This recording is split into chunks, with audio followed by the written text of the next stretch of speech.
Am I real? Are we connected? Is this the real life? Oh, Twitch says I'm streaming. OBS says I'm streaming. Am I not crazy anymore? Incoming ad break. I think that's a good sign. You know what? Okay, shush, you didn't hear me. Okay, bye.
Wait. There's still a minute of ads. Is a certain streaming software decided to lie to me. Thank you, OBS. Very cool. I swear, I pressed the button. It said, streaming now. No, it wasn't. It was a lie. The stream is a lie. Hello, everyone. How you doing? Let me... Hey, that's my Twitch channel. Oh my god. Wait, who's this? Wait, hold on, let me...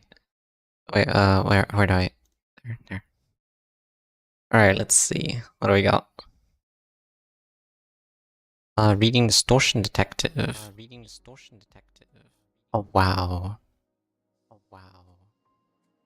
Oh wow. Also BS into a warp train as a punishment. True! I should do that. That's a great idea. OBS being stink as usual, for real. Yeah. It always does that. Alright, ad break ends in far. 3, 2, 1. Ad break ended. Wonderful. Okay, good. Thank you, Nino. Awesome sauce.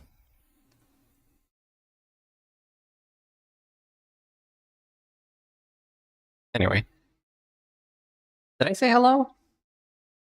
Hello, everyone. This is my Firefox. Is this where I'm reading? Yes, it is.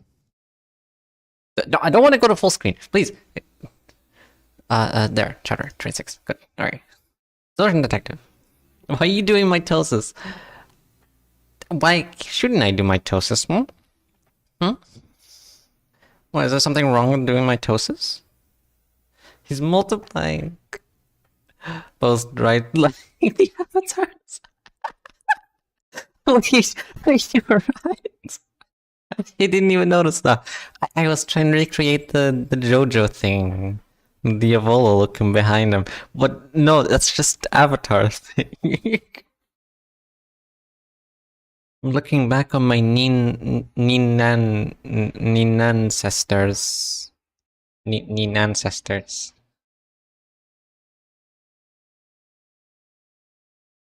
The head will get you if you don't kill your clones in a week. It's okay. Look, they got executed, alright? Thank you for the head for being so forgiving. Awesome sauce. Okay, OBS, go to the second monitor. Firefox, go to the main monitor. Main monitor.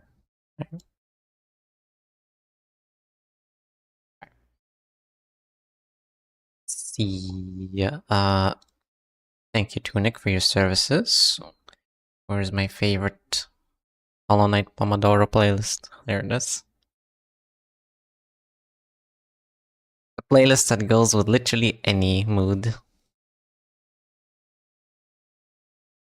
Okay. Last time we ended at chapter 25. As a quick recap, don't look, don't look. There's spoilers everywhere. Woo! Terrifying. Look at all the spoilers. Look at the spoilers right there. Thank you for the Wawa. Oh yeah, you're right. I should get a Wawa. I got a bottle of lemon Wawa. So let me get that out of the fridge.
I've returned.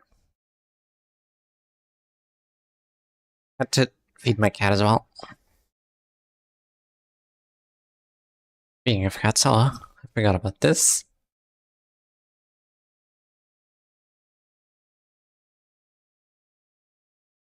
Oh, for real, for real. Reading.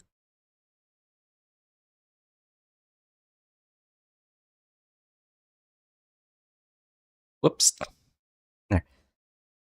Distortion Detective. Chapter 26, Expulsion. I let out a deep, pale breath. There are no more distortions left in the cellar. All that remains are the bodies of 46 people. Oh yeah, as a recap, they went into this peaceful little village where they were doing some festival ritual thingy where they eat soup and bread, and then one guy gets all the distortions of the people, and then they send them to the cellar. Very fun stuff. So they went into the cellar, and then they killed all the distorted people. Go ahead and tell us what to do next, Dr. Moses. Vespa asked me in a cynical tone. Oh, we should go up, of course. I can't put my hand on my forehead or smoke from my pipe anymore. I can't seem to move my left shoulder as I will. I twisted and moved every part of my body I could to aim the rifle with only one arm, but I guess that wasn't enough to mitigate the gun's recoil. My left shoulder is dislocated. My right shoulder is gone. I'm completely powerless. Ezra, please carry me on your back. You bet, detective. Vespa, I want you to exert physical strength on my behalf for a while. I can only take responsibility for you after we've finished this job. If you wish. Vespa gave an icy reply. Ezra picked up the smoking pipe on the floor and held me in her arms. Ezra, I asked for a piggyback, not this. It's easy for me to respond to danger in this pose. I believe I'm being carried like a bride at this age. I yielded myself up to Ezra's embrace. Yuri was sitting on top of her head before I noticed. Leaving the cellar is going to be a fairly easy task. The floor of the stage we fell from didn't appear to be very solid, and it isn't too high above us. So Ezra and Vespa will be able to easily break the ceiling and secure us an exit. The real problem is what comes after we go up. I'm frankly afraid to imagine what kinds of scenery might await us. We traced our way back to where we fell. Yuria closed the door to her workshop and withdrew it. When we opened the steel door again, a heap of rocks were waiting on top of the other side. The wall of large rocks, crudely and doggedly piled on top of one another, is reminiscent of the townspeople's vehement disregard. The exit is right above us, Vespa. Am I to slash open the ceiling? Yes. Vespa brandished his blade without asking further. After a few trails of yellow light flashed in the air, the stage floor broke down. Ezra smoothly dodges the debris falling from above. We jumped up to the ground floor. When we got up, carnage was unfolding before our eyes. The polychromatic scene stimulates and overwhelms my mind. A hellish landscape we can do nothing to fix. Well, hello there. Hello, Oro. How you doing? Hope you're doing well. We're reading Distortion Detective. You came right in time. This might be one of the 5 most detestable sceneries I have seen in my life. Perhaps this is what is destined to happen when distortions are entwined with each other. This is not like what happened in the cellar. While the distortions I faced down below are akin to people with multiple heads, each asserting their own thoughts, the ones here are independent beings expressing their unadulterated desires. I should have known that better than anyone, yet I was oblivious of the fact. No, I merely buried it in the back of my mind, not wanting to bring it up again. Dr. Moses, I regret to inform you that I am not capable enough to control this situation, Vespa said in a low-pitched voice. Detective Moses, the situation here looks worse than in the basement. In the basement, it was like a bunch of people's combined distortions, each and one person. But here it's like they're individual distortions, but like super concentrated distortions. I got a new person under my charge at work today. Stress is piling up. Oh wow. I hope it goes well. Wait, under my charge, does that mean like they're like your manager, or you're the manager of them? Are you the Dante, or are they your Dante? Are you a Dante, or are you a sinner? Wait, no, Dante is a sinner. Are you a manager or a sinner? There you go.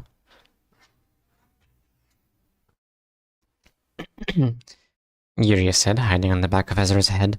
I can hear Ezra gulp from nervousness. Gulp.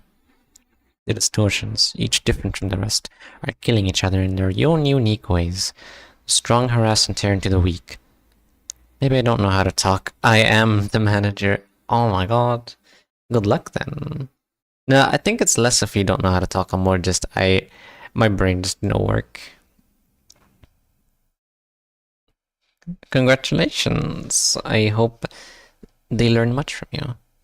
I'm pretty sure that sentence is perfectly implying that you were the manager. Yes. Good job, Oro. You did good. 10 out of 10. I hope they learn much from you. Eras turn to the weak as if to flaunt and demonstrate their powers. The scenery is the truest manifestation of the town's collective mind that had been suppressed until now. A glaring variety of colorful distortions grapple and rip one another. This is what I would call the festival of the town. Can I really manage to save one of them? Noticing our presence, some of the distortions turn to us and fix their gazes. Excuse me. A white-furred beast in the shape of an ape that has no eyes. A red tetrahedron with 8 eyes. A yellow mantis with the head of a lion. I sense hostility from those 3 entities. Vespa and Ezra will be able to handle the ape and the mantis somehow. One moment.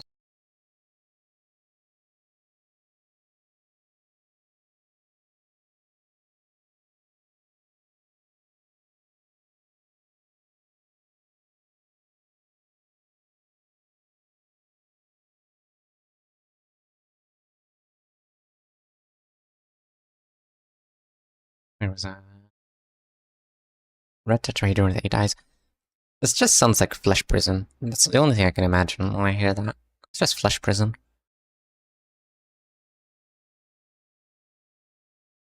My pipe will be needed. The tetrahedron. Wait, hold on. Vespa and Ezra will be able to handle the ape and the mantis somehow. The tetrahedron, on the other hand, my pipe will be needed. I closed my eyes and I made up my mind. Ezra, put the pipe in my mouth, please. Yes, detective. I had to save at least one of these distortions. The choice I made in the cellar will be pointless otherwise. Ezra placed the pipe to my lips as I asked. I let out a deep, pale breath. It's the sensation of life force leaving the body. This breath is beautiful, for it is respired at the cost of life. Pale! Pale! Pale damage, pale. Soul. Okay.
Excuse me.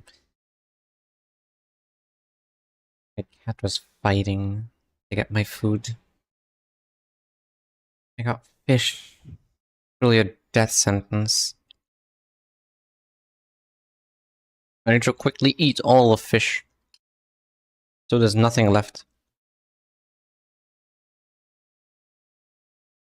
Your greed knows no bounds, you know. Gluttonous beast. It has food. He has food in his bowl. And yet, what does he go for? My food. Is it never? It's never enough for you, is it? Never enough for you.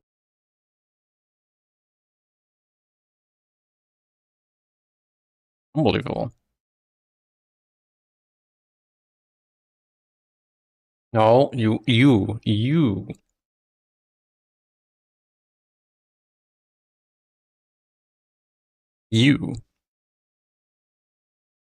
Bad. Excuse me for pausing reading for a bit.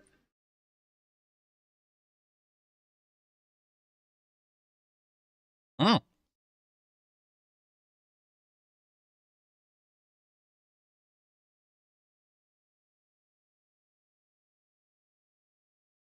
What you munching on?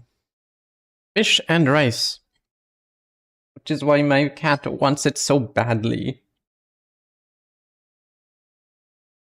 You're acting like you've never eaten any food in your life. No! Shoo! Shoo!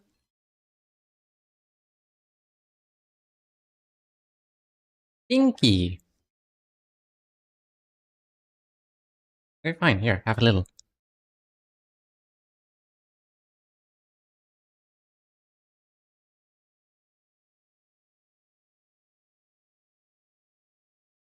I'm so used to like taking 3 hours to eat my food. The KB struggle, yep. I need to speedrun this.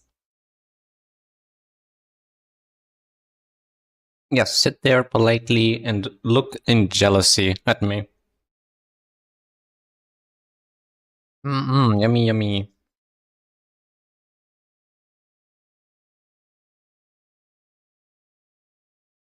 Maybe if I just occasionally throw him like a tiny bit of fish, he'll like be patient. You're just teasing the kitty with food evilly now. I'm sorry. Nope. He was like fighting to get on my desk and everything. That's his punishment. He gets to look at me in envy. Yeah.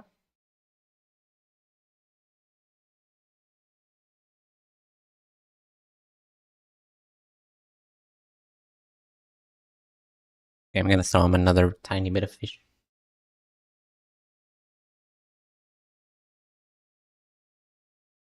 No, you didn't see it. Oh my god. You gave him a little bit, so now he's gonna feel encouraged to keep going. He's doing. He's just sitting on the floor now. Honestly, better than fighting to get on my desk.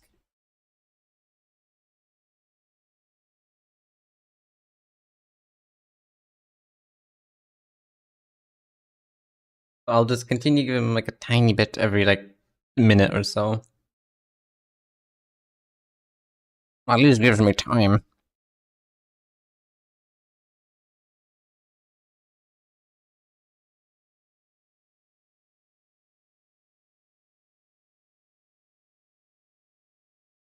Oh, oh, bad. To be honest, I don't know how good it is to actually give him food. They'll get used to it. I feel like wouldn't he be getting more used to like getting used to like not getting on my desk and like just looking at me in envy? Hi Moon, how you doing?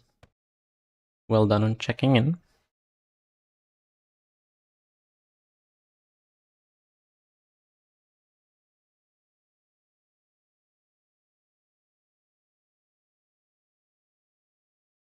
Color do you associate with the good vibes? Blue. Oh, purple is a good color too. Blue is a color that goes with anything. I mean, it will get used to ask for food if you give it food. I guess. No, you greedy creature. You foul beast. You stinky, stinky shoe. He's moved on from... What are you... What? He's in... Okay. I have a little blanket on my legs right now. On my lap. That is for him to get on if he feels like it when I'm not eating. So he doesn't leave fur all over my clothes. So he's decided to stop trying to get on my lap and instead go under the blanket and fighting ghosts under there, apparently. Wonderful stuff. Good job, Sancho. Beat him up. You're calling Oro a foul beast. Not Oro. Moon, I'm fighting my cat here. I'm fighting for my life. He's trying to eat my food. He's looking at me. What do you want? I mean, I know what you want, but you're not getting it. You're fine, you're getting a tiny bit.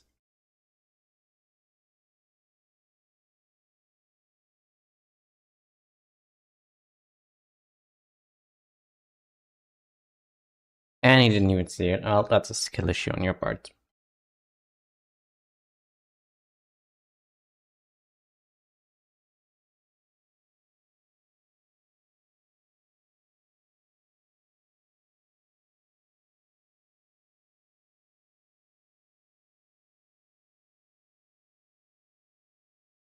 I'll just say we won't do and it's gonna keep coming over and over again for food. But like... But like he's so cute though. He's adorable. Ow. Why is that broken? Ow. Ow. Ow. Hold on. Interact. There. Like right there. Perfect. Wonderful. Oh my god. Help. Help. Help.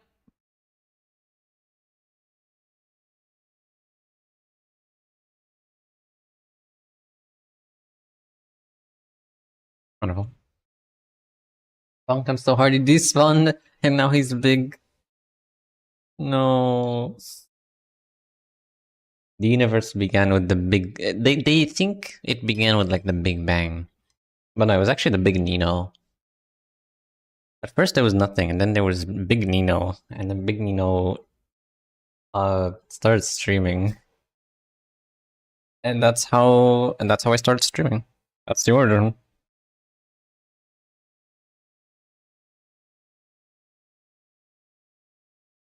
And the more you know. Okay, it looks like he's calmed down now.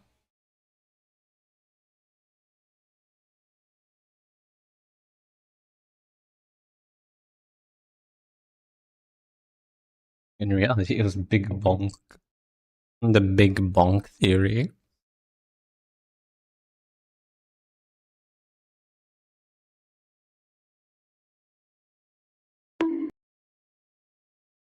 Yeah, just like that.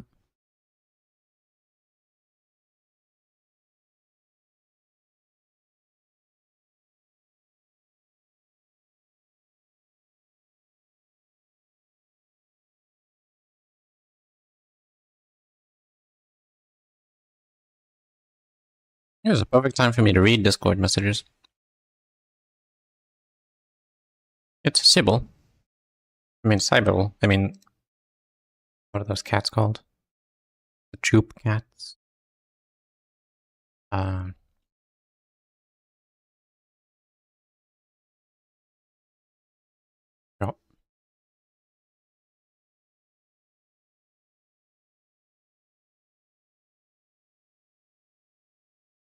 Seeing that kind of cat just reminds me of what's that game called? Let me look at my library.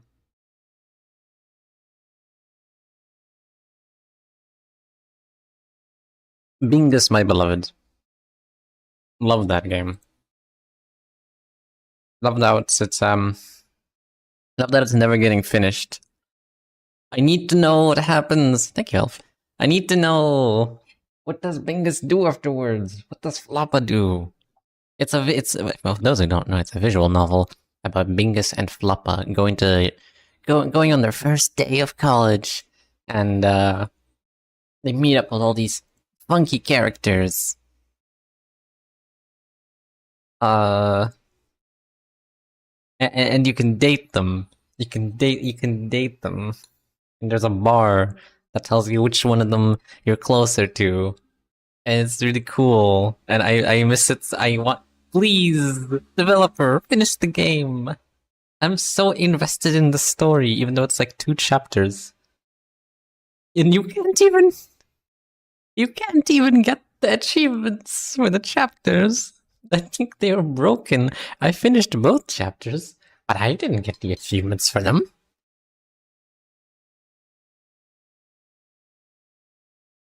Oh, that scared me.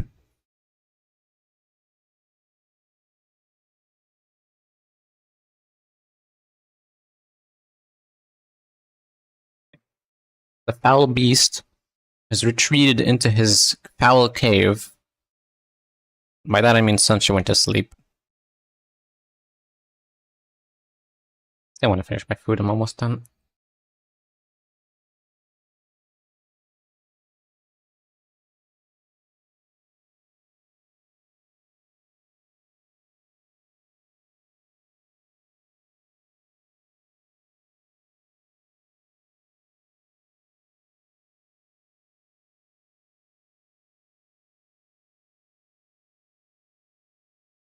Lemon llama.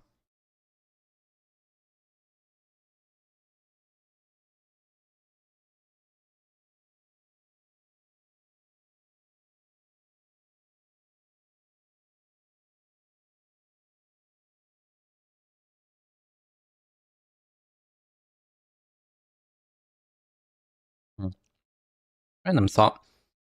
Imagine if mukbang streams represented gluttony, right? That's in. What kind of streams would represent the other sins? I feel like reaction streams would represent sloth. Rage games, wrath, obviously, or like normal games, depending on the person.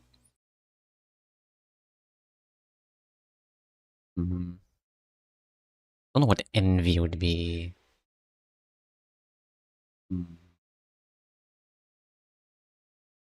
On Overwatch or League or Wrath, yes. Yes, absolutely. That too. I mean, honestly, when you think about rage game, you think about like those unfair platformers, Cat Mario and such. Celeste, you could even say. But like, technically, League is a rage game. Like, I have never played a game that has so consistently made me so angry. It's honestly like, it's worth studying, to be honest.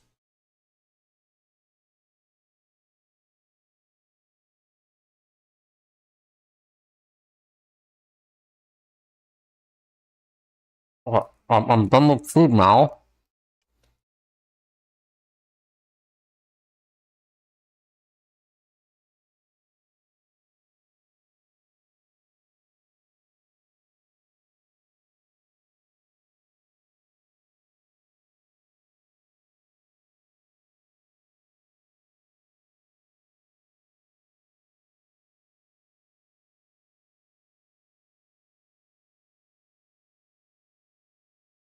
Okay.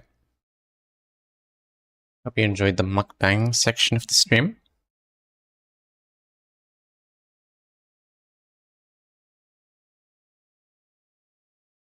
Let's continue. Where was I?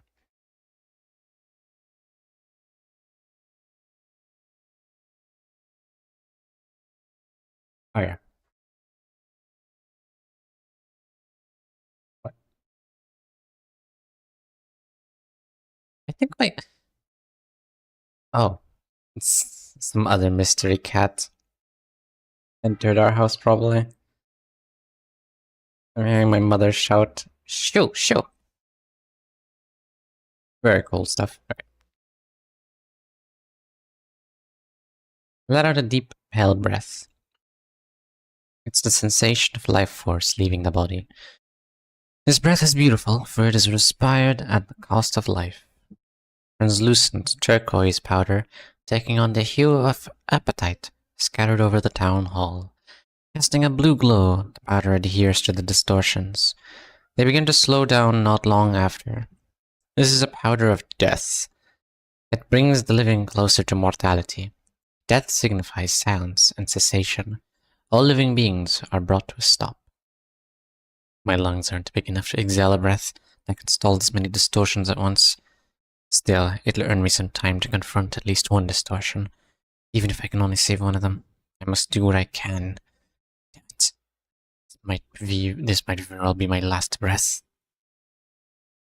Detective, you promised not to use that breath. Ezra blew a gasket. I ignored her furious scolding. Vespa, don't strike the distortions unless they attack first. Vespa reaches for the hilt of his sword. It would appear that his patience has reached its limit. Yet I thought I could reason with this young man to an extent. A blast similar to the explosion of a firework was heard from outside the town hall, and footfalls rumble the ground at the same time. I can hear the steps of multiple people, all wearing shoes. Familiar footsteps I've heard in the past. A group of people in black long coats and golden with the single symbol of an eye storm into the building. It's the Ujat! Oh my god! Fixers under Diaz's immediate supervision. Ujat! Oh my god! They form a dark wave as they wield their scimitars and ruthlessly charge into the distortions. So that's how it is. The distortions rendered immobile by the pale breath are helplessly incapacitated one by one. Please forgive our abruptness, Dr. Moses. And I must say, you didn't disappoint. I knew I could trust you to subdue the distortions of the sound without unnecessary casualty. Han Hee-jun walks towards us from the town hall's entrance. This request wasn't issued by the Seven Association. Han Hee-jun. He once again serves as Diaz's obedient lapdog. He always has. I'm a hypocrite. Once again, I couldn't save anyone. No. Our party in Vespa moved to a corner of the town square. Hold on. It's so cool. As I thought, this whole operation was just a plan to get... for them to get, like, true distortions. If that makes any sense. Since they're, like, super distorted. That's kind of what they want. But what does Diaz want with distortions? I don't think they're mentioned anywhere in Limbus. At least not yet. I don't know, maybe they're in Counter 9. Honestly, it's like the most likely place for them to be mentioned.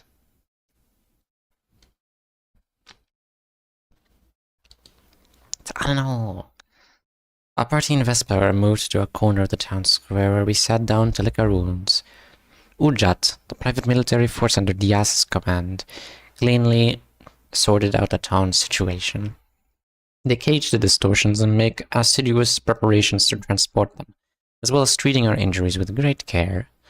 EZRA won't say a word. She still seems upset about me using the pale breath. Then Han Hee-jun approached us. Dr. Moses, have this cup of warm tea as you rest.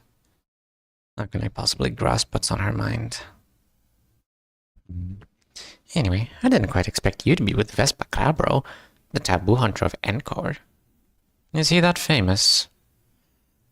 Those in the know are familiar with him. I work for Seven Association, you know? Ezra and Vespa are sitting next to me, still keeping their mouths shut. And I've brought news for you, Vespa Crabro, sir. Is there any sincerity in the thing Han Hee-jun says? He knows everything he needs to know, even the fact that Vespa will be with us. What is it? Anhijun handed an envelope over to Vespa. He opened it and took out the letter inside, shortly before crumpling it and throwing it to the ground. Anhijun, give this poor fellow a shirt or any clothing to put on. It's embarrassing to look at.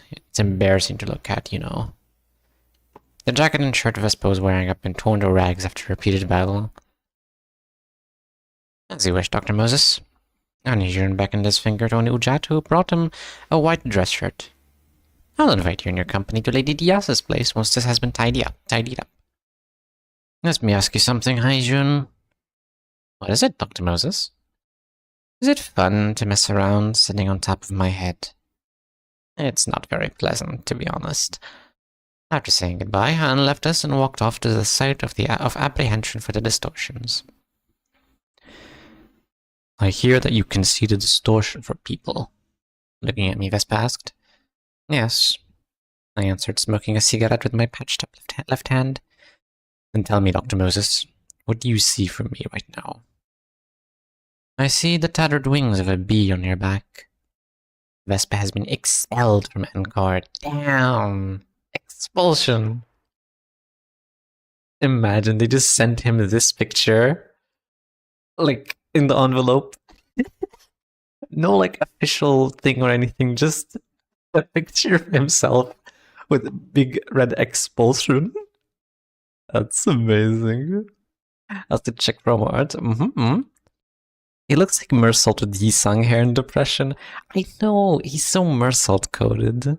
That's what I said in yesterday's stream. Where are you? There you are. Chapter 25. Wait, no. Chapter 26. Oh my god, this is the last one. No. No. No. No. That's sad. That's unfortunate. I like them a lot. Let's see. Excuse me.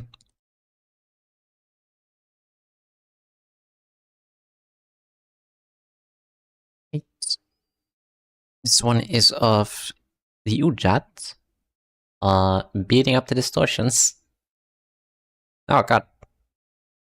Well. Hello, Insanity. Welcome in. Hope you're having a good day. That's the Ujat beating up the distortions. Simple as that. Meow. Good stuff, and this is the last one as well. They look so cool. They do! They look even cooler than in Runa. Damn. So fancy.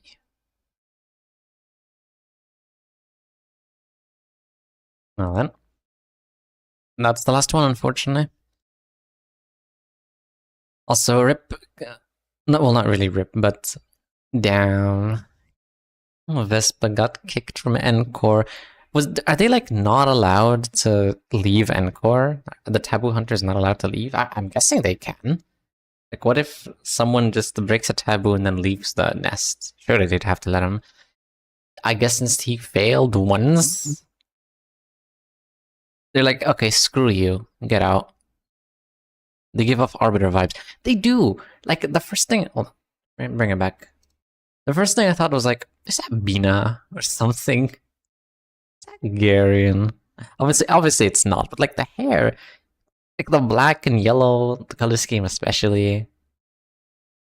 You see the vision, don't you? Why am I floating? Since when was I floating? There. There.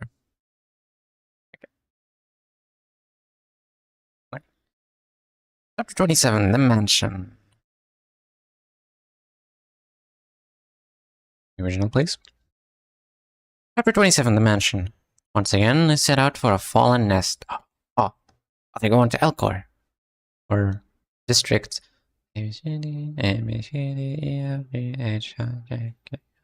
District 12, Elcor. We're in Han Hijun's car, driving down the road. Ujat's vehicles follow us, loaded with the distortions they've captured. I can imagine them just strapped to like the top of the cars. People are just looking like, huh? Just normal stuff in the city, you know? Nothing unusual. The atmosphere in the car is comparable to that of a funeral. No one dares to speak first. Only Ezra is being fidgety, struggling to withstand the mood. She's not one to break the silence, though. Where are we headed? It was Vespa. He opened his mouth and spoke in a raspy voice. You have been invited. You'll be able to give your tired and injured bodies a much-needed rest there. Anesian answered.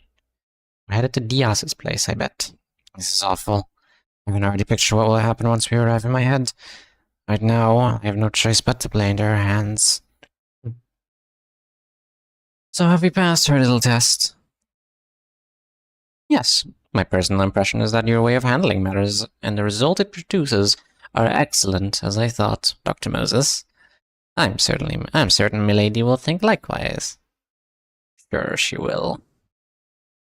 Driving along curvy roads, we arrived at a mansion lit with fanciful lights. A backstreets inhabitant couldn't ever dream to earn a tiny room in a house like this, even if they worked their tail off for their entire life. To add insult to injury, this isn't a house where Diaz permanently resides. It's a vacation home.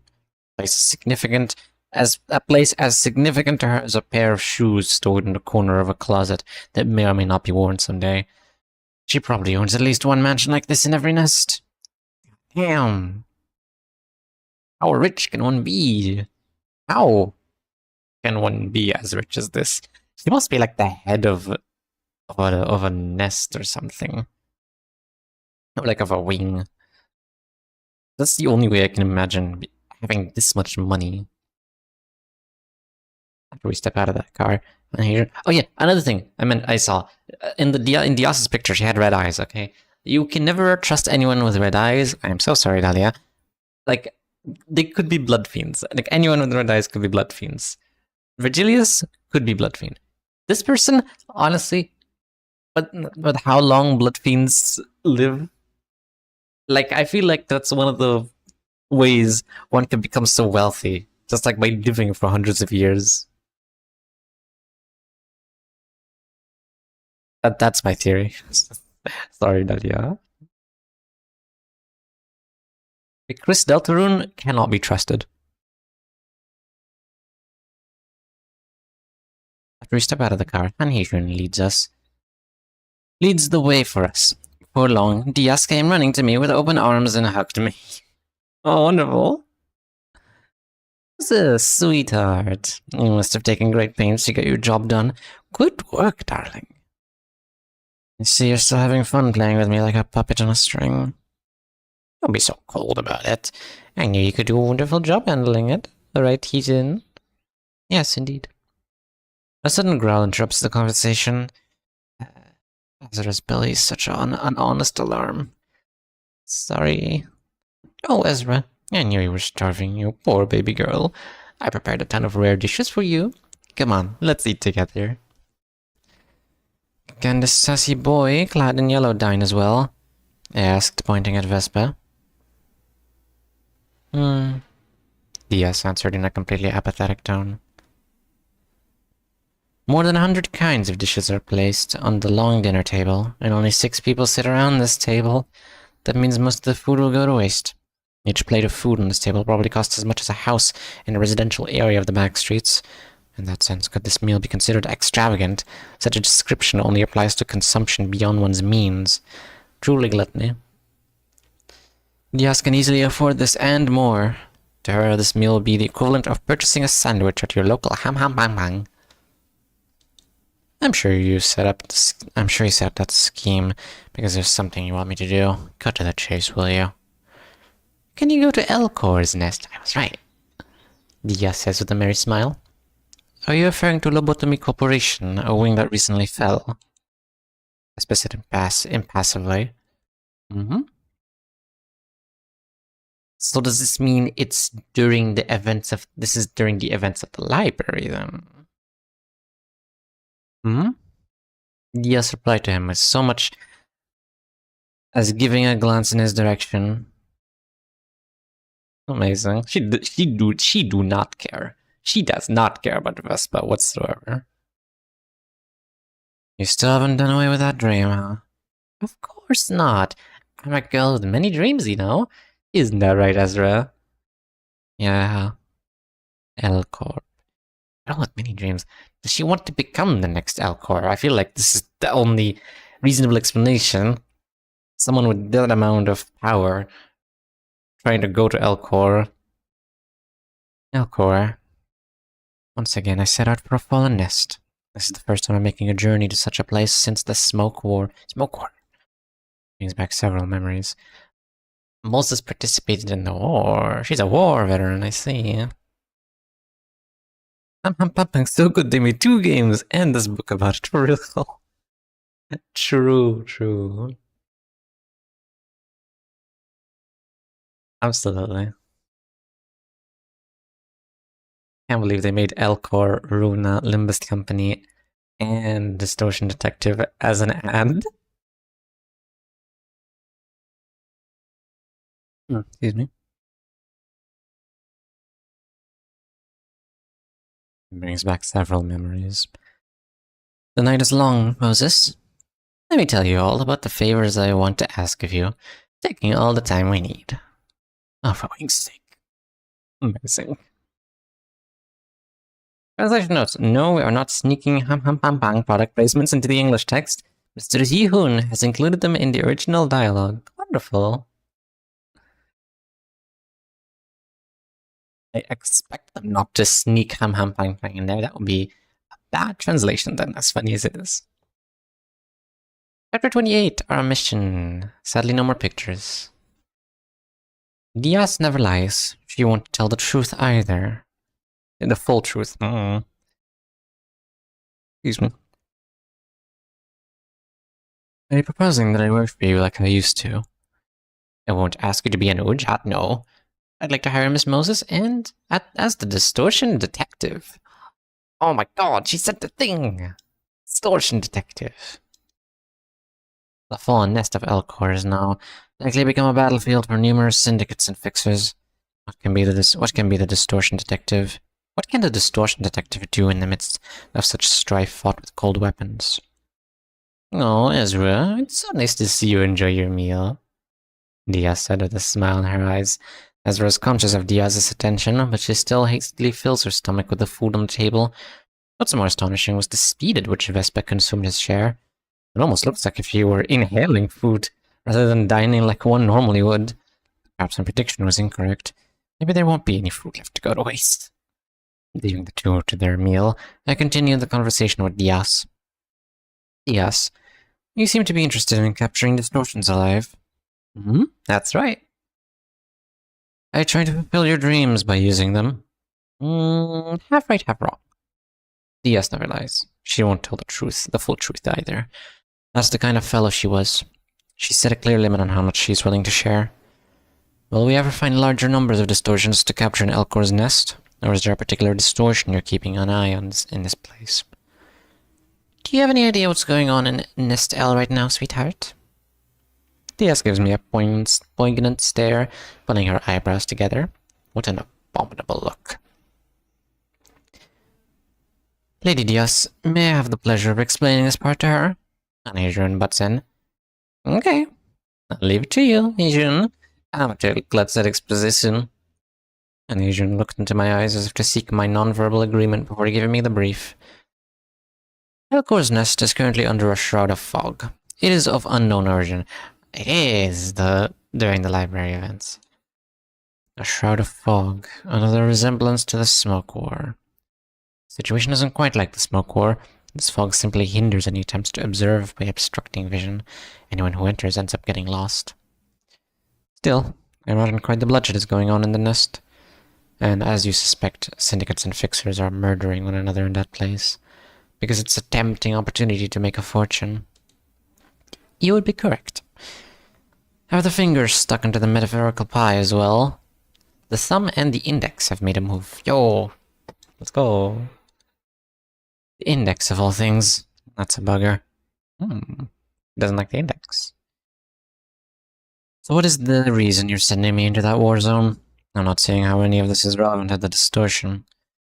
Diaz glances at me with one eye open, taking a sip of tea.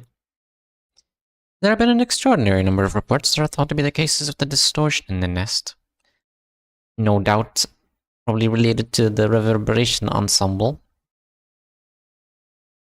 Didn't you just say it's impossible to observe things in there? The fog merely makes it difficult to navigate your way in the nest. We do acquire clear reports of what people encounter within the foggy nest. You want us to capture distortions alive from there? That is correct, and there is more. We want a distortion in a more complete form. Let the distortion progress further, foster it if necessary. Stir people's minds even more. How far does it have to go? Doctor, are you familiar with the term abnormality? Oh my god. Abnormality? No, never heard of it. In that case, I'll leave it up to your judgment. They want abnormalities? Really? Damn. Only a fix that resolves distortions. That makes you the most adequate person for the task of neutralizing them. Fine, what comes next? Tell Ezra to carry the distortion on her shoulder. Startled, Ezra paused her busy hands and shook her head while looking at me. Ujat will come to pick it up when you do. Convenient. Are they going to accompany us or something? Do you need the support of the Ujat? Nope, I hate traveling in crowds. I figured you'd say so. If one is prone to getting lost within the nest and surveillance over distance is out of the question, how are they going to find us? Dia smiled and gave me a well-packaged box as though she were waiting for me to bring up the issue. Here! Here! A dream nail! For your troubles. A gift for my dear Moses. Oh yeah, it's all coming together. I'm understanding things now. Oh. Context. It's a prosthetic arm. Oh, wonderful. A one-of-a-kind arm. You won't find anything like it in the city. I spent tons of money on this.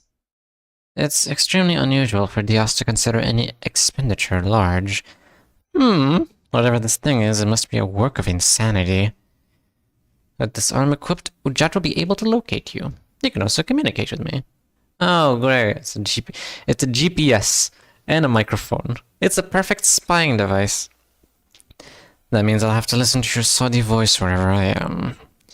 Which means that this thing is a shackle. Heavy fetters attached to my ankles that won't let me escape her notice no matter where I go.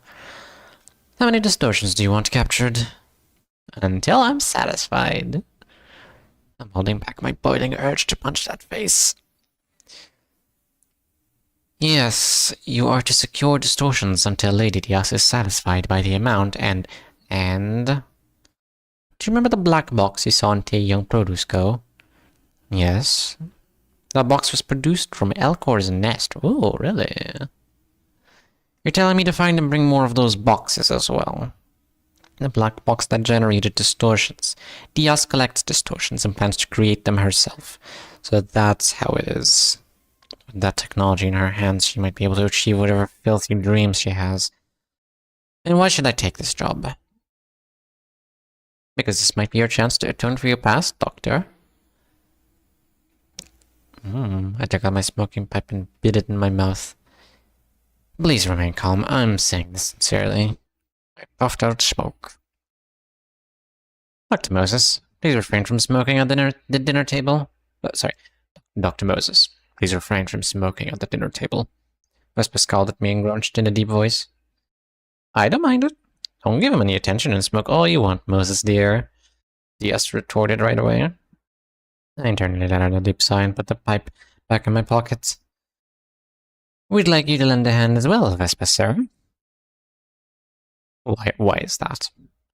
Because he might be reinstalled in the wing that with Milady's help. I'll regard that silence as a sign of agreement. Okay, let's say this whole deal makes sense. Where do you want us to begin?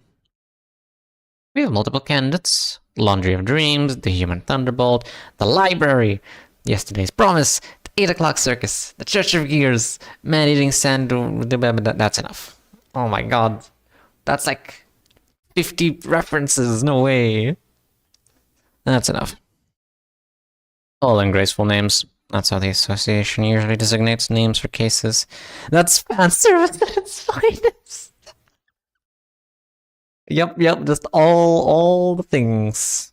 All the things. I'll start with the Laundry of Dreams. Its grade, Urban Legend. An urban legend should be a good exercise. The library is an urban legend as well. What do you think about that one?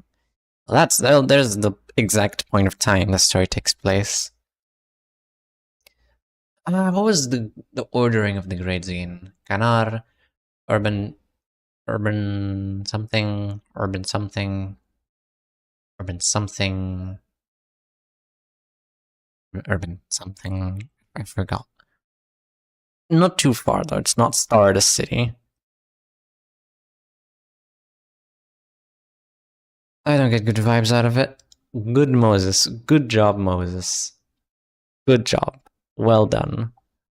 Also, I like how they mentioned specifically the library. Truly fan service at its finest. I'll be taking off tomorrow. What? But Moses, I wouldn't mind if you stayed here and played with me for a week or so. Left her behind and headed outside. Ganar, urban myth, urban legend, urban plague, urban nightmare started the city. Thank you very much. So it's like tier 3 out of 6. So they're like halfway through the game. Kind of. Other grades. I left her behind and headed outside. I enjoyed a bit of solitude on the terrace, smoking from my pipe. It was quite a contrast to the scenery I usually see from my office. The yard of this mansion seems endless. Beautiful lights illuminate the vast garden. For reference, it is when we fight the Zwei in Runa, so fairly early in the game. I see. So definitely not halfway through the game. Just like, not serious enough just to be considered like a, maybe it's like, I guess it's a threat, yeah. But not like joke enough to be like, we don't really care about it. Also, ads are playing. So it gives me time to drink some Wawa.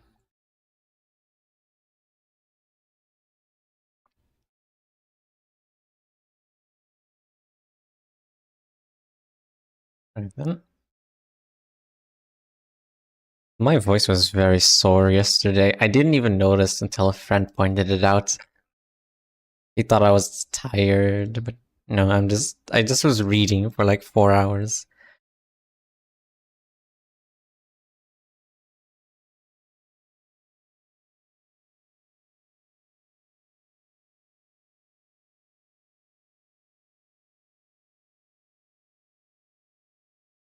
Yesterday I also felt the urge to draw a lot. Sometimes I like... the deadline for this drawing is like 2 weeks. I can wait. And then when there's like 4 days left, I'm like, okay, I need to right now. And I just speedrun it and make it as good as I can. But sometimes it's the complete opposite. Sometimes I just do it so early for fun.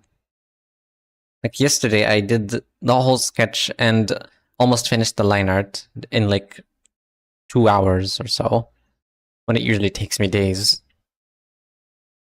Really amazing what post 2 a.m. motivation can do to you. I don't know why I get so motivated after 2 a.m. I wish I could have that motivation in like the middle of the day. But no, I have to ruin my sleep schedule in order to achieve that motivation. Such a shame.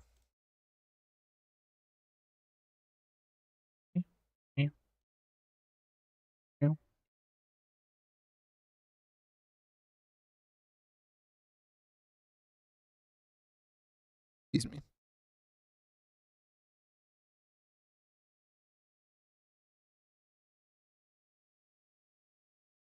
There we go. Hands are over.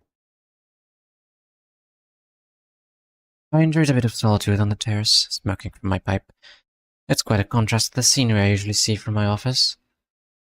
The yard of this mansion seems endless. Beautiful lights illuminate the vast garden. Detective, are you really gonna be alright? EZRA came to my side and asked. Have you mellowed out, Ezra? Yeah, I get it. That was the only option you had. But promise not to use that pale breath ever again. For real this time. I know what it does. If you use that power, your lifespan gets... Oh no! I know, Ezra, I know that better than anyone. Of course I value my own life. I made that choice to use it so we could survive. Okay, damn. It makes sense if you use the pale damage. You'd have to damage your own soul. Go to bed now. You've got work to do tomorrow. Detective, about the atonement thing. Yijun Xianbei mentioned. Are you really going to do that? Yes. The morning draws on. I equipped the prosthetic arm Diaz gave me, and prepared myself for the trip. Hadrian is waiting for us at the garden entrance, next to a black van. Vespa and EZRA are loading the boot of the van with various gadgets. I placed my pipe in my mouth. Lady Diaz departed at dawn for someplace else. She wanted to say her apologies for not giving you a proper farewell. Right. I puffed out smoke from the pipe. Miss Yuria, there's no need to pose as a normal teddy bear in front of me. Hadrian quietly spoke to Yuria, who was sitting on my shoulder. The plush doll flinched a little. To be fair, for a fixer, Moses already survived longer than most that we've seen. Yeah, not many people. Honestly, a surprising amount of people actually survived to, like, being old in the city. We've seen a lot of, like, old shopkeepers and stuff. Like, what do you mean? How does an old shopkeeper survive that long? They're like prime target for robberies by syndicates and stuff. The only reason that one guy survived in Kanto 8, or I think the intervala before it, was because the sinners were in the shop at that time. So they proceeded to beat them up. Maybe I'm misremembering the time where it happened. There's a surprising amount of old people. They must have very good protection. Or just be very wealthy. That was Kanto 2. Ow! Oh. How did I... Maybe I, like, misremembered it with, like, the whole melting a house thing in that intervalo. Yes, Kanto 2. I forgot about that. Hello, Aragon. Welcome in. Hope you're doing well. Miss Yuria, there's no need to pose as a normal teddy bear in front of me. Hadrian quietly spoke to Yuria, who was sitting on my shoulder. The plush doll flinched a little. Ujat will set up an outpost near Nest L. You may head into the nest first. We're going to Elcor, baby. Or what remains of it. I guess we'll have to go by car with EZRA as our driver. Maybe I should bring sickness pills. I'll take the wheel. I'll take the wheel. Vespa showed up from behind and walked towards the driver's seat. Are you a good driver? You won't be disappointed. I got in the van with a bitter smile. This pitiful young man has become yet another toy in Diaz's hands. No. Doctor, I'll be contacting you later. I gestured at him to sod off. Soon afterwards, the van's engine roared to life as it began to move. It's the beginning of another damned journey. Yo, we're going to Elcor. When did this happen? 55 stream streak. Damn. Probably because you, like, stay in chat, like, when I'm off stream as well. You are 1 in a million. Chapter 29, Safe Passage. Vesper returned to the driver's seat. The ride is surprisingly comfortable. Vesper was right in that I wouldn't be disappointed in his driving skills. A good vehicle has made an excellent driver. We're quietly driving along the highway leading to Elcor's nest. In the back seat, I opened the envelope Han Hijun gave me. It's a brief report on the nest and the laundry of dreams. The distortion is located in the back streets of Nest L, situated in the southern part of the city. The nest is currently covered in a veil of fog due to the fall of Lobotomy Corporation, the wing. Its nest is doomed to collapse as a result. When a wing falls with grace, they leave a permanent scar on the city before crumbling to dust. In the case of this L core, that would be the fog. They say everyone loses their way in the fog, and a variety of syndicates and fixers in the nest are drawing their weapons against one another. They think that the distortion is rampant in this chaos. It'll be akin to a battlefield for sure. Skipping past the tidbits of info of the Misty Nest, I skimmed through the report on the Laundry of Dreams. It was degraded from an urban plague to an urban legend. According to the report, it was initially designated as an urban plague after wiping out an entire office of fixers, but it has since stepped down a grade as it did not cause any notable events afterwards. So what is the task we're supposed to take care of? Vespa asks from the driver's seat, his eyes facing forward. I was just about to read over that part. An ordinary coin op on the outside, but after you use it, you come out a completely different person. I'm 1 in a million, so there's like 8,000 of me. You're 1 in 8 billion. Wait. Yeah, you're 1 in 8 billion. There you go. Yuria read out the report. Yes, it's like that. Yay. Hey, you know, everyone watching this is 1 in 8 billion, you know that? There's no one like you. Follow your dreams. You are special. You are loved. You are cared for. Love. Right? Yuri read out the report from the top of my shoulder. Detective, is this going to be a location type distortion, like the mock exam one? Oh, don't let me distract you from reading anymore. Nah, it's fine. Ezra turned her head and said from the passenger seat. Are you referring to some kind of test? Are you referring to some kind of test? Vespa spoke, his gaze still fixed on the road ahead. Ezra, tell him about the classifications we established while doing our detective work. Got it. Ezra rummaged through her bag for a notebook. It has a yellow cover plastered with stickers, a glaring hallmark of Ezra's possession. She riffles the pages until she puts a finger on a certain page as if she spotted something. Excuse me.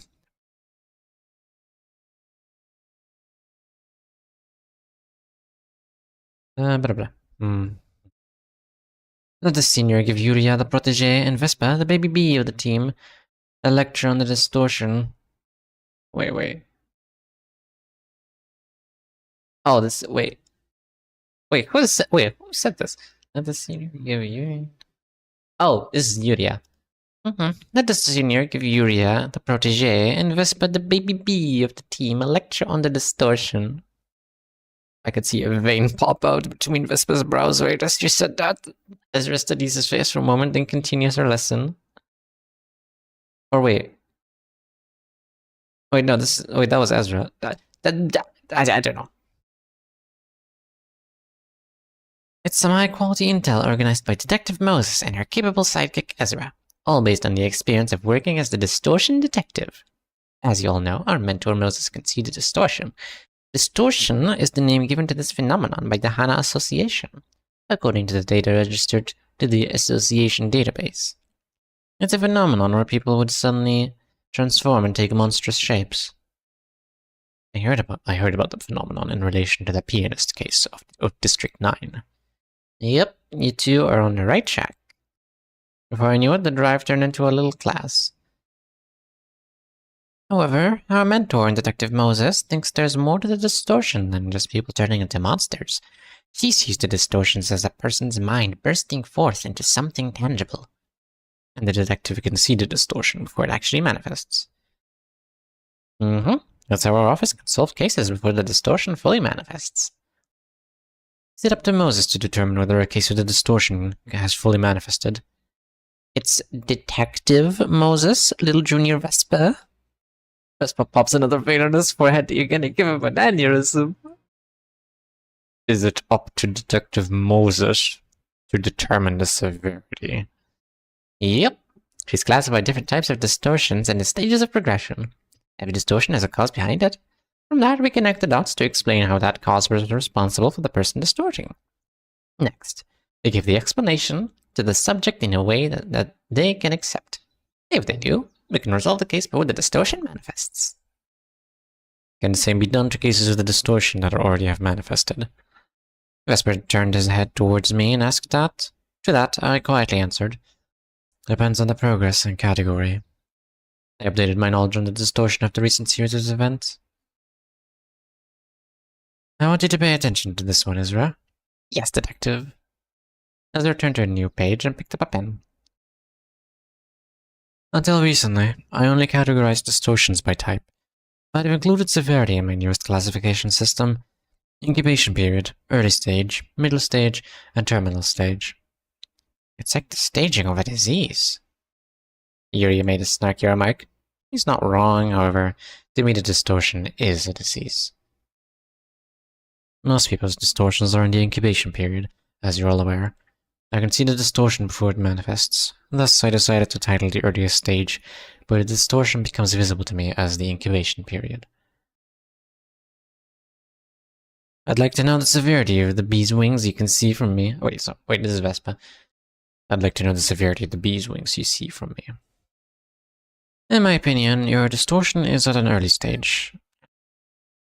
Although I'm speaking from my subjective point of view, from what I can see, distortions in the incubation period are mostly fragmentary. An early stage distortion is still minor, but it assumes a definite form, and I can feel the early symptoms of it.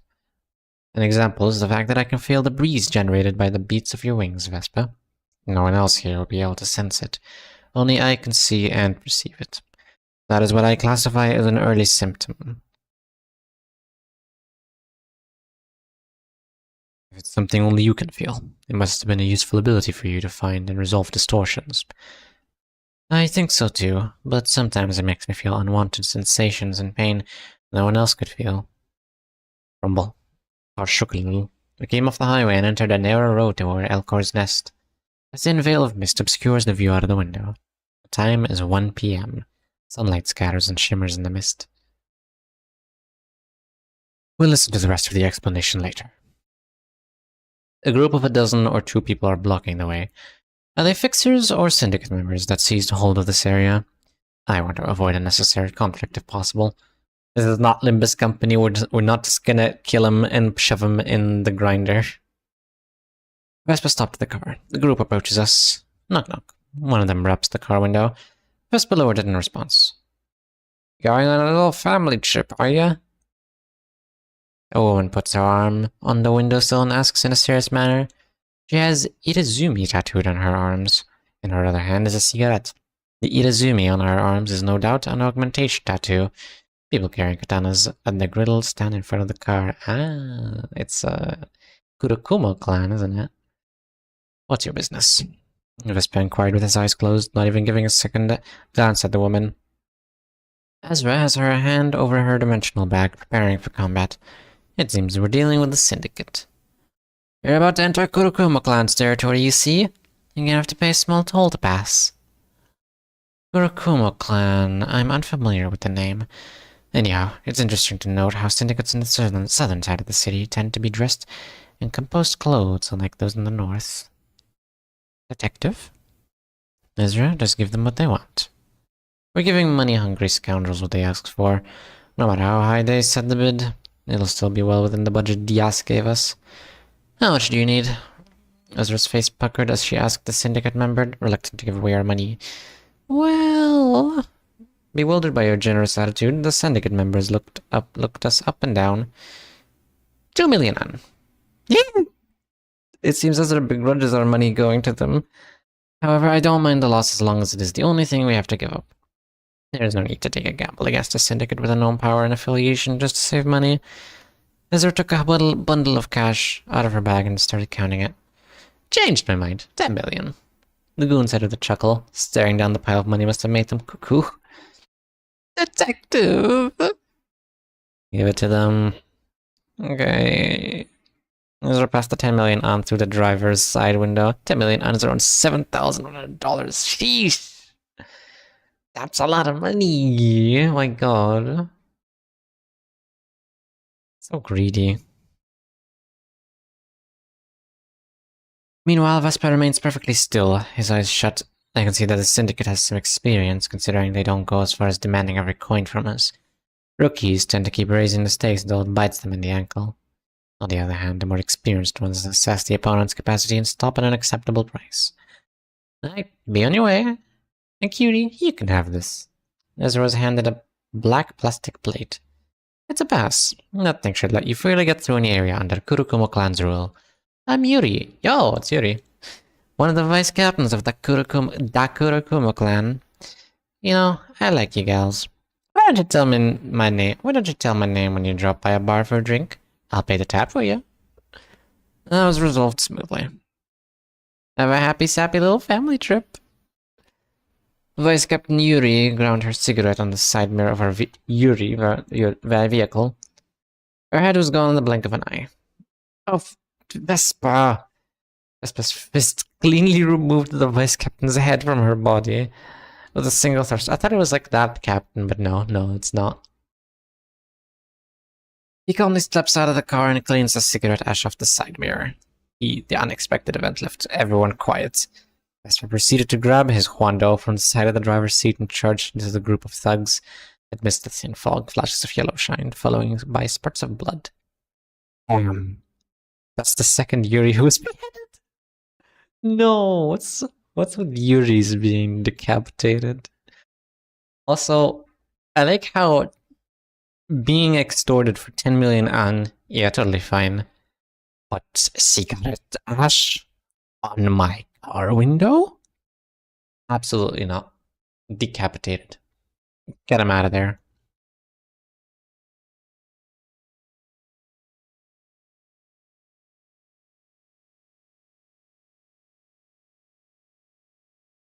Another moment of silence passed. Vesper returned to the driver's seat. The next time you want to cause a pointless bloodshed, you'll do it over my cold, dead body, I said, placing a hand on my forehead. Damn. I'll try not to. Vesper grabbed the wheel and started driving. They were foreshadowing the Apple incident for real. Yes, absolutely. Flashes of yellow. You know what's also yellow? A golden bow. Ah? The foreshadowing is insane. Translation notes. Irezumi, a special type of Japanese tattooing. Wonderful. You're right, we are not Limbus Company. We will only kill them, but not feed them to the vehicle. Yeah, we're just gonna leave them there. Wonderful, I'm glad everyone's like, oh, I encountered someone. Alright, well, gotta kill him now. It's just the way things go. It's just the way things go. You encounter someone, you kill them. Does the glasses be comical right now? It would be comical. It was actually redeemed yesterday, and I hated it. I hated it so much. It was actual pain.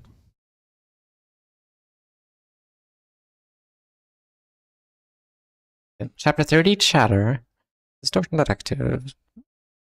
You could publish an encyclopedia of distortions with all that knowledge. Drink some wawa. I can feel my throat starting to get a little sore.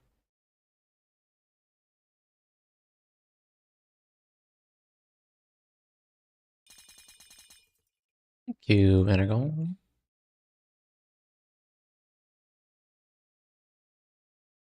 Actually, you know what? Hold on. That reminds me, I'll just disable the lose the glasses. It actually is like super uncomfortable to read without glasses. I have to look like that one meme. Let me look it up.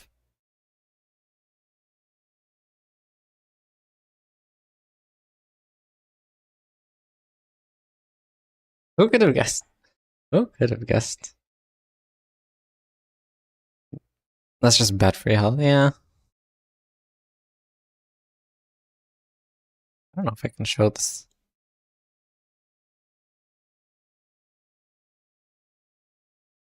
No.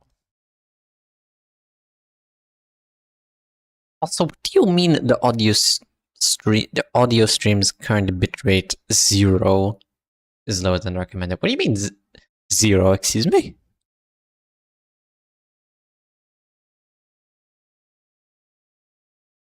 Really fascinating stuff. What's the thing? Jump scare. I don't know, sounds normal to me. Yeah, I don't know what they mean by that. Yes, we don't hear you. Damn, crazy.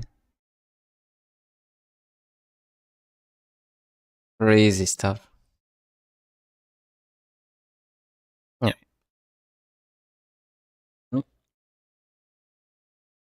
Chapter 30 chatter.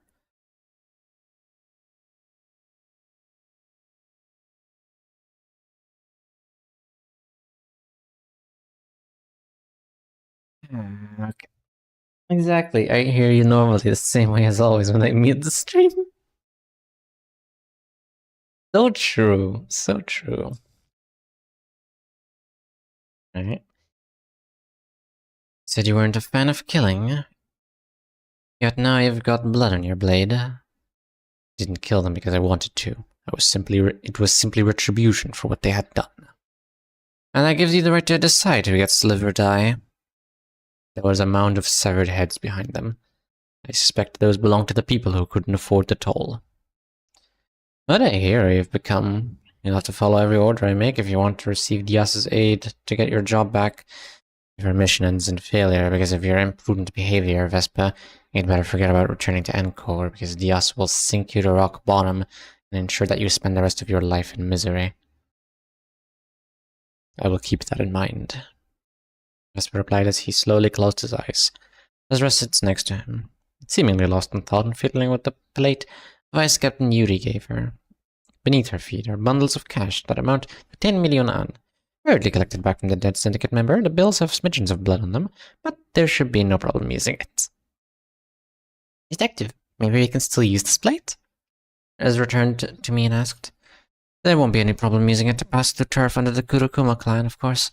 I don't think there's any that could figure out who killed Vice Captain Yuri. No, that's not what I meant. Could I get free drinks with this? So that's what she was looking forward to. Where there is alcohol, there is usually snack. It is little wonder that she's showing interest. EZRA. You can eat anything you want, alcohol or whatever, with the money Diaz gave us. We may very well order food that has never existed before. Vespa's ears twitched slightly. This young man is quite a hearty eater, isn't he? Hee. Give me that plate. Okay. The word Kurokumukai is written in kanji on the front side of the plate. On the back side is handwriting that appears to be the signature of Vice Captain Yuri. This might be handy later on. So, Detective Moses, if I'm not mistaken, the Laundry of Dreams is a location type similar to my atelier. Yuria said. Yuria asked on my shoulder as if the commotion didn't happen. It seems Yuria has gotten a lot less talkative since we started heading to Elcor's nest. Perhaps she has difficulty maintaining this sacrament. I should talk with her about that soon. Could you explain what a location type is, Dr. Moses? Vespa showed interest as well. EZRA scowled at Vespa, trying to correct him, and Vespa retaliated with a gaze just as fierce. You can almost see sparks flying from the staring contest. EZRA, I don't care how Vespa refers to me, so don't waste your energy pointing it out every single time.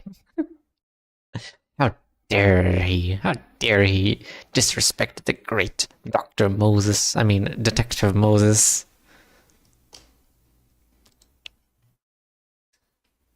But he's the newest and the youngest member of our office. Vespa's veins pops out on his forehead once again. Don't. Okay. EZRA conceded and I resumed the conversation. A location-type distortion is a certain spot being subject to distortion, as the name suggests. But you described the distortion as a phenomenon that individual humans manifest. Are you saying that a person can transform into a location? Precisely. In most cases, it takes the form of a place or building that is unable to move on its own. Oh. It's akin to a trap to the average person. You should be mindful of the fact that a location-type distortion is not the same thing as a distortion encroaching upon its surroundings. Oh. It's just a person turned location. That's kind of scary, actually. Imagine turning into a building. Stronger than encroaching distortion is, the more warped the area around it gets. Wait, the stronger the encroaching distortion is, the more warped the area around gets. Ezra chipped in. Like she said, the distortion can overflow, and a powerful one can influence its surroundings if left uncontrolled. That was the case with the carp, the most recent case of the distortion I solved. It was a child who turned into a giant carp. It would generate a pool of depressive water around it. That's because sadness is most commonly distorted as the form of water. Sorry. That's because sadness is most commonly distorted as the form of water. Ezra butted in. Yes. Melancholy is like water. Perhaps we could talk about categories for such things at a later date. Anyway, a strong distortion can alter the area around it and become a host to subordinate entities. It's easy to confuse it for a location-type distortion. I see. You could publish an encyclopedia of distortions with all that knowledge. Vespa made a sarcastic yet harmless remark. A book. That's funny. I'd be surprised if there's any library that's willing to collect a book like that. I am sure there's one that... Okay, now they're just baiting. Now they're just baiting. Come on. Come on. You can't be saying that. Bruh. It's similar to how abnormalities in the book terraformed their surroundings, and maybe also like how Domebake changed the battle area. True. In the books. True. I feel like in the books it's less so because of this, because I remember Angela saying the books the abnormalities are in were designed specifically for them, to comfort them. So it might be just Angela doing that. The thing you mentioned, though, the Domebake changing the battle area, that I can imagine, yes. That sounds more like it. Although in Runa, it does also just change the background in the Tomari fight, and that's definitely not ego or distortion, so I don't know. Although this will be a cool explanation for Dongbake and Dongran and all the other ego wielders. Changing backgrounds.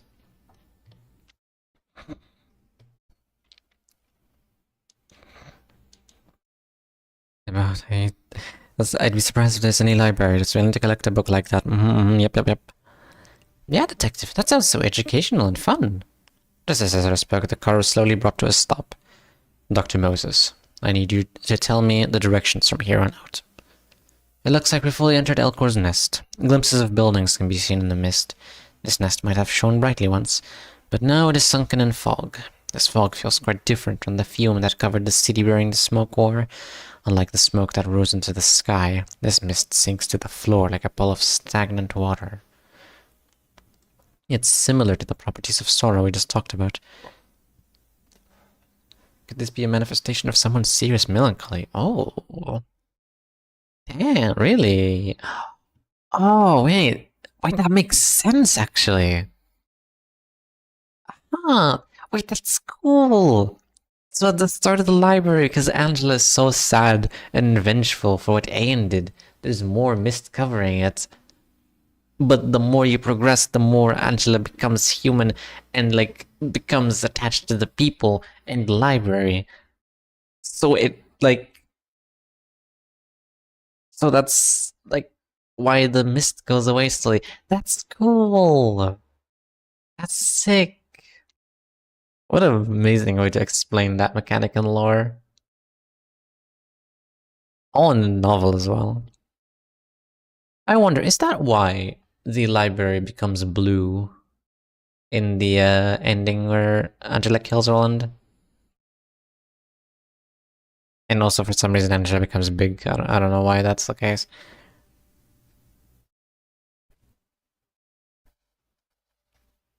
I don't know.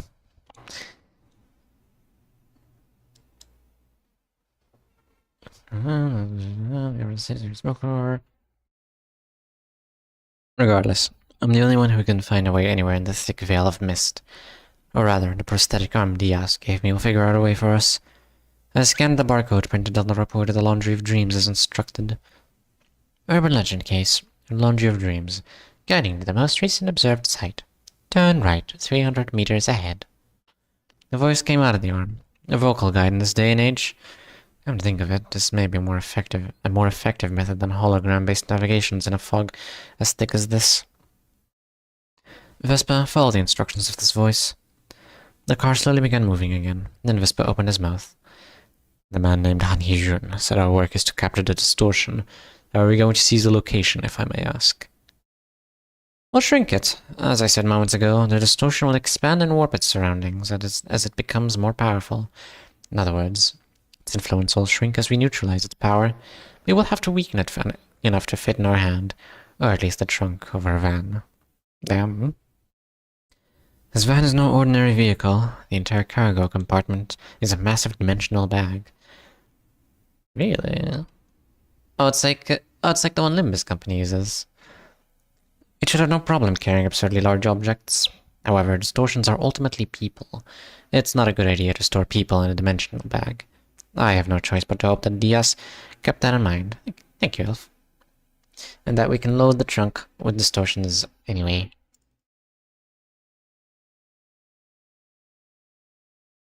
We have to go in the so-called location-type distortions ourselves, then? Yes. We said that they are akin to traps. There is a risk that we will be killed as soon as we set foot in there, is there not? Distortions are not weapons of murder. They normally aren't artificial creations with a specific purpose. What they are is a cry for recognition of their mental afflictions.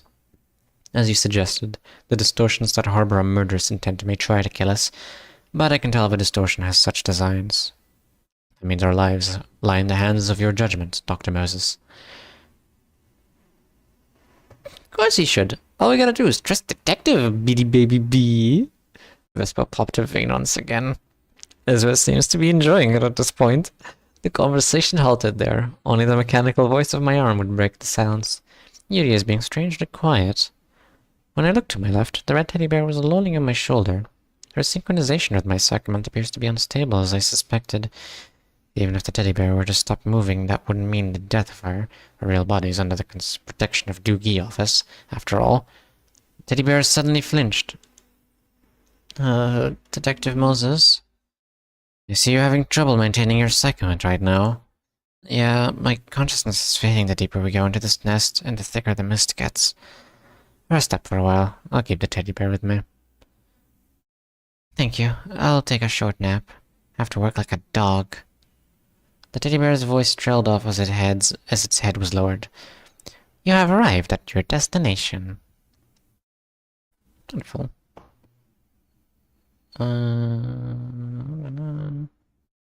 A large green neon sign was flashing sporadically before us. The bright neon light turned the fog around it green. The Laundry of Dreams. We're there. We're there, Dr. Moses. Alright. Be prepared, everyone. Ezra took her dimensional bag, and Vespa took his sword and harpoon as we got out of the car. I placed a smoking pipe in my mouth. We walked to the entrance of the laundromat, and I puffed out smoke, while I closely observed the exterior of the building. The tobacco smoke scattered into the air and became one with the fog. Now then, let's retrieve the distortion. We entered the Laundry of Dreams. Translation notes. Kurokumo clan, but written out of an entirely romanized Japanese to reflect that it has been written in kanji. The word kanji is also used to reflect the source culture of the syndicate. Wonderful. Chapter 31. The Laundry of Dreams. Stinky, stinky. This is just like solving relationship issues between people. Solving distortions is truly just being a therapist, but extra. The joints of the glass door creaked as we entered the laundromat. A spacey and aged washed area, housing 26 front-load washing machines. Faded fluorescent lamps shine over embrowned floor tiles. A few bugs buzz away near the light, and an old pop song is playing from the speaker on the ceiling. I assume he deemed that this distortion is not a threat to us. seeing that you walked into the place willingly, Dr. Moses. Excuse me. Vespa spoke, scanning the surroundings with his eyes.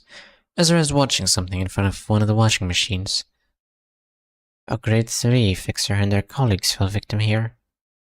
An office was annihilated, and people went missing, right, Detective? Not for long. They were found in another place, as different people altogether. What exactly do you mean when you say they were different people altogether? In the most literal sense, their appearance stayed the same, but inside they were completely dissimilar from before. No one could recognize what they'd become. Oh. Your body stays the same, but you become... either you're swapped with someone else, or you just literally become a different person. Personality, memories, and everything. Detective, over here! I found a washing machine that's running right now! Ezra waved me over. The machine rattles, laundry tumbling and spinning inside. I placed my smoking pipe in my mouth. Laundry. Surely it won't be anything ordinary. Though it is hard to see what's inside while it's running. Yet it would be a pretty reckless move to forcefully stop the machine. For now, I'll have to observe the place more. Dr. Moses, I see a storage and utility room there. I puffed out smoke and walked to the door Vespa pointed at. Was this laundromat not a self-service facility? If an owner is present, that will make this a different type of distortion from what I expected. The existence of a room dedicated to collecting laundry suggests that the owner of the laundromat manually cleans the clothes customers entrust them. However, I don't see a cash register or any other sort of station that a staff member would work at. Vespa, open that door. And Ezra, look around a little more. Roger. Upon opening the door to the storage room, a refreshing scent of fabric softener wafted out through the air. The sight that unfolded before our eyes, however, was anything but refreshing. This is a butcher's shop. Human skin is suspended up on hangers. Oh, wonderful. I see how it is. I blew out a puff of tobacco smoke. Peel off a human skin and wash their insides clean. That's what this laundry of dreams is. Typical of the city. Provocative procedures like skinning humans alive, or some such, doesn't come as a surprise anymore. The next question is its purpose. I have to wonder, does the act of washing signify purification, or does it imply change? I have a feeling that the latter is more likely to be the case. This desire to become someone else and stand out among the stereotyped city folk. It should be stronger than the desire to get clean, at the very least.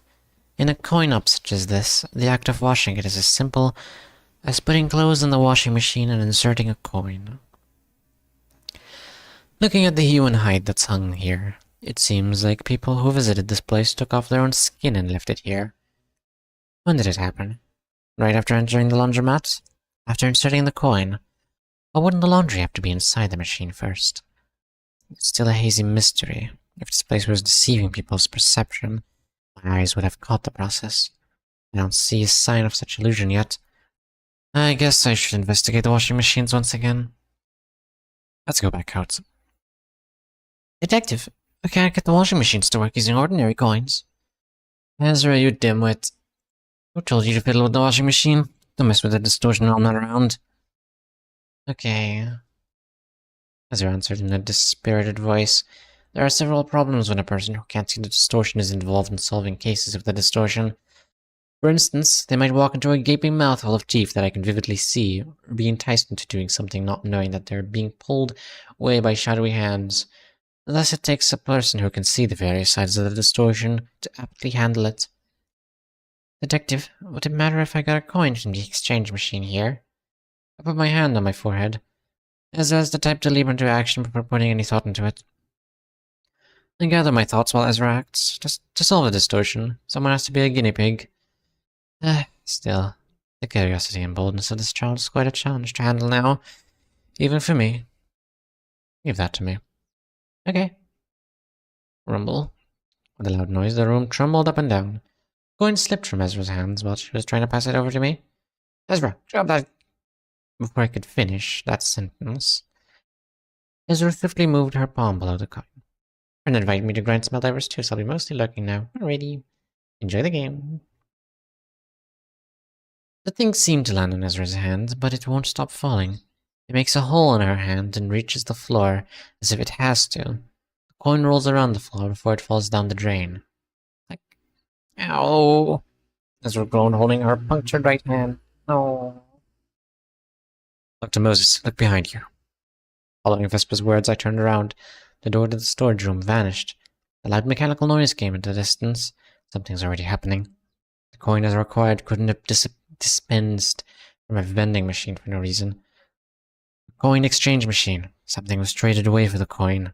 I held the smoking pipe in my mouth. Space is distorting. The ceiling just switched places with the floor. I blew out tobacco smoke as Vespa noticed. The room was slowly twisting and twirling. Detective, is it just me, or does your body feel icky and stuffy? Ezra's body is slowly being filled with filth that resembles viscous blood. Ew. Where I can see the distortion. I need quick wits and good sense. I need to be able to tell if what I'm seeing is a sign visible only to me, or a manifestation that everyone can perceive. The answer is inexperience, and experience tells me that I'm likely the only one who can see that filth. Detective, do you remember? I was a coward during the war. I won't be forgiven either, right? This topic again. The memories of that day are one of the subjects commonly brought up whenever distortion evokes Ezra's traumas. The memories of smoke core. The memories of the smoke core. They haunt Ezra and I constantly. I've become an expert at dealing with such trauma thanks to that. The memories will be unbearable to her, and she will cause some kind of trouble as a result. Yeah, away with this dirty body. I heard the sound of something being unzipped. The skin of the human we knew as Ezra was stripped off from her, head to shoulders, knees and toes. The sight of a person that no one wants to see. It could only be described as a form that I can't dare to look at. A heap of desires. I couldn't stand the sight, so I shut my eyes tight. So what are you doing today? Hello, Flowery. No, oh, come in. We're reading Distortion Detective. Which is this? Oh. It's this novel based off the Project Moon games that I am a big fan of. Currently we're at chapter 30 out of like 46, I think. As like a little Cliff's Notes of it. Moses and Ezra and Vespa are going on adventures trying to solve these cases of the distortion, which is when people turn into monsters whenever they're super stressed or emotional. That's the gist of it. Ezra. Vespa, keep your eyes closed. They bit into the smoking pipe and exhaled white breath. The room was filled with mist. Vespa's mind could be affected if he sees her current form. I immediately breathed in and let out a violent breath. I wrapped the violent whip around the silhouette that I think is Ezra. And do your absolute best to stand still. I can't handle two people doing idiotic things at once. Understood. Vespa responded. I got the pattern down. Once the human takes off their skin, they'll put it in one of the washing machines. Then they'll head over to the storage room and wear another person's husk. Wearing the clean and new clothing, they leave the laundromat as a brand new individual. If Ezra reaches that point, there won't be much I can do. I'll be losing her forever. To avoid that, I stopped her in her tracks somehow. Distortions are solved through contradiction. The deeds that are considered natural and mandatory here must be denied and reversed, making the person wear their contaminated shell back before it can be washed. Such action will weaken the distortion of the laundromat of dreams. What can we do to make her put her own skin back on, then? Forcibly put it on her? No. She must wear it voluntarily. She has to wear her own shell, knowing that it's still a filthy husk. That's how we can deny this place. This space, can I not slash it? There's no guarantee that it won't backfire. Destructive measures should be taken as the last resort. That means it's not entirely out of the question. I shall prepare myself in that case. Vespa kept his eyes closed and put his hands on the sheath of his sword. It's a huge relief that he wasn't afflicted with the distortion's influence. I have no clues about Vespa's past or his trauma. Learning of his past will be a process of trial and error, no doubt. The time will come one day, and it will be unavoidable. I'll have to take my time to know him. That is to say, I know well how to handle Ezra after spending much time with her. Tell me, do you think your current self is filthy? I got too much blood on my hands. I'm dirty. I hate myself. I like you for who you are, even if you think it's unclean. Forthright without redundancy. I say out exactly what I think of Ezra straight to her. Really? The answer is easy, but it's always an ordeal for me to speak it out. I really do. Ezra is conscious of others' attention, especially mine. I like that side of hers. All things considered. I can't bring myself to hate her. Ezra is my co-worker and subordinate, and it's my responsibility to take care of her. The mass of flesh that is probably Ezra picks up the smelly, filthy husk, and wears it once more. The laundromat stops twirling and bending, and gradually returns to how it looked before. Soon afterwards, the space begins to shrink. Vespa, get Ezra and shove the hell out of here. We quickly sprinted towards the front of the door. Cold evening air and moisture damp drizzle assailed my nostrils. We managed to escape safely. The laundromat of dreams was behind us, reduced to the size of a small toy house. Has the case been solved? Vespa asked, carrying Ezra on his shoulders. Quite. Is it always like this? That wasn't nearly as dramatic as I expected. It didn't even have to help. Only because I knew who I was dealing with. That's why Ezra and I are working together. I placed my pipe in my mouth. This case was tame and simple compared to other recent events. And staying still was a big enough help.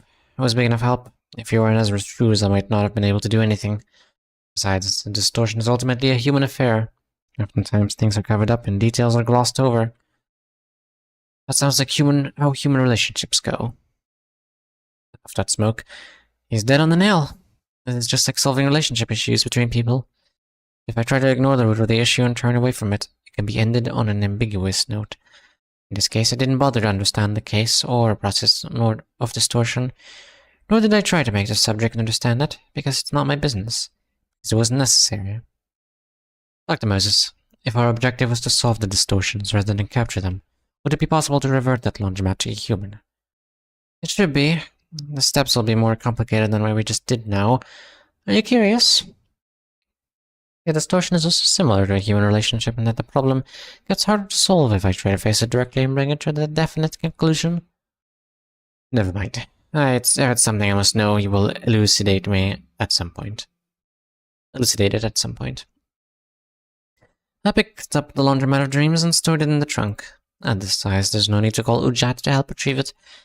Vespa laid us around the back seat of the vehicle. Did you two participate in the smoke war? I don't feel like talking about that at the moment. Understood.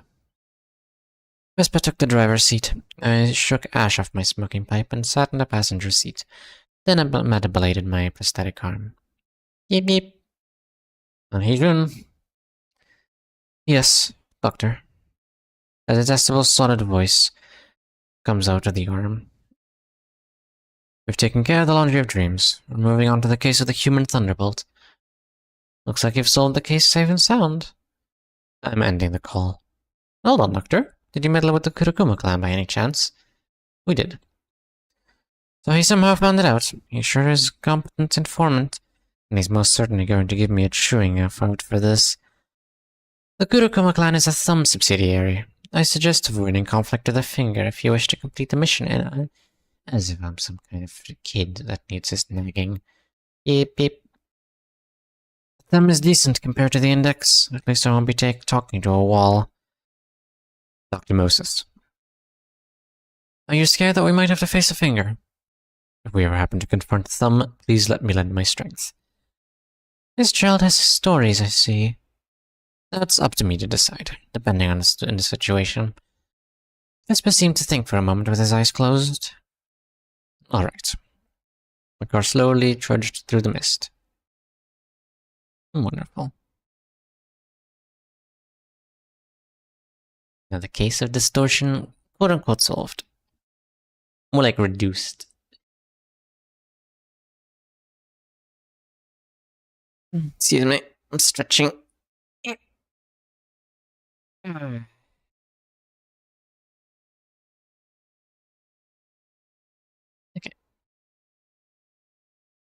Feels quite cruel to leave people distorted instead of solving the distortion when you can.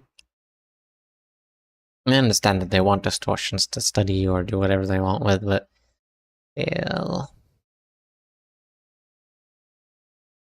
what's a person? Chapter 32, The Human Thunderbolt. A purple humanoid form watches us from afar. The difference in scenery between day and night is small here, but I can tell from the gradually shrinking halo of light in the foggy sky that it's evening. We seem to be approaching our destination. The car shakes pretty badly, running over some form of objects scattered on the road. They're likely corpses. On the way, I read one of the case reports Han Hee-jun gave me. Excuse me. The Human Thunderbolt, created urban plague. It says bolts of lightning will thrash about in the mist when it's present. The Human Thunderbolt leaves completely charred bodies in its wake, emitting a burning smell. Lightning is an electrical phenomenon, thus it's related to hysteria or neurosis. Sparks fly off and conduct electricity, leaving sharp and tingling wounds on anyone that stands around it. It'll be fast and painful. Dr. Moses, someone is after us. Vesper spoke. I see dark figures running alongside the car through the window. This vehicle most certainly isn't moving at a slow speed. Detective, they pulled out a knife! Ezra shouted, we will suffer a considerable setback if we lose this car.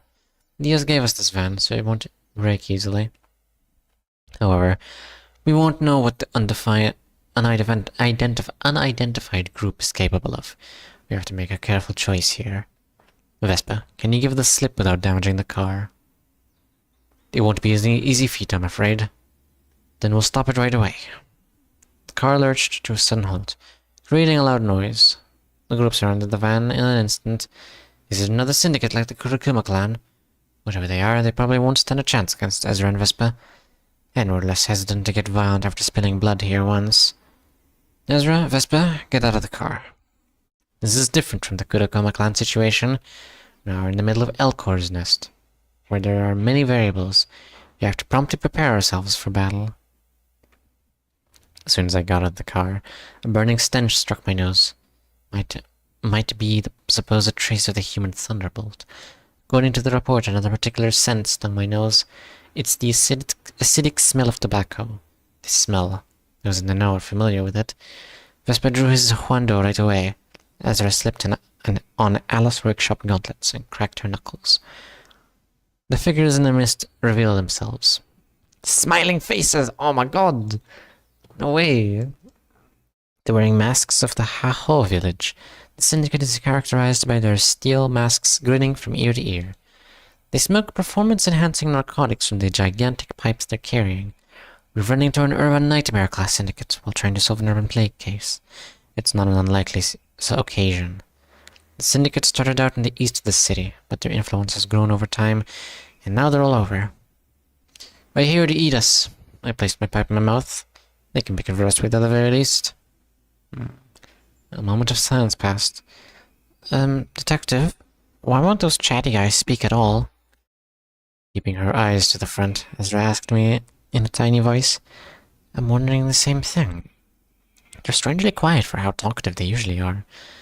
Seems to be about 7 of them. That's not a small number. Smiling faces quietly bite their giant smoking pipes, inhaling and exhaling smoke. I blew out smoke swell. It's a smoking off. It's a lung cancer off. Amazing. Their movement is different. They're known for their uncanny ways of acting, but something is particularly odd about this group.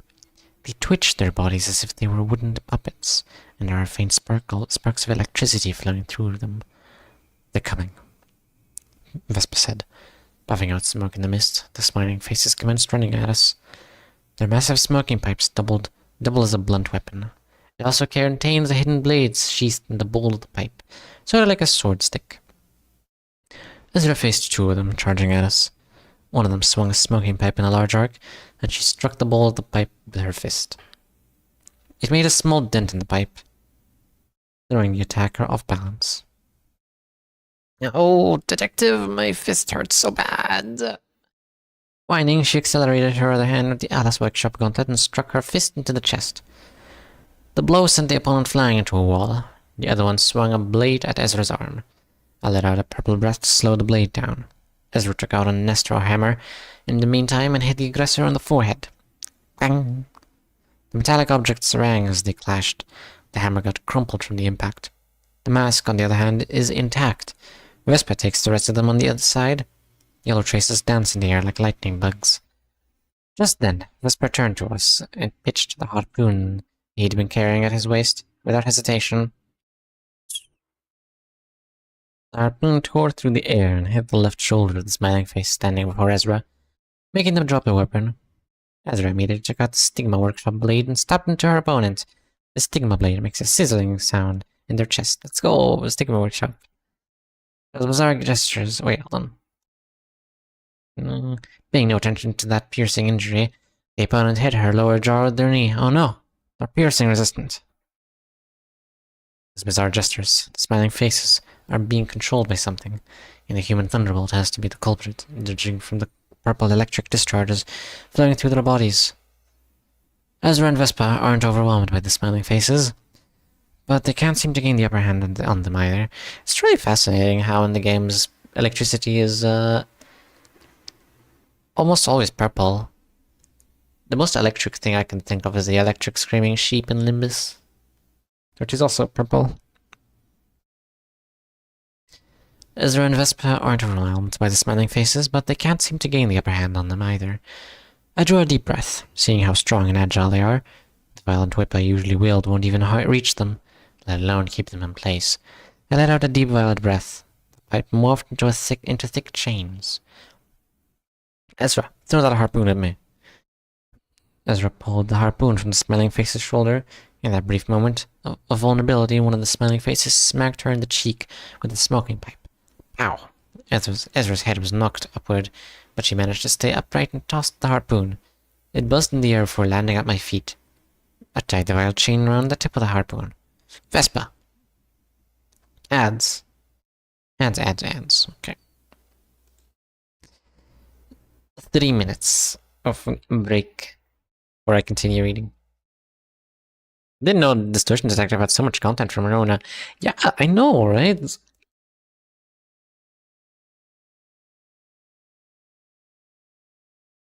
Wow. I'm curious, when did it come out even? Or start, when did it start?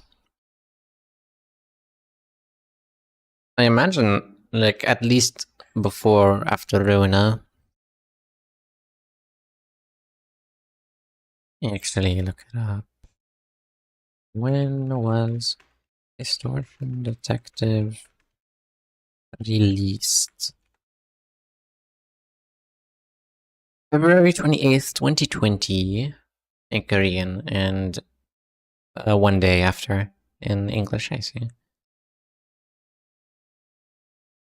That's when it initially released, okay.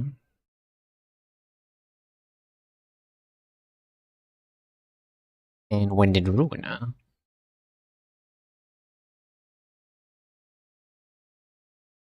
come out? August 10th, 2021. It was before Library of Ruina, damn. That's surprising, honestly. It's like an entire, almost a year before Ruina. That is crazy.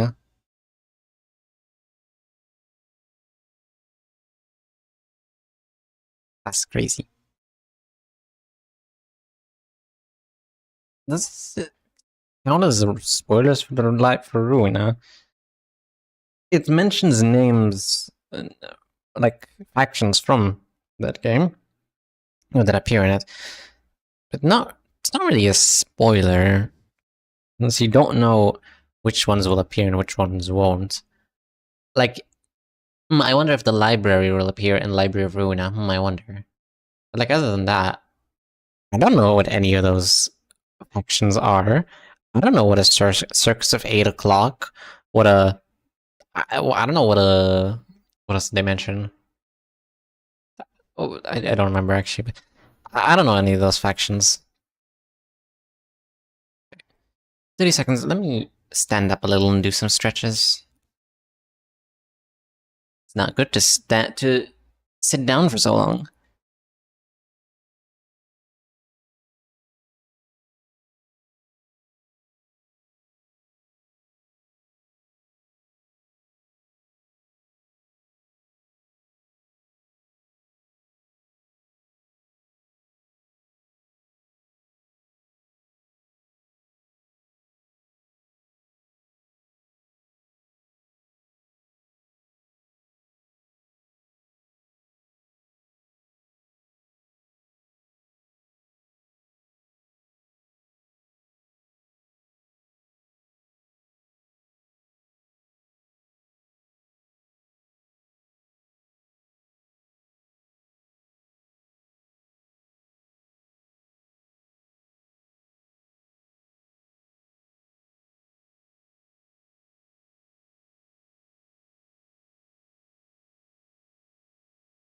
I'm back.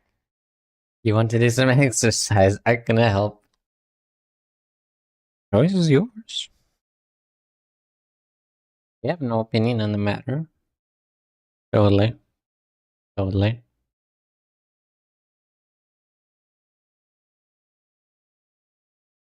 Where was I? As we recalled, the harpoon right on cue. It was then flung with a roar and nailed on one of the smiling faces straight away. As the harpoon was lodged in them, the chains coiled around the body. The movement is restrained, much like a ship with its anchor dropped. The harder they struggle to break free, the harder the chains tighten. The squeezing pain around my brain grows worse too. The pain is killing me. My head swims and my mind wavers. However, the chains will disappear if I let go of my consciousness. EZRA didn't miss the chance. He threw a low kick at the hindered target. The attack broke their leg, bringing them down to their knees. Then she manifested Psychement on her other leg and delivered a kick straight to their head. Damn! The cranium was smashed along with the mask. Vespa speedily retrieved the harpoon and hurled it at another one.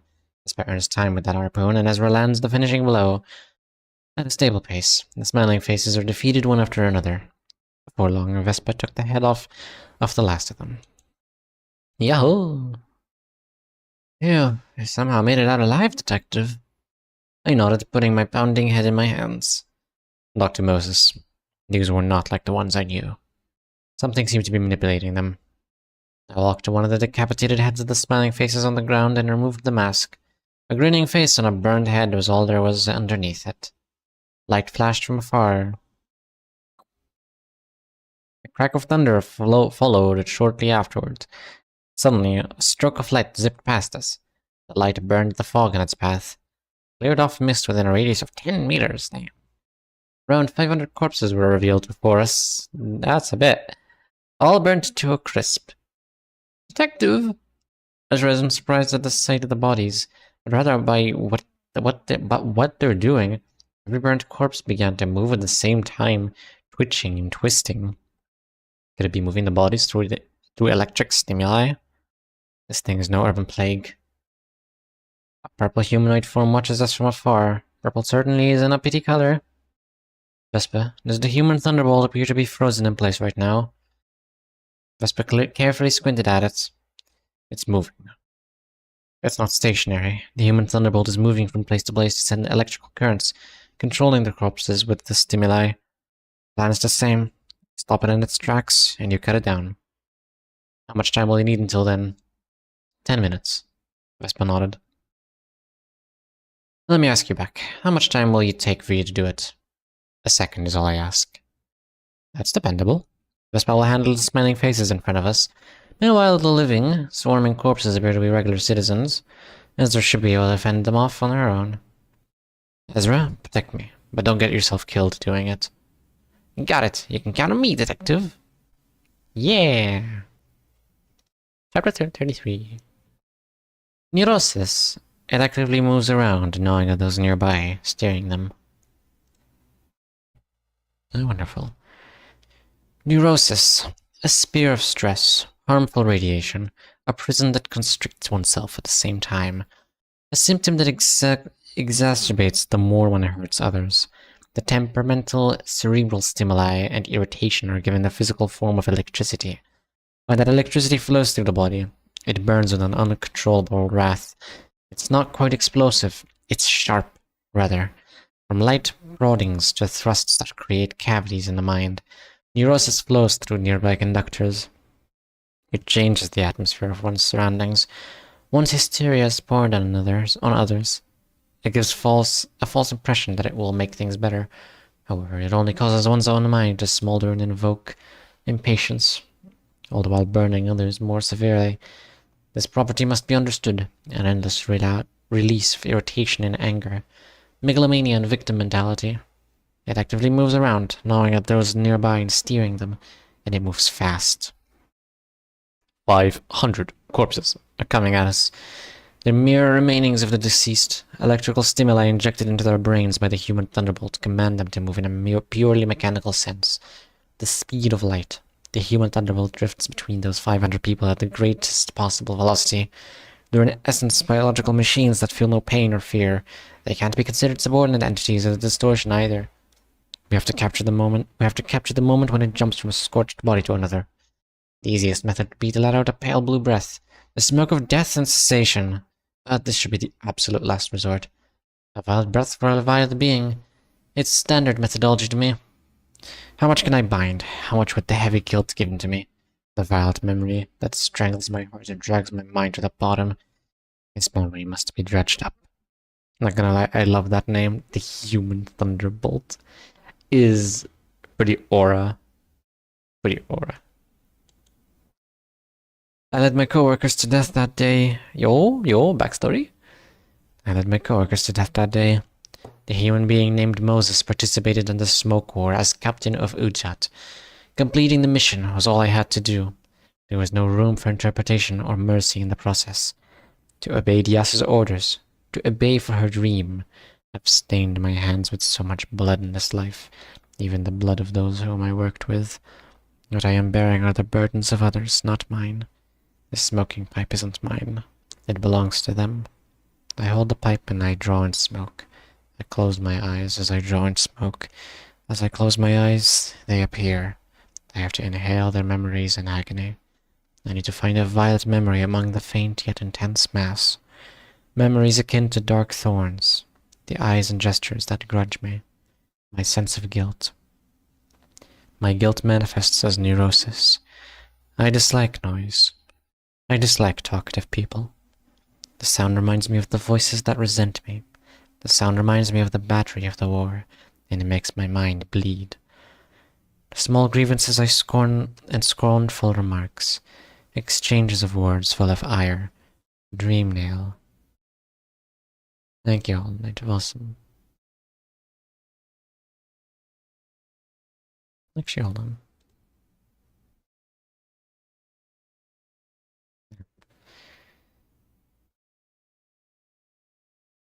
Exchanges of words full of ire, the barbed words I've carelessly spouted, the days in my life which I pushed someone and drove someone to tears.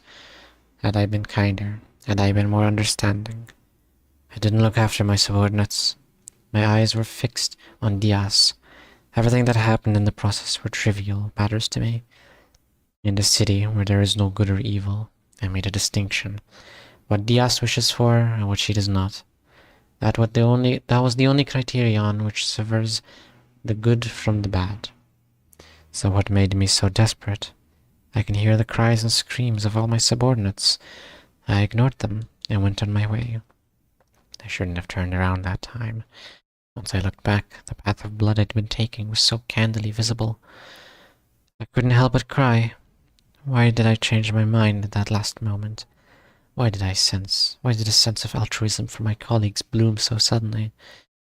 I want to give salvation to them, to those who drift in my head. Each time I resolve a case of the distortion, their screams go sound, one by one. But the quiet doesn't last long. Why did I abandon them? Why did I give them that heartless order?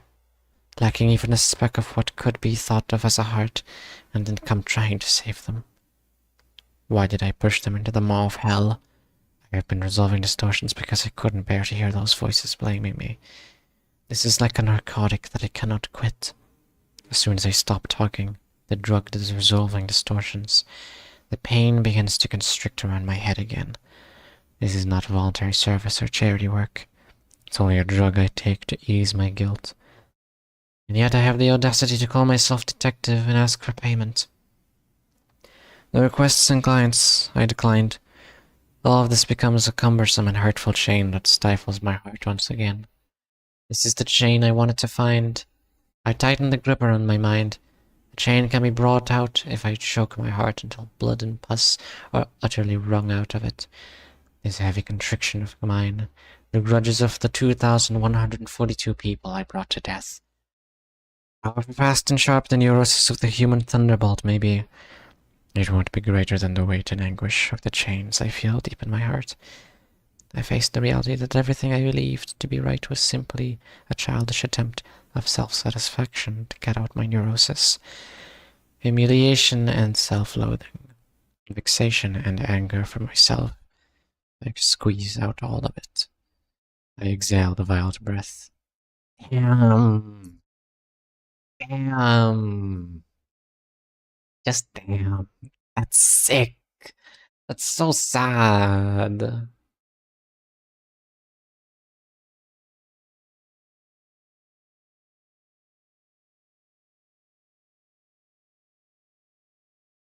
Damn.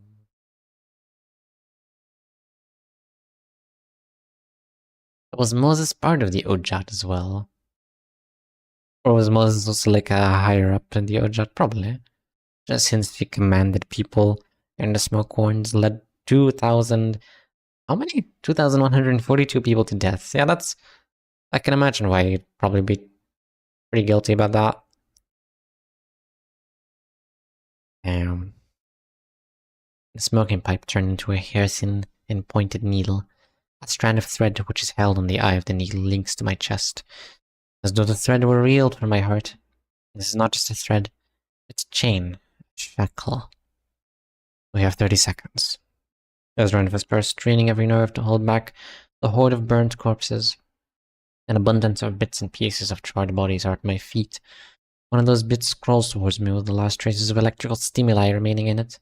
I stabbed the heavy and sharp needle into the arm of the crawling corpse. In an instant, my violent neurosis flowed through all the corpses at the speed of light. Every corpse stopped dead at once. The chain moved from body to body and tied them together. Trauma blast, go! The longer the thread becomes, the more my heart bleeds. The sensation of barbed wire squeezing and crushing my brain. I have to withstand it. Not even a second has passed. So much physical and mental pain is being inflicted on my body that it could end my life. Zzz. Powerful buzzing of a bee. The yellow harpoon soared through the air and pierced the human thunderbolt's chest as it paused between corpses. It is done, Dr. Moses. That's so Mersault coded. Come on. I can imagine Kim Ji-hoon was like, wow, Moses is so cool. I should turn him into a character in my next game. In my next game, actually. The corpse went limp and collapsed to the ground. Detective, are you okay? EZRA asked, having suffered many injuries herself. I nodded in response. The work is not done yet. The elongated chains of the mind now have to be retracted to where they came.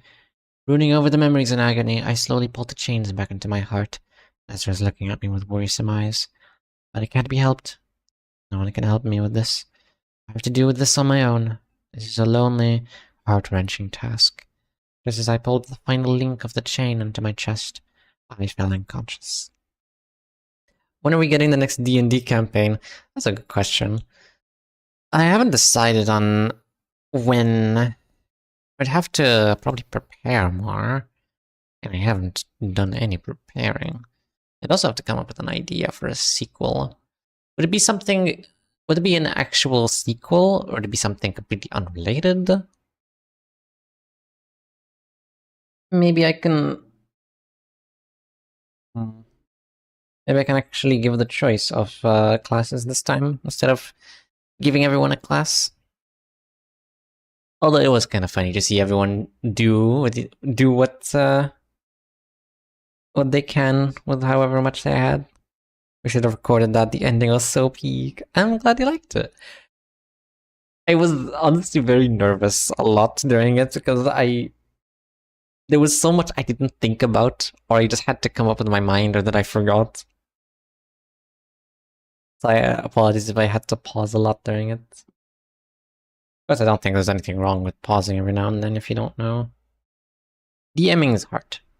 I've never been, like, a DM before, or like a... I never played D&D before, to say the least. So it was quite fun. Even if it was like a simplified version of it. But to answer your question, I don't know. I'd have to get back to you on that. The next community night this week will be a movie, most likely. Next one, maybe I can put it up to a vote if it's peak update or D&D or something else. VR chat is something else I want to do again. It was super duper fun.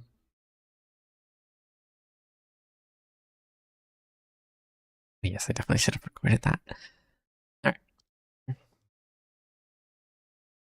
Oh yeah, Moses is unconscious now. Have you come to your senses yet? A low grumpy voice woke me up. Guess I didn't die. Did you retrieve the distortion? Yes, detective. We put it in the van. I see. Thanks for the hard work, both of you. Dr. Moses, we've encountered a problem. What is it? Well, the car stopped working. It might be because of the electricity. Ezra said in a worrisome tone. We can contact Han Heijun and call Ujat over. They'll repair the vehicle for us. My head still feels hazy from using the violet thread and needle. I'm honestly unsure of where I am and what time it is. Still lying on the ground. I picked up the smoking pipe and drew in a breath. Detective, it's nighttime. What hour is it now? It's 3:26 a.m. And our location? Somewhere in the back streets, I think. Very specific. Somewhere in the back streets. They were in the nest before. Well, they moved quite a bit. I placed a hand on my head and puffed out smoke. The night in the back streets. It's time for sweepers. Oh yeah! Wait, 3 something a.m. Time jump scare. Oh no! 3 a.m. is bad in this universe because these little robot-like creatures show up and just kind of murder anyone who's outdoors. It's 1:26 p.m. Oh god. I better not look to my right. They ain't robots. I'm trying to simplify it. They look like robots, okay? What is that? 6:27 p.m. Oh no. Oh my god. That's terrifying. Somewhere in the back streets, I think. The night in the back streets. It's time. It's the time of sweepers. Yo. Let's go. Thank you, Elf.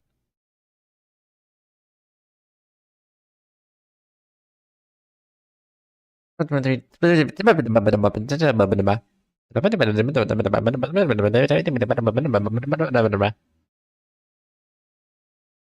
34. Illustration. Let's go. The night in the back streets. And no one will open the door for us. Yo, aura. Look at the aura. Hell yeah. Eek. The sweepers come in 3 waves. 3 waves are all we have to endure. It's just like Limbus Company, for real, for real. That's so cool. It is. The illustrations in these books are always so amazing. I think my art style has been subconsciously affected by this art style. Because I love it. It's so cool. It's so cool. Right. Ezra, Vespa, think you can make it through? I actually used up all my strength fighting the human thunderbolt just before. Ezra looked at me with an awkward smile. I reluctantly turned my gaze to Vespa. Dr. Moses, you're currently incapable of combat, and it seems Miss Ezra can barely protect herself. So the conclusion? Impossible. You'd be able to survive 2 waves, I suppose. Yudia's workshop would have been a perfect hiding spot, but she's not up when we need it. I put my smoking pipe in my mouth. Gross noises can be heard from a distance. The sound of the cleaners of the streets. Fierce fights and contemptible murders are a common occurrence in the back streets. All of it is wiped clean by morning. It's thanks to them. The sweepers clean the back streets, which means it's safe outside the back streets. I tapped my prosthetic arm. Anijun. The prosthetic arm flashed for a second. Working hard day and night, aren't you, Doctor? Sorry to disturb your sound peace, sleep. Examining your location. You're in the back streets at this time of night. I'll get to the point. Ujat, can you call them here? If it's to stop the sweepers, I doubt they'll be of any help by the time they arrive. Then let me ask something about this fallen nest. Is the border between the back streets and the nest area still up?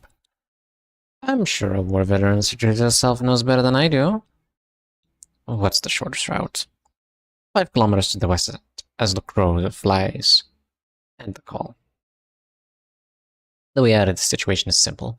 We've got to get into the nest. A ruined nest is still a nest. Sweepers only clean the back streets. We'll travel in a straight line, break any walls in the way, and cut down any nuisance. What about the car? Vespa asked in a low tone. We'll leave it here until the night passes. It'll be fine as long as we aren't in the van. Won't they treat distortions as humans? Don't ask me what they think. There is no other option. Even if we were to lose the two distortions we've retrieved, saving our lives comes first. We don't have time. EZRA. EZRA takes out her gauntlets and hammer, preparing to make way. When it comes to destruction for survival, she should be better suited for the job than Vespa. Junior, give the detective a lift. EZRA yelled. Vespa put me under the arm. As unpleasant it is. I suppose it's for the best. Here we go. Detective and Junior. Wait, sorry. Here we go. Detective and... Wait. No, this is EZRA. Here we go, Detective and Junior. EZRA always calls Moses as detective.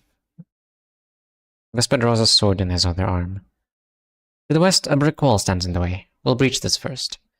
EZRA put her fist through the wall. It crumbled with ease. And there's a two-story house standing right in front of it. Just as she tries to break this wall, Vespa stops her. Residential areas mustn't be destroyed during the night in the back streets. Taboo. Oh. I hadn't thought of the residential area. All of our problems could be solved if we can enter this house, but we need permission from the owner of the home first. That's an interesting rule. Makes sense also. Wait. I guess in the interval for Canto 8, technically that wasn't a residential house, since it was like kind of like an illusion that house was. So it's fine to destroy. I hadn't thought of the residential area. All of our problems could be solved if we enter this house. But we need permission from the owner of the home first. It's not just a taboo in a nest, it's a taboo of the city. That means violating it won't simply end with a taboo hunter or two chasing us. The night in the back streets is a completely lawless hour. There's one exception among this, which remains safe. The residential area, an inviolable territory. The head of the city doesn't allow this sanctuary to collapse, and no one will open the door for us. Detective, what should we do? We shan't dare to commit a taboo that not even the fingers violate. I can hear 3 to 4 people all sobbing inside the house. A group of strangers breaking walls and standing before their home would surely be a terrifying sight for them. The sound grew closer. The sweepers showed up from the mist. Excuse me. Sweepers seep into the corners of the alleys like water flowing over a toy village. They go anywhere a path is open. They're persistent and resilient. They aren't afraid to die. They swarm their targets and cling to them until they've been cleaned off the street. If a sweeper has died, they clean that corpse as well and continue on. Their orange hooks inject whoever they stab with a strange fuel. That mysterious fuel liquefies the victim. The melted remains are then recycled into fuel. Clumps of liquid. That's what the sweepers are. Who knows what goes on in their minds? It's frankly strange that they had considered those beings to be humans. I'm not sure if they're even capable of thinking normally. Detective, I'll get ready for battle. Put me down, please. Vespa stepped me on the ground. I bit my smoking pipe. The yard of a residence. Sweepers squeezed through the destroyed wall. While this wasn't our intention, we've put ourselves in an advantageous spot for fending off multiple foes.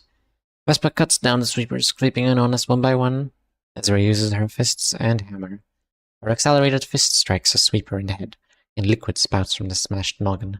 The same liquid spills from the torso of a sweeper cut in half by Vespa, and the liquid is absorbed into the bodies of the sweepers that follow, simply by stepping on the pool of liquid. 2, 5, 10, 23. Vespa's blade is losing its edge, and EZRA's fists are getting slower. The sweepers must be sliced into 2 or blown up in a single hit. They'll recover from wounds left by dull swords and lethargic fists by absorbing liquid from the carcasses of their fallen brethren. I can only trust those to handle it. Oh, that's why they do that in Ruin. That's why they heal whenever they die in Ruin. It's because they just absorb their brethren's life force. No wonder. The first wave has died down. The time is 3:40, and the second wave will strike in about 10 minutes. We shouldn't stay here. We need to continue on to the west. However, we couldn't even make 100 meters. I know this won't work, but I have to give it a shot anyway. I knocked on the door of a residence. My name is Moses, and I'm a grade 5 fixer from the 7 Association. Could you please open this door? We just need a place to rest for a short while. There's 3 of us, including myself. The sound of a person weeping came from inside. We'll just take shelter until morning. We can pay you too, Ezra yelled urgently. We want to live. Please. We want to live. Please leave us alone. Detective, I guess it's not gonna work. Ezra said in a discouraged tone. We're too frightened to be reasoned with. Thus we have no choice but to start running again. What will you do now? We have to move to the west. Vespa picked me up again and ran westward, and Ezra following right behind. Let's jump over or go around the obstacles we encounter from now on. We can't afford to check if every wall in front of us is part of the residential area in this thick mist. This is going to take more time. Vespa and Ezra may be fast, but traveling 5 kilometers in 10 minutes will be a difficult task in their current state. We crossed walls and ran through narrow passages in the back streets. This Vespa kid is insanely quick, I must say. He sprints like a beast while searching for open paths. Ezra isn't falling behind either. It's 3:47, 3 minutes remain. Or not. Time is up. Ezra, Vespa. Creepers come in swarms from both ends of the long alleyway. I tapped the arm. Unhidden. Yes, Doctor? Does this arm have any combat functionalities? No. Then what was your boastful statement of this arm being a one-of-a-kind expensive about? Because there really is no other prosthetic arm like it. It's equipped with the technology that allows us to locate you wherever you are, not to mention its durability. Amazing. It really is just that.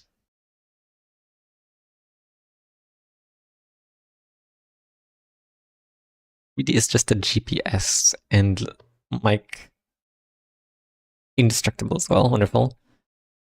I hang up. Swarms of sweepers throng Ezra and Vespa. The 2 are slowly being pushed back. It's like stopping a leaking dam with just a palm. Detective, I'll try to keep them at bay. I won't let any of them reach you. Right now, I don't have the strength to take on a single sweeper. Ezra and Vespa will survive somehow. I'm completely dead weight this time. Placed my smoking pipe in my mouth. Behind me is the door of a building in the residential area of the back streets. If we broke this door and went inside, we might be able to survive the night. However, breaking a taboo of the city is on a completely different level to breaking a taboo of a nest. The most one can do is delay their inevitable death. Paralleled force will pursue us. Death comes unto one someday. Perhaps the reason I live is to settle what I started, until that moment comes. That's what makes me want to stay alive. I let out a red breath. Dr. Moses, don't get any ideas. A yellow harpoon knocked the smoking pipe out of my hand. Damn. I told you that I could stop the first 2 waves. Sancho. How you doing? Vespa frowned at me. His body covered in injuries. I picked up my pipe and knocked on the door behind me. This is the most I can do. Will the 2 act as human shields? I'm Moses, a grade 5 fixer from 7 Association. If you let us take shelter here for a short while, we will give you a generous compensation. No response again. That either means no one is in this house or they're rejecting us. Old steel door opened with a metallic creak. Yo? Ezra, Vespa, get in here right now. I shouted at the 2. Hey, detective.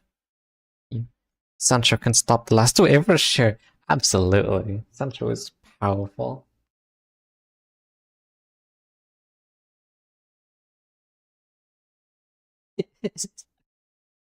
I say, and as soon as I look down, I just see him being chilling next to my chair. You're very powerful, aren't you, creature?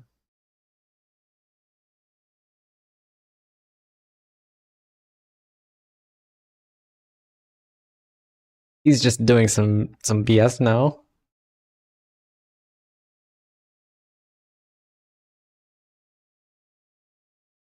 Why didn't they just call Sancho?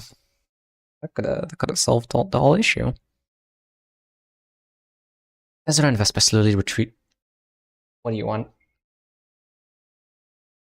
He's just chilling. Ezra and Vespa slowly retreated to the door as they took down the sweepers in front of them. After they entered through the steel door, I quickly shut it. We're safe now. What a relief. What a relief. Thank you for your kindness. Moses from the 7 Association, was it? I'd like to make a deal. For golden insignia, this is a symbol that distinguishes the fingers. These dark red... Oh, it's the thumb! You're the thumb! I turned to Vespa immediately and I shook my head. Whatever story that kid has, this is most definitely not the time. Around 20 people in red coats are looking at us. Let me introduce myself. I am Isabel, a capo of the thumb. She ground her cigar into an ashtray and extended her arm for a handshake. I am a grade 5 fixer. I have to submit to the authority of a capo. I lowered my head and grasped her hand without making eye contact. Strange things have been occurring in this nest, as you can tell. We couldn't acquire any proper info because of all this fog, yet now I meet a fixer from the Seven Association. I am such a lucky gal. Isabel handed me a glass of liquor. I poured the drink down my throat. I've been parched for a while. What are the grades of your fixers next to you? This child here is EZRA, a grade 3 fixer from Seven Association, and... I'd rather not disclose Vespa's real name and grade. Introducing him as a grade 3, like EZRA, should be appropriate. Grade 1 fixer, Vespa, no affiliation. Vespa uttered, running his hand through his blood-soaked hair. I placed a hand on my forehead. A grade 1 fixer is in the same class as a capo. A grade 1 fixer? You wouldn't be lying by any chance? Vespa put his hand to the inside pocket of his coat. The 20 thumb goons immediately pointed their matchlock rifles at us in unison. Isabel made a gesture to halt them. Then Vespa took out his fixer license and tossed it in front of her. Without a doubt, a legitimate fixer license issued by the HANA Association. It's a pleasure to greet such a valuable guest. Please feel free to rest up here for a while. Let's talk more when the sun comes up. As soon as she stopped speaking, the goons withdrew their guns. They're quick to change their attitude when one discloses their grade. That's what the thumb is. A gang of mobsters obsessed with class and authority. Provide them with blankets and pillows, and show them the room where they will rest. A couple of syndicate members guided us. This is a small house with a floor space of 70 square meters. There's no way the thumb would use this kind of residence as a base of operation. How nice of the thumb. Wonderful.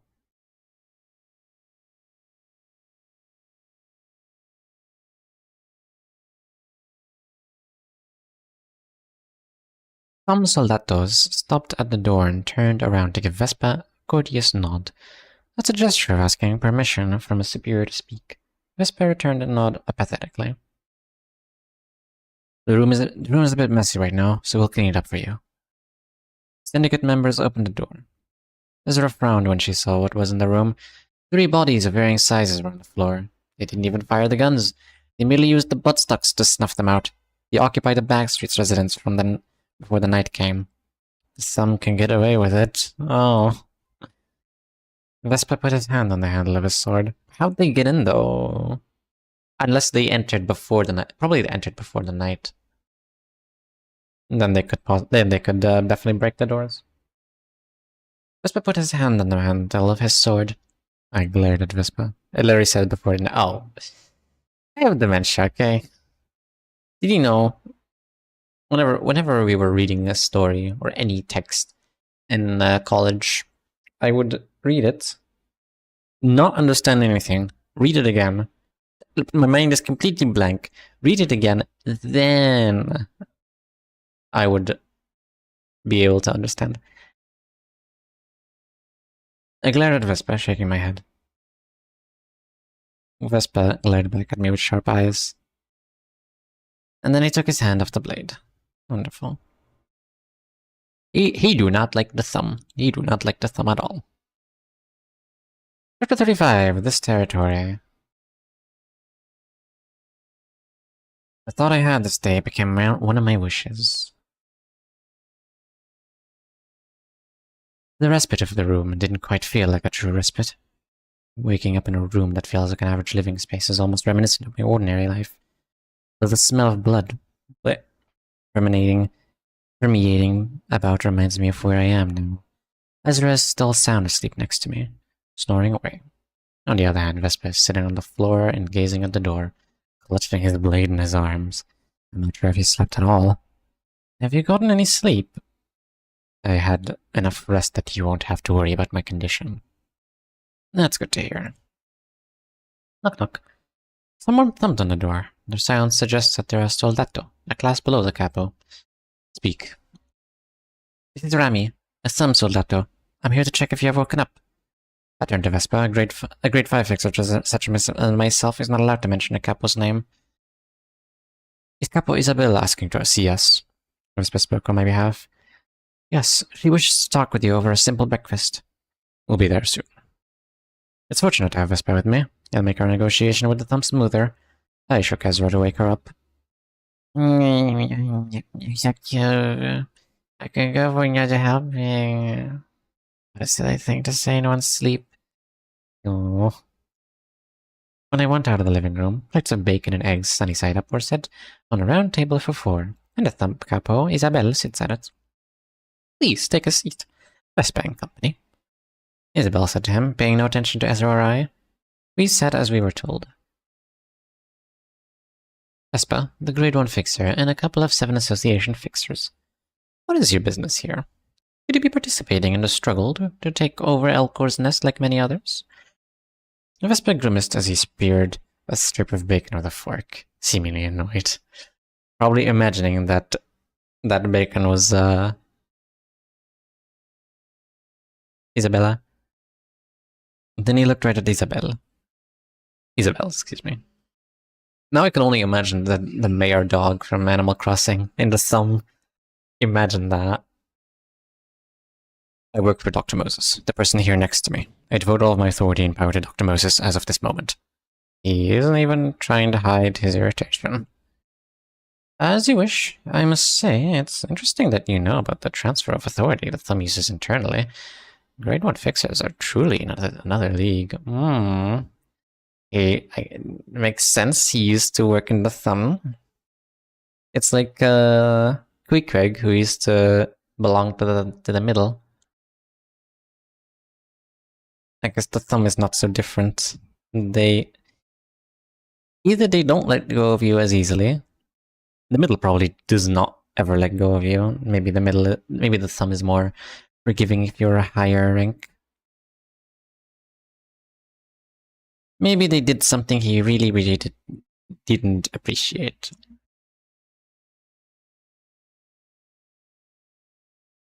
Isabel gave her answers as she lit a cigar in her mouth. Or perhaps you're an affiliate of the thumb. Puffing out cigar smoke towards Vespa, Isabel narrowed her eyes. He glared at her, not budging an inch. Let's not get off topic. I would like if we could speak on equal terms. Ezra, clean the table, will you? I don't think we have the time for a full meal. Okay. Ezra answered, hurriedly shoving bacon in her mouth. While Ezra and the thumb members were clearing dishes from the table, I placed my smoking pipe between my lips. It's time to negotiate a deal. I'm bargaining with the thumb, one of the fingers. No amount of ridiculousness should be surprising coming from them. Well then, Miss Moses, grade 5 fixer 7 association. Let us speak on equal terms. Gladly. The thumb has the strongest organizational power among the fingers. It controls a legion of subsidiary or syndicates, and the members of the thumb itself are not rallied for trivial matters. However, soldatos and even a capo being at the site must mean that they're unable to rely on their subordinate subsidiaries. Excuse me. I imagine it has something to do with the fog covering this nest. Syndicate's organizational capability wouldn't be as effective in this mist. That clouds one's cognition. They're likely desperate in their own rights in their attempts to make use of us. I'm about to offer a deal. I hope you're prepared. That's right. It's hard to refuse a deal offered by the thumb. On equal standing, I could politely decline it given enough justification, but they provided us with shelter to survive the sweepers. We're indebted to them. I don't see any justification that could lift this debt. Let's hear the details of your offer. I bit the pipe and let out a breath. Miss Moses, first, I want you to give me an introduction of yourself and your colleagues. Although it won't change the outline of the offer, I might be able to take it into consideration. Isabel filled a glass in front of her with liquor. I'm working as the Distortion Detective, or so I call it. These two fellows are my assistants who help me with the job. Isabel's brows twitched. Perhaps the word distortion caught her attention. That's got to be the case. Several sightings of the distortion are apparently being reported in Elcor's nest. There's no reason for me to hide my profession.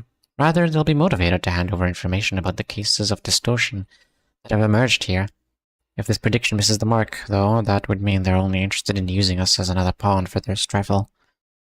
So you're a detective. It's impressive that you have a grade 3 and a grade 1 fixer as your assistants. I'd contact the headquarters and check the facts right away if I could. But I cannot reach the outside at the moment, so I will have to trust your word on this. I won't pry it. Isabel goes back. I bit my mouth accidentally. I hope the terrible thing that happens when you bite your tongue, lip, mouth doesn't happen. I always hate that. Isabella guzzled down her drink. It wasn't the mention of distortions that she reacted to, unlike my expectations. I won't bring into it any further. There'll be bloodshed in Alcor's nest. In the near future, we of the Thumb and our subsidiary syndicates are preparing for this fight. And when that happens, it's so horrendous. Hate. Alert. Sancho is eating. Sancho is eating food. Are you asking the office of the Distortion Detective to join your forces as part of the deal? We aren't looking for soldiers to fight alongside us in an all-out war, no. The workshops in this nest which were supposed to provide the Thumb with musket ammunition have disappeared.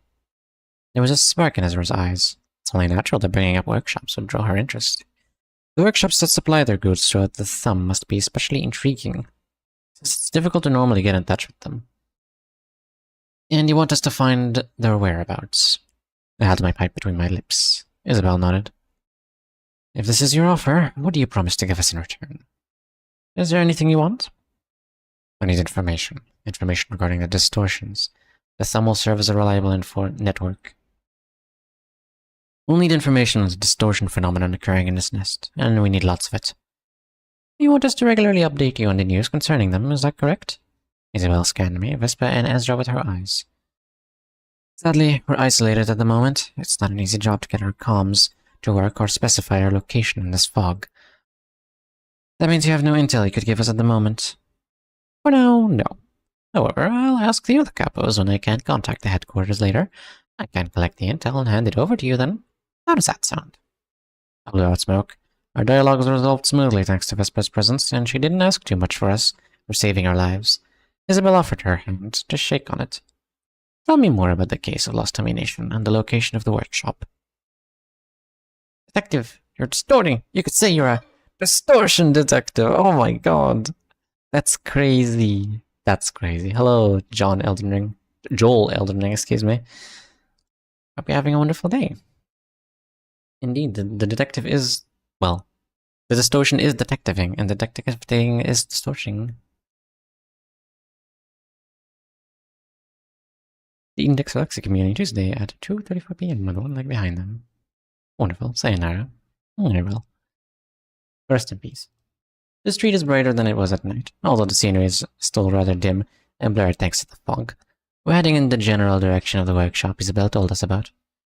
Ezra walks with a spring to her step, possibly because she's elated for the chance to see a workshop partnered with the Thumb. Vespa follows us, wearing a frown. That kid certainly seems to have a deeply ill-fated relationship with the Thumb, and for reasons I'm not yet aware of. Ezra, do you know much about the workshop the Thumb gets service from? Yep, of course. Ezra's expression was that of someone begging to be asked more questions. It's true that I know little about the Thumb beyond common knowledge. There has been a particular lack of friction with the syndicate while going about this job in general. So, Ezra, could you brief us on what you know? As you're already aware, the Thumb uses muskets. Right. And the Thumb uses a huge variety of bullets. They pick the right ones for the situation every time. I'm guessing those bullets are quite pricey. Oh, it's no joke. It's like they throw money at their workshop when a purge happens. Vespa's brow furrowed upon hearing the word purge. They must have a troubled past concerning the Thumb's purge. Purge. They don't waste their ammo on trivial stuff, though. In fact, the Thumb's firearms are terrific weapons even without the bullets. The buttstock performs better than your average blunt instrument. It's made of the hardest wood available in the city. Ezra tirelessly goes on with her passionate speech. It might look simple at a glance, but it contains the technologies of several workshops. Acceleration and mass manipulation are a given. They could purge anybody they want for a reason. The buttstock is designed to be a good tool for bashing anyone's jaw, too. Is it so entertaining? Vespa murmured. It would seem all this talk with a thump provoked him. Huh? Well, yeah, talking about workshops is always fun. Have you been struck by the buttstock yourself? Vespa gave Ezra a vicious glare. His eyes are much like those I saw plenty of times throughout my life. Ezra's expression changed in the blink of an eye. The same expression she wore during the war. What are those eyes? Miss Ezra, I want you to refrain from talking about such things while I am around, lest I cut your tongue off. Spoken like a true thumb member. Vespa grabbed the hilt of the sword at his side. Don't you give that kind of look in front of the detective. Ezra spoke in a glacial voice. I placed a hand on my forehead. These kids are comparable to ticking time bombs. The detective and I have gone through a war. It was a hellish time. Worse than anything I've never ever experienced. A flash of yellow light danced in the air. What do you know about me? Vespa's sword was drawn before I noticed. I don't give a damn about that. Just don't evoke the memories of war for the detective. For us with those eyes. How much can you talk about killing people so gleefully when you've suffered a war? I lit my smoking pipe. This is the only way I know to cope. Seek joy and don't be serious. Ezra's blonde hair gradually turns white. She gripped Vespa's neck with her hand at a speed my eyes couldn't follow. Vespa grasped her neck in retaliation. Both of them were nothing short of killing machines. Ezra stopped. She put her arm down at my word. Her eyes were still cold. I apologize. I was careless.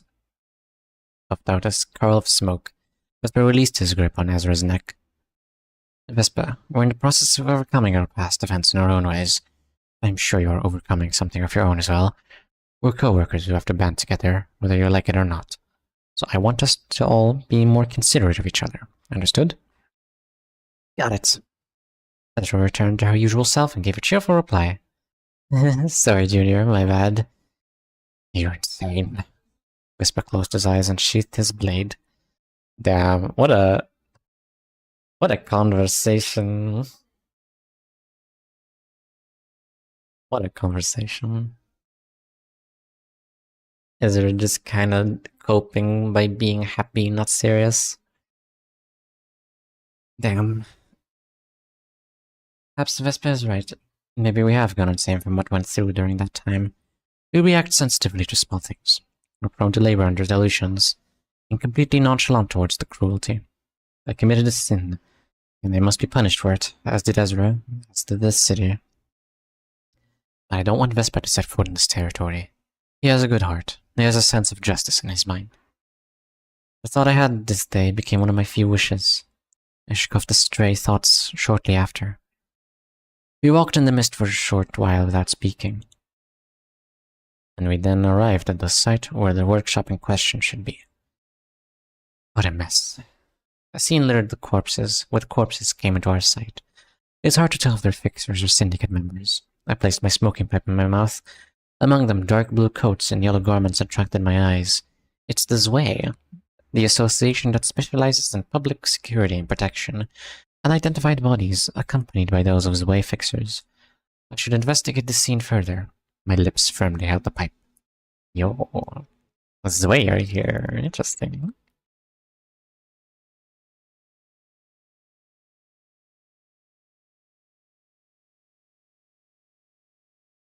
Gonna happen. The thumb being there and the ZWAY being there, and everyone probably gonna have a good time. Number 36, the bullet. It rotates, digging into Ezra's chest ever so slowly. Wonder what that's about. Let's see.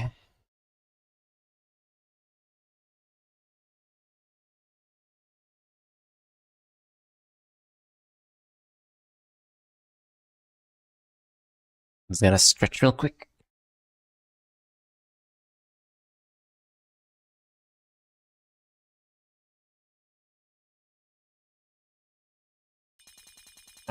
Thank you, Aura. I should probably drink more water.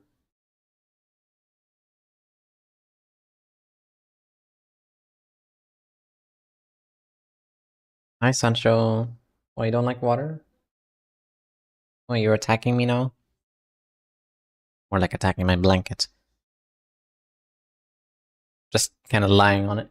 What is wrong with you? What are you doing? Oh no, I shouldn't have wiggled my foot. Now he's attacking it. Oh, Sancho. There are bullet holes in some of the corpses. These bodies are in the attire of the Zwei Association, and I suspect that they belong to a fairly eminent section. I searched the body of one Zwei Association fixer, looking for something a fixer would carry. I found a fixer license inside their pocket. It says they're from Section 3 of the southern branch of the Zwei Association. Just as I predicted. This rectangular ID, proving one's status as a fixer is what tells them apart from syndicate members. Someone fixes and solves problems for a price without a fixer license. You have yourself a syndicate. This is the line between us and them. I inspected the bodies next. A bullet to the chest punctured their heart and went straight out of the back. And all of their faces were contorted, tears streaming. EZRA, but the thumb's bullets are powerful enough to penetrate the coat and the section of that the Section 3 Zwei have with such ease. It's possible in theory. This case is kinda iffy. Bullets used by the highest of higher-ups are super expensive and powerful, so they could make a hole in those coats. The thing is, it's unlikely for such superior personnel to be in a place like this. I gave a light chomp to my smoking pipe. Could this workshop be a place where bullets for the top brass are manufactured? Well, all the workshop owners said the ammunition of the Thumb is produced at the Thumb HQ, and kept under strict management when I asked them. Ezra says with a puzzled look. I searched the coat some more. Excuse me? I see. Scratches on this coat. Wait, don't jump scare me like that. He just jumped onto my lap. He looked at me with killer eyes. Don't step on my keyboard, please. And then jumped. That's my water bottle.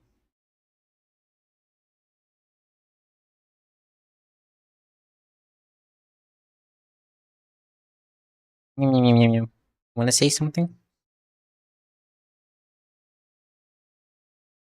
No, he's very quiet. Sometimes.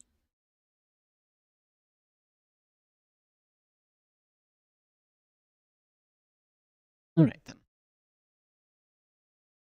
Done on my lap, alright. Or arches on this coat, and the bullets scattered on the floor. I picked up one of them. Is this bullet the kind used by the Thumb, then? It is. Vespa gave the answer instead. They illuminated my pipe. A battle broke out between the Zwei Association and someone who took the Thumb's bullets. However, those bullets... What are you doing? However, those bullets were not responsible for the deaths of the 7 fixers from Zwei Section 3. Detective, the other corpses don't look like fixers. Maybe they were part of a Thumb subsidiary syndicate guarding this workshop. I walked toward Ezra and glanced at the bodies. The limbs were lopped off by large weapons. This is the Zwei Association's work. Their enormous swords have caused this damage. Zwei Section 3 and a Thumb-affiliated syndicate had a fight. The Zwei came out on top. But... right, there was someone else. I let some smoke seep out of my lungs. Looks like we have some new faces here. Phew, looks like we have some new faces here, judging by your appearance. Oh, you fixers on a request? A voice came from the mist. It's the voice of a young male. He must be the one who killed the fixers from the Zwei. A man with ammunition capable of penetrating the code worn by Section 3 of the Zwei is a considerable threat, even for Ezra and Vespa. We have to react immediately. He can see us through the mist. He has us at advantage in terms of sight. Ezra. She nodded and put on a gauntlet of the Wind Valley workshop. Gale fist! She lunged her fist forward. A strong gust of wind cleared the mist in its way. Vispa threw his yellow harpoon with a delay. It took a little time for the mist to obscure our sight again. It's a hit. We walked in the direction of the moan. Excuse me, isn't this rather harsh? You can't just pin a metal stick into a stranger's thigh without asking. I shouldn't let my guard down. They might not be alone. I exhaled a red breath, and the smoking pipe morphed into a sword. Are you the one who killed the fixtures from Zwei, Saucy? Don't do that, please. Don't bite my Ethernet cable. Thank you. I had no ill feelings toward them, but they were getting in my way. Casually. The way of you taking the bullets for yourself. Exactly. I'm the marksman with the mist. More ammo, the better. Heard that voice right in front of me. I give Vespa a look. When Sester turns flank. Ezra, be on your guard. Vespa, disarm him. But don't hurt him too badly. Vespa jumped sideways and disappeared into the mist at once. Ezra and I kept advancing forward. Ooh, are you also here for these pieces of metal? Ezra. She extended her fist once more as the mist cleared away. A yellow trace swept the floor. Vespa seemed to be going for the legs. Something was cut by his blade. It's a decoy. He's so chill about this. He spoke in a low voice. I knew it. So you were. An old radio was in front of us. Amazing. I bring enlightenment to people. You're probably thinking that you're wandering in this mist like most others. What is truly lost, though, is the mind. What is truly lost is the ad break. That's happening right now. We're gonna take a break for 3 minutes. Fascinating character. He's so chill. Could be a distortion. I wouldn't be surprised.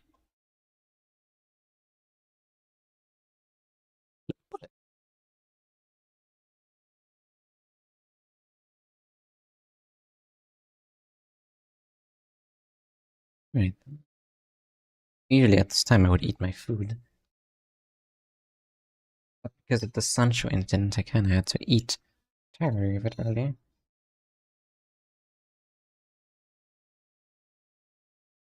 What are you looking at me for? What do you want? There's nothing left. There's nothing left. What do you want? Looking at me. Yeah?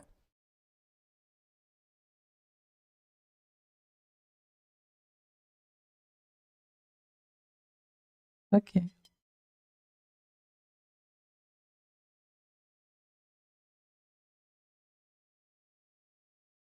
I'll just try to ignore it.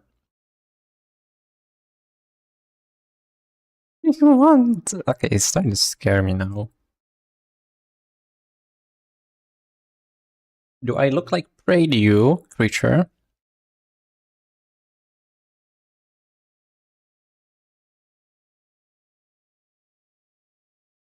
Probably do. Probably trying to assert his dominance. Probably not helping that I'm constantly breaking eye contact.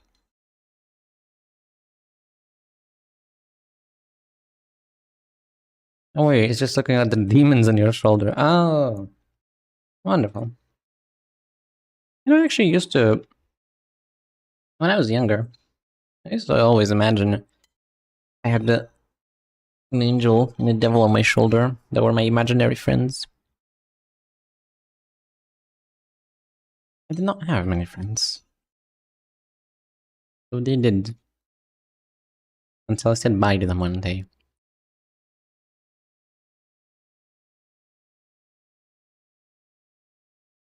I don't remember what I named them. Probably something stupid.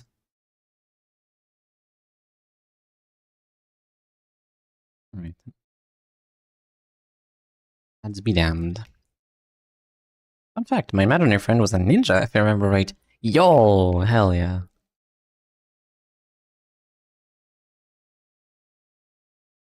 That's so much cooler.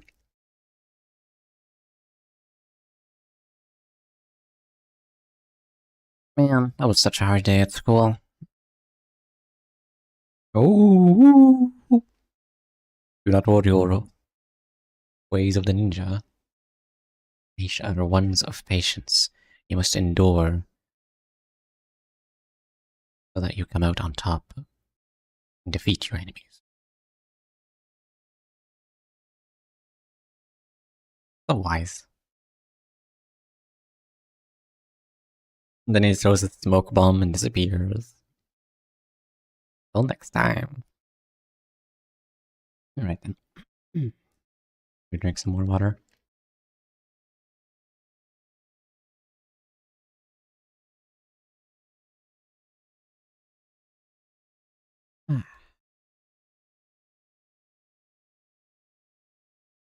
Wonderful.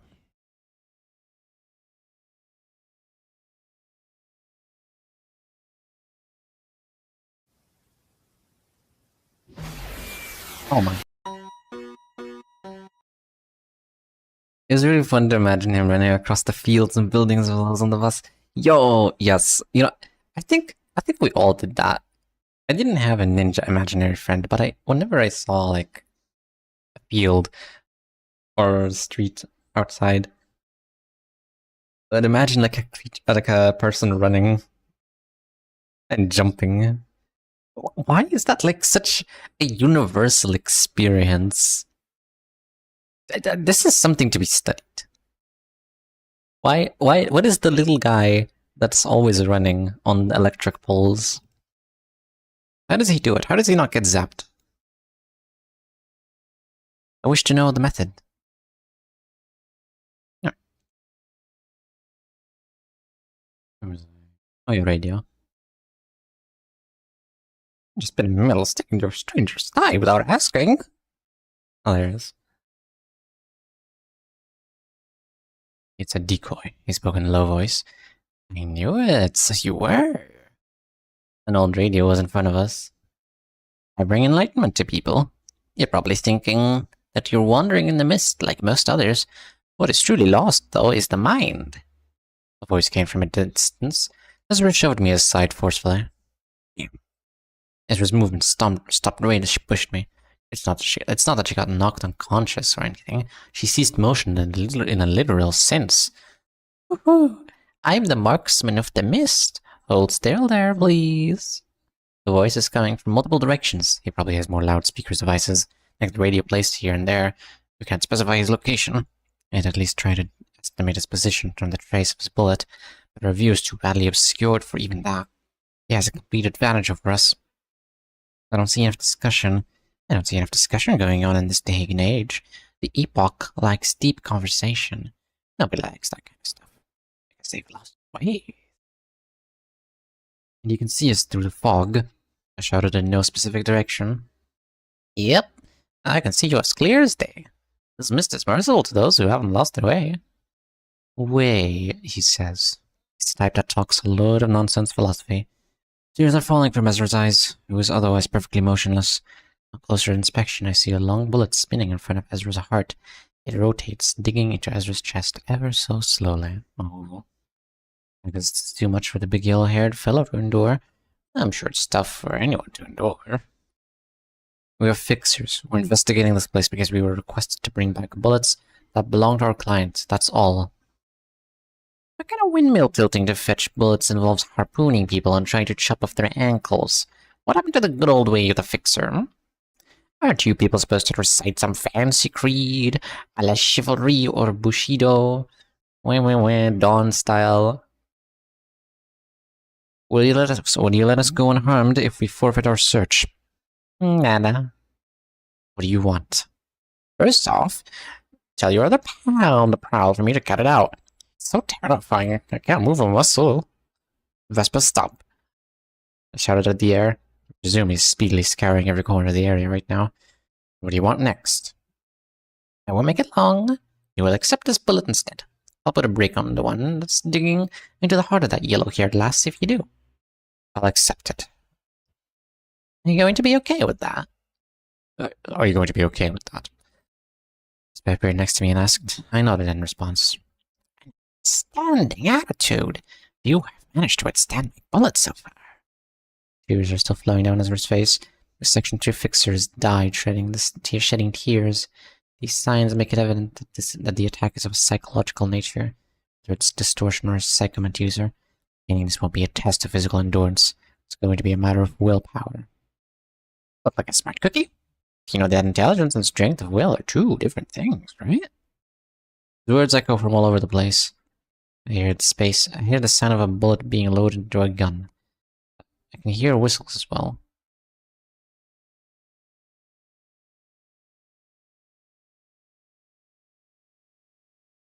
I gave Vespa a look. This is the one and only chance for us to trace the bullet back to its source. I trust Vespa to know the meaning of my sign. Good. Stay right there. I was surrounded by darkness. Why is it dark? It's because my eyes are closed. I opened my eyes. Around me are a group of people, donning dark coats and slaying others with their blades. Their shoes clank on the floor in synchronized motion as they march on, cutting down whatever stands in their way. People resist in vain with etched objects before their assailants. Then their tools of self-defense are cut through. Carved scimitars mow down victims like scythes serping crops. It's the Ujat. I look down at my body. I'm wearing the same black long coat as they are, except mine has a special accoutrement added to it. I looked around. A massive and antique gallery. The marble floor drenched in blood makes a vivid contrast with it. A one-sided massacre. I moved my hand to place it on my forehead. However, I touched a cold mask instead. I'm wearing a mask. Upon being touched, it shows the personal information of the people in long coats, such as their names and age. I opened the mask again to turn off the display. Someone approaches me. A person in a dark long coat, wearing a gold mask, with the symbol of an eye, came to me and spoke. Captain, we've secured Eunice's family. How many are they? 4, ma'am. There could be children among them. My moral judgment holds no meaning, however. I must act according to Diaz's will. There is no need to bother informing myself of unnecessary details. I didn't ask further about the family members. Their fault is that they were an obstacle to the path Diaz pursued. That is enough reason. Slaughter them. Damn. I am Moses. I am the captain of the Uchat. Damn. That's noise. So true. That's crazy.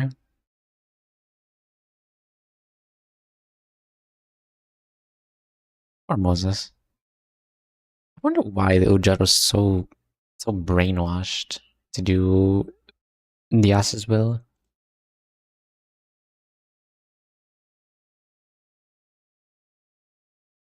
Oh my god, it's the first time I've ever seen a difference, actually, between the AI translation and the normal translation.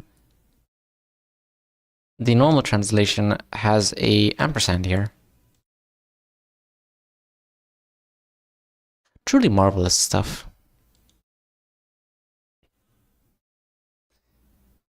Hamlet. A cat at Minneapolis St. Paul International Airport escaped his care and left behind the walls for 3 weeks before being found. The cat lived in your walls. Wonderful. Hi, Moses. Good job as always. Yes. Are you satisfied with the outcome? Mm-hmm. Well, thanks to you, Moses. Yes. About this last mission I handled. They were actual syndicate members, right? Is it really necessary for you to know that much detail? Rigid eyes. I suppose not. Right. I like your eyes so much, dear. Followed by an innocent, cheery smile. You've done a good job today. So let's go out and treat ourselves to some nummy food. Nummy? Nummy? You mean yummy? Yummy food. Yes, raised me and gave me a chance at life. I was an abandoned child. Oh, backstory. Diaz was the one who saved me from this desolation. She looked after me and educated me. Diaz told me to think of her as my older sister. I wished to make her dream come true. Who's this child, Elmeth? She will be the 2142nd agent of Ujat. Oh, thank you.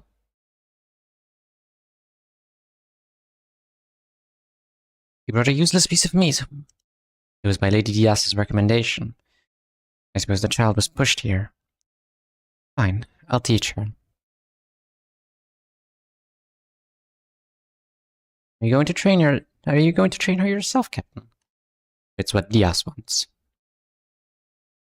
I'm not sure what Diaz's intentions behind getting a clumsy kid involved in a war car. I don't question her. However, Diaz is my light. Noise. Hey. Adult tone. An attitude that utterly lacks politeness. What is it, Ezra? Isn't killing her... Wait, killing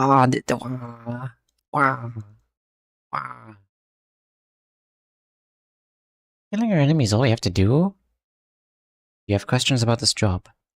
I heard that worker is all about beating foes to a pulp. You also ought to read books and study. I don't need stuff like that. Having a towering physique for her age, the kid said she's a good fighter if nothing else. The augmentation procedures she received are apparently expensive and prestigious. What is your weapon of choice? I'm good with any. Oh, arrogant. You have that much confidence in your own body, huh? I bet I'm stronger than a shorty like you, at least. I promptly smacked her in the face. There are virtues that people who shed blood in this business must respect. Ezra swung a fist at me right away. The powerful haymaker audibly rips through the air. However, it won't reach me. I kicked her calf in response. He went down on one knee. Plethora of procedures are available out there, such as augmenting tattoos, nanotech, muscle-enhancing drugs, and prosthetics. I don't know what kind of extraordinary augmentations you have. Ezra stood up and performed a roundhouse kick, aiming for my head. I effortlessly dodged her attacks and nailed a fist in her chest. Kid winced. But I struck your weak point using less than half of the energy you've spent, making sound judgment depending on the situation. Whether you're a fixer or a syndicate, crook, money won't solve all your problems. I pointed to my head. The head is your most valuable asset.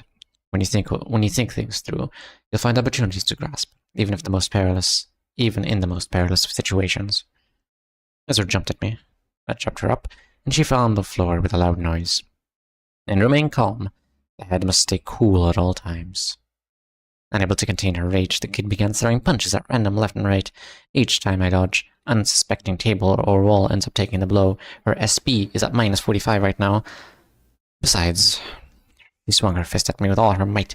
The clenched fist fiercely draws near me, causing a shrieking wind. I cannot get out of its way. I have no need to, rather. I am stronger than you. I stopped Ezra's fist with a single hand and gripped it. Damn! Aura. Could hear the bones in her right hand break. I'm teaching you what you need to know to become a proper member of Ujat. Do you understand? Still indignant, the kid was shedding tears. Next time, call me Captain. Damn! The backstory is insane. Wait.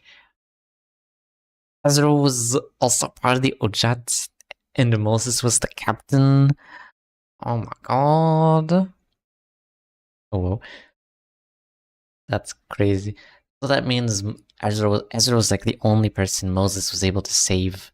How? During the war. That's sad. Come. We train. Unbelievable. Unbelievable. Well, you know, I've been sitting down for like another hour and a half, you know. What's the Nino's bullied? It's the good kind of bullying. Honestly, with love, of course. Exactly. It's the love kind of bullying. It's the only kind of bullying I accept. Thank you, Elf. Oh, thanks, Elf. Where's my headpats? Where is my headpats? Oh wait, right. Oh my god. I forgot. I changed some stuff with my model. I need to fix it again. I need to reestablish head padding. They say like I'm reestablishing a government. We must reestablish head pats as soon as possible. I pat my screen. Oh, thank you. Here, I'll make it easier for you.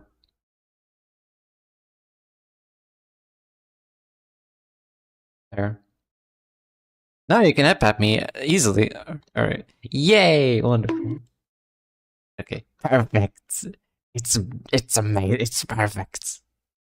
This is the ideal stream. Actually, you know what? Hold on. There we go. Actually, no. This is gonna be hell to restore. There we go. Alright. Hello everyone. How you doing? Hope you're doing well. Wide Nino. I'm wide. Wide Nino. Yay. Alright. I'm back. I'll do push-ups. What's the there, push-ups. Okay. Oh, wow. Oh no. Oh no, it's not covering me. Oh no.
I returned.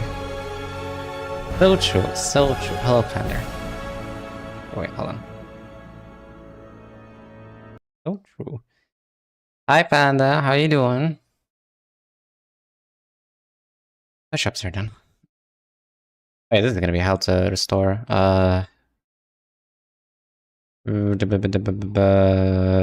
Reset? Oh, okay. Never mind. Never mind. I'm not here, I guess. Terrible better for up. Oh no. Thanks for the head pats. Hope you feel better soon. You know it's a lie. This stream at the start was a lie. I'm a lie. What else? What else? You are a lie, huh? Are you fake also? Are you all part of my collective... Are you all just part of my collective imagination? Am I just hallucinating? This stream was all in our heads. Oh no. Okay, wait. Where is stretch the screen? Center the screen. Genuinely, where did I go? Hi. I shall send it past the real life channel. The real life chat. Wait, what do you mean? What do you mean real life chat? What do you mean real life channel? What does that mean? Why am I so wide? Where is my... There, okay. Wait. What? Wait, huh? Forever wide. Help! Look. How do I fix...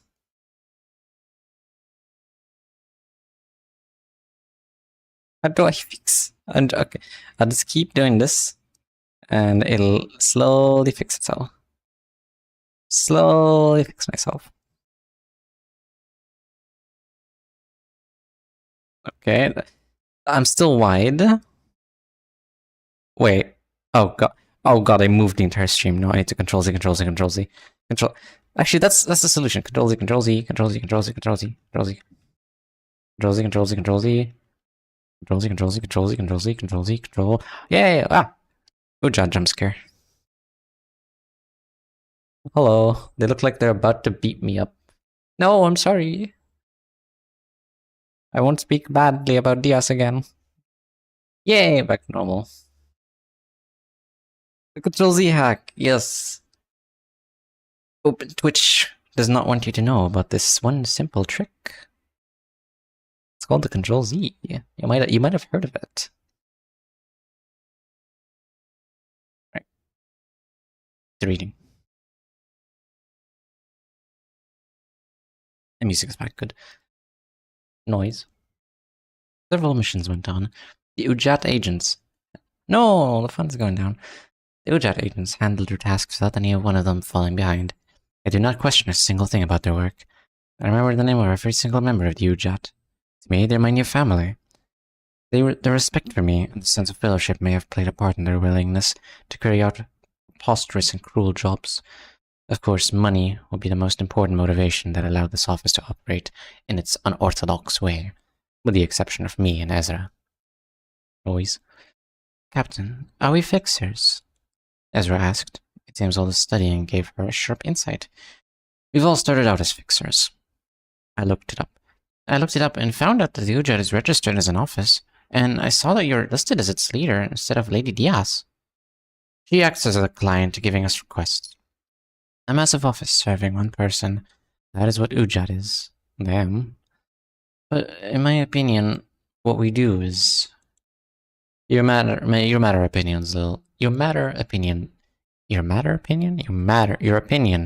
matters little in this topic. We would seem no different from a syndicate in the eyes of the unaware. Then what's the point of the line fixers are not meant to cross, Captain? We cross that boundary all the time. I heard that fixers are free to take any request, though it's mandatory to report the results to the HANA Association. HANA Association reviews the jobs the fixers handle. It considers promotion or demotion based on those evaluations. We are a grade 1 office. Damn. If that's the case, why won't the HANA Association demote Ujat, let alone expel it? Probably a bit of bribery. Ah, my voice.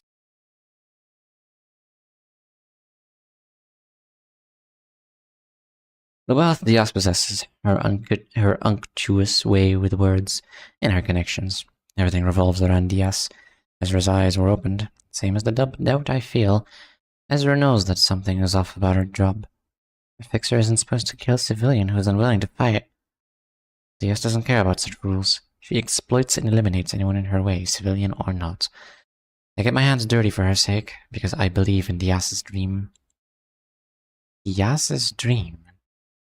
For the sake of that dream, the unstable trip down memory lane accelerates in fragments. Noises and cries fill the reminiscences. Noise. The sounds that call me. Noise. The voices that resent me. Noise. Moses, I brought new work for you. And a strawberry cake too. Okay, what is it about this time? Diaz brought a stranger with her. A person with gray hair and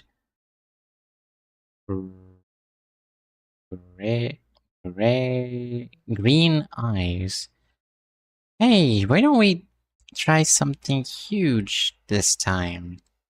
What is it now? I bet it's another odd job. It's a war? What do you... But this is necessary for me to become a... You're on my side, isn't that right? Yes. This must be done for the sake of all of us. For you and for my mentor. The person next to Diaz says mysterious things Even I can tell we're no fixers. We're just mass murderers. Do you want to become a fixer? I wanted to dream. Same dream as her. Together. I wanted to take that path. Your eyes are precious to me. They always have been. You're my most precious.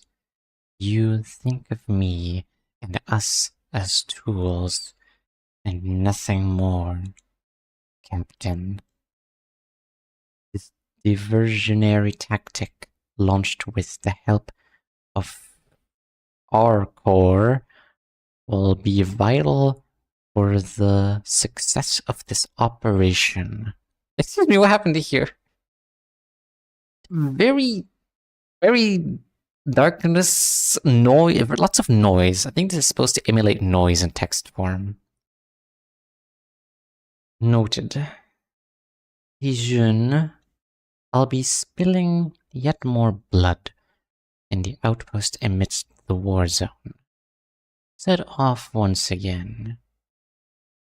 All of this was an experiment. You wanted me to see all these detestable things.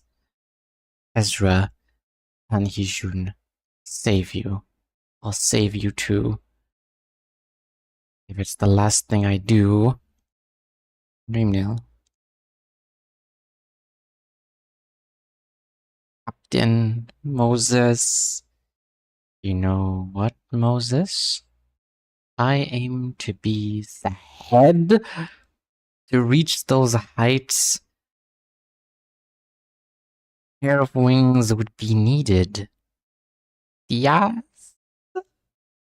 You are my dear eyes. Dreamed. Wait, who's talking? This is a memory in Moses' head. I hate that I miss a lot of things since I'm working. Okay, this whole super noisy bit is Moses' memories after being struck by that trauma bullet or whatever that was. Recollecting how Moses was the captain of the Ujat working under Diaz. The last person Moses trained was EZRA, who also worked for the Ujat. And now they're talking about their next mission being a war. Probably the Smoke War. Something, something. And there was a person with gray hair and green eyes. Green hair and green eyes. The only person I can think of... No, that R-core... Not R-core. That K-core person in Counter 4 was like black hair and green eyes. Who is that? If it was gray hair and red eyes, that's Virgilius. No. Oh, no. And apparently, want to dream the same dream together, that path, your eyes, your most precious. Tactic. No more blood. Experiment. You wanted me to see all the atrocities.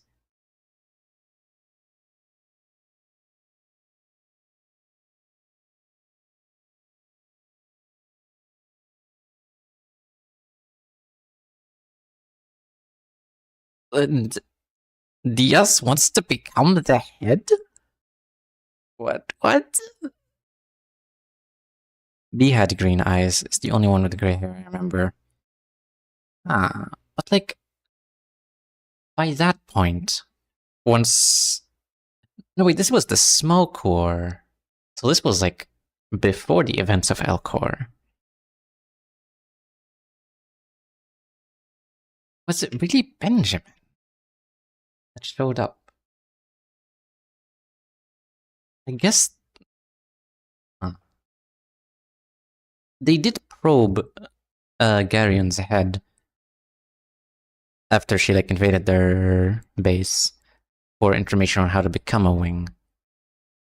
My guess is the way they found was to help a very powerful, very rich person, Diaz. So wait, does that mean was Distortion and everything that Ian, my guess is some unrevealed character. Perhaps that, or maybe it's better because I feel like if that was the case, Ian would be the one talking. But that's definitely not Ian. I'm speculating here since I don't really know, but I do remember them saying that they had to plan the war, so it could be Benjamin. Like in Elcor, they had to plan the war? I don't remember that part. My current theory is that's Benjamin, and Diaz obviously wants to control a wing. How did you think Elcor became a ring with another Elcor already being there? I mean, that Elcor was falling. That's like the whole reason the smoke core happened, isn't it? They wanted to replace that Elcor because it kind of just made terrible smoke everywhere and was extremely expensive. That was the purpose of the smoke core, yeah. So they made. Oh wait, no. I see what you mean now. Yeah, no, okay. Yeah. They needed to become a wing, so they planned to destroy old Elcor, but then never specified how. Yeah, it would make sense if it was this because the smoke core. It's to destroy the old Elcor. So possibly maybe Benjamin came to Diaz and they were talking about planning on destroying the old Elcor. So Diaz could be in control of the new Elcor. Like, they would need an absurd amount of money to have like imagine how much money it would take for T-Core to like speed up and slow down the operation of the whole headquarters. And like constantly restart for however many times. That would need like a tremendous amount of money that I feel like only Diaz would have.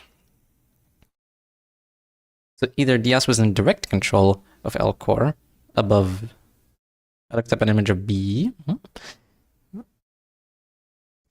And like either direct control of it or just funding it. Either she was just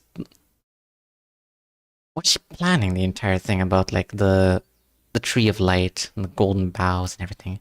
He has green eyes. Yep. Okay, that's my guess. I think you might be right. I think it's probably Benjamin. Because that would be so cool. Maybe Aiden was like busy making Angela. That's so cool. And Diaz did that in order to somehow become the head eventually?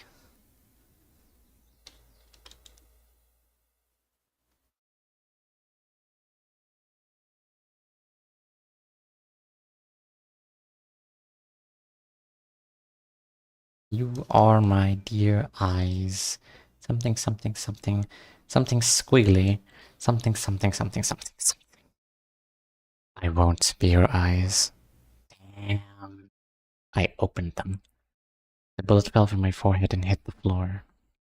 Vespa quietly muttered. A yellow light flashed in the distance. Damn. What was that? What was that? What?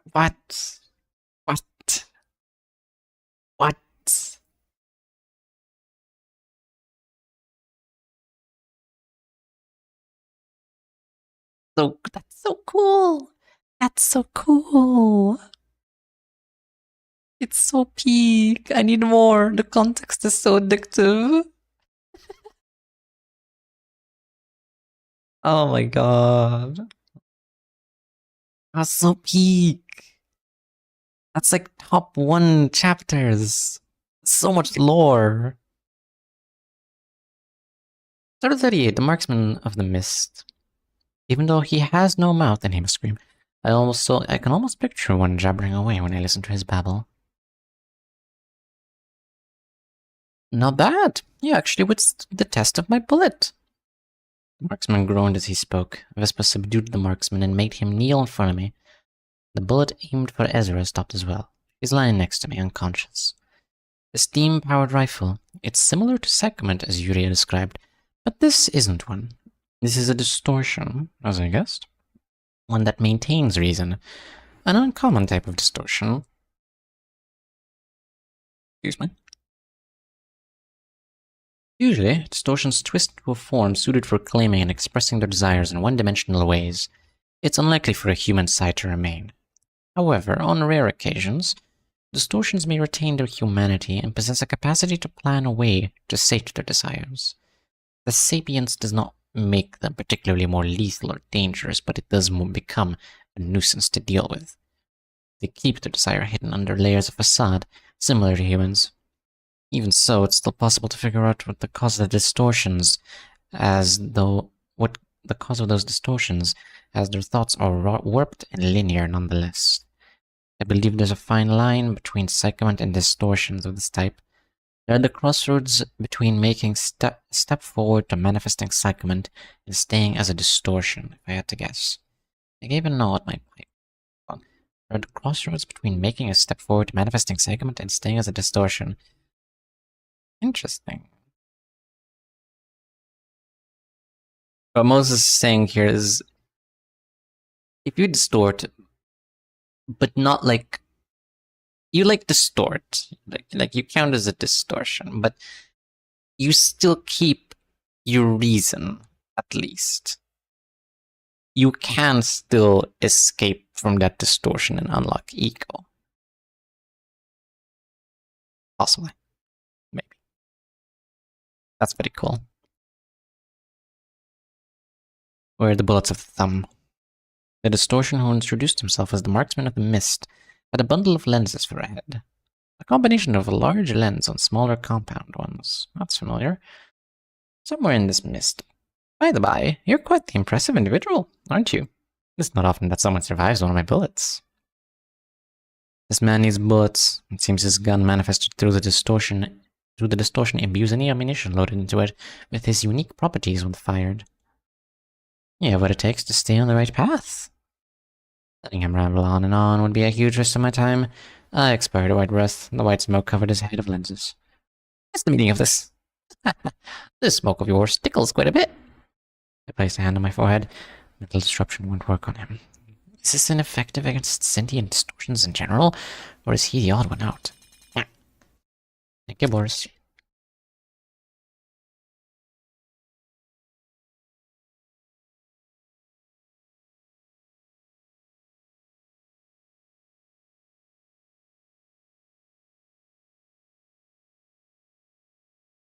What are you doing here anyway? You don't appear to be a generic henchman of that thumb, judging from your noble willpower. How did almost 4 hours pass? Time flies by when you're having fun. I'm having fun, I like this. Will you tell me where you stashed the bullets if I let this talk go on? I see you're under the impression that this conversation is a waste of your time. Why do you think that? Is it because you were ordered to retrieve the bullets? Hear me out. Chain wagging with me will prove to be a most valuable expenditure of time. Oh, absolutely. Even be a chance to realize why you want out of life. What you want out of life. This is driving me insane. Even though he has no mouth, I can almost picture one jabbering away when I listen to his babble. Alright, let's do it this way then. I'll teach you one of these two, the location of the bullets, or the secret of this nest. Which one do you want to hear? What he uttered was rather unexpected.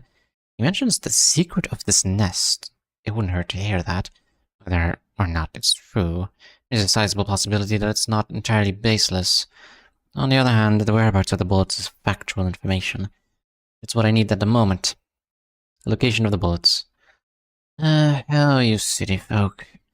Alas, you shall find the answer eventually, after circling round and round. The bullets are in the water tank of the building behind you. There was genuine wistfulness in his voice, and I minded as much, though even if I had to take a roundabout trip.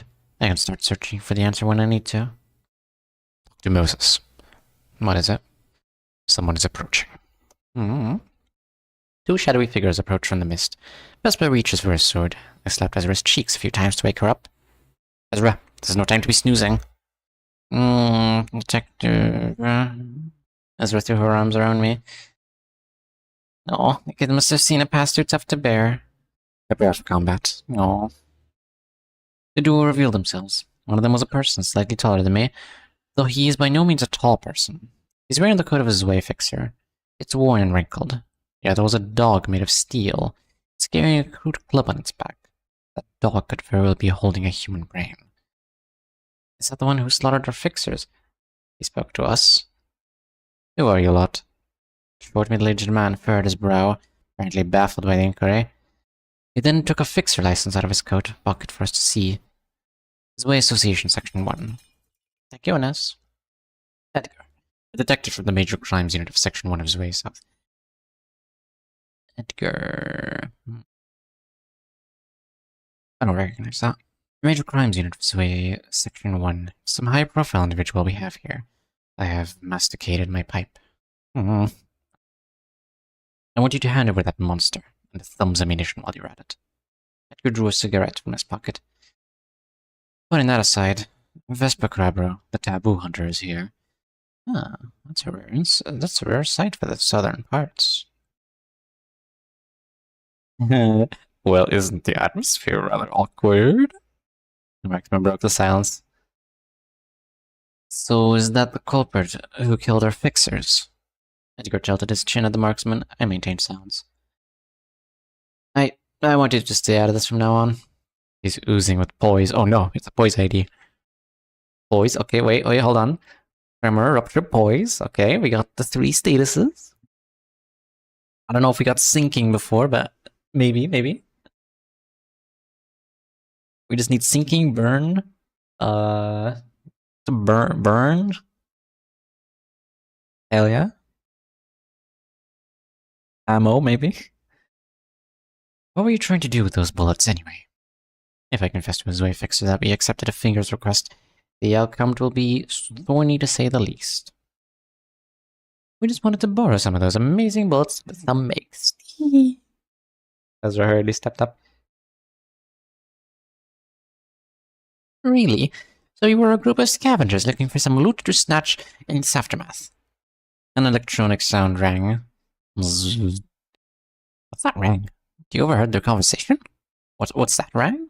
Oh, their name is literally rang. You overheard their conversation. Edgar puts his ear to the dog next to him. Ezra gulped. His expression turned into a minor scowl.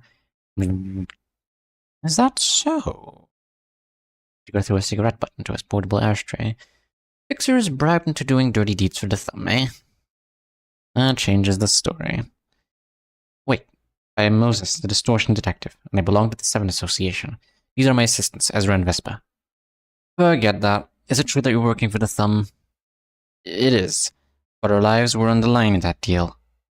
The city never runs short of felonious scum. Fixer affiliated to an association, taking work from a syndicate. And this is troublesome. The problem isn't that we're facing a fixer from Section 1 of an association. The association he belongs to is the issue. Starting a feud with a Zwei fixer who works for the safety of the city is essentially opposing the few remaining upholders of justice in this civic jumble. Although it would take some time, the only option we have is to follow them to the station and give our testimony of the situation. Besides, Diaz has our back. I presume paperwork won't bother us for long. I could cuff you and take you to HQ for formal procedures, but I'm a stubborn fool. Damn it. You think about this? Ezra looked at me with nervous eyes and shook her head vigorously. Please tell me that her opponent is strong. Seeing scum like you makes my blood boil. Why does he sound like Laying? They say fixers do anything for money these days. But partaking in the slaughter of innocent people led by a finger, that's where I draw the line. Edgar shook his hands. Then his canine companion merged with him, transforming into a suit of metallic armor covering his body. Okay, It was as if a shepherd dog assumed an anthropomorphic form. Rang, it's time to bring justice. Who is this cartoon character? Vespa. A yellow flash clashed against the flicker of an indigo hue. Indigo. Sharp blow makes a sound that echoes through the street. Ezra will escape. Pick the sod up and run. Best option is to lure him to where Isabel is. A marksman of the West Mist was a... think you can keep him in place. I could hold that man, sure, but I could also just end up killing him. Or the bullet might not even work. Like, how it didn't even work on you. It's all undermined. I'm forced to make it another choice. Damn. Oh, a report. Not gonna lie, having a dog that turns into a suit of power armor is cool. It is cool. It sounds like some... It's like a furry who is also a fan of mecha. That's like the ultimate nightmare to draw. No wonder they stopped drawing those. Report Vespa. 7 Association Office Fixer. Report N265101. Author Han Hee-jun. There he is. There's Vespa. He lost his six-pack. What a shame. That's what happens when you get kicked out of Encore. They steal your six-pack.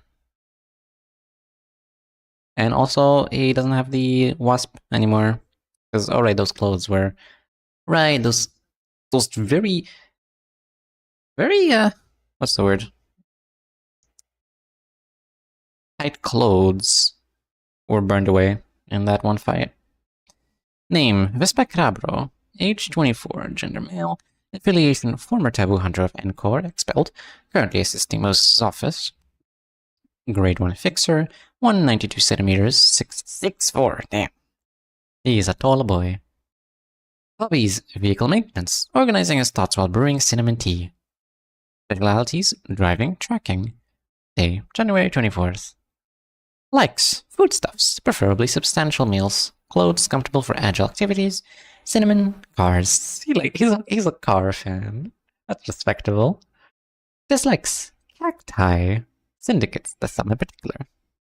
White? Okay. I feel like cacti is the closest thing you can get to a wasp plant.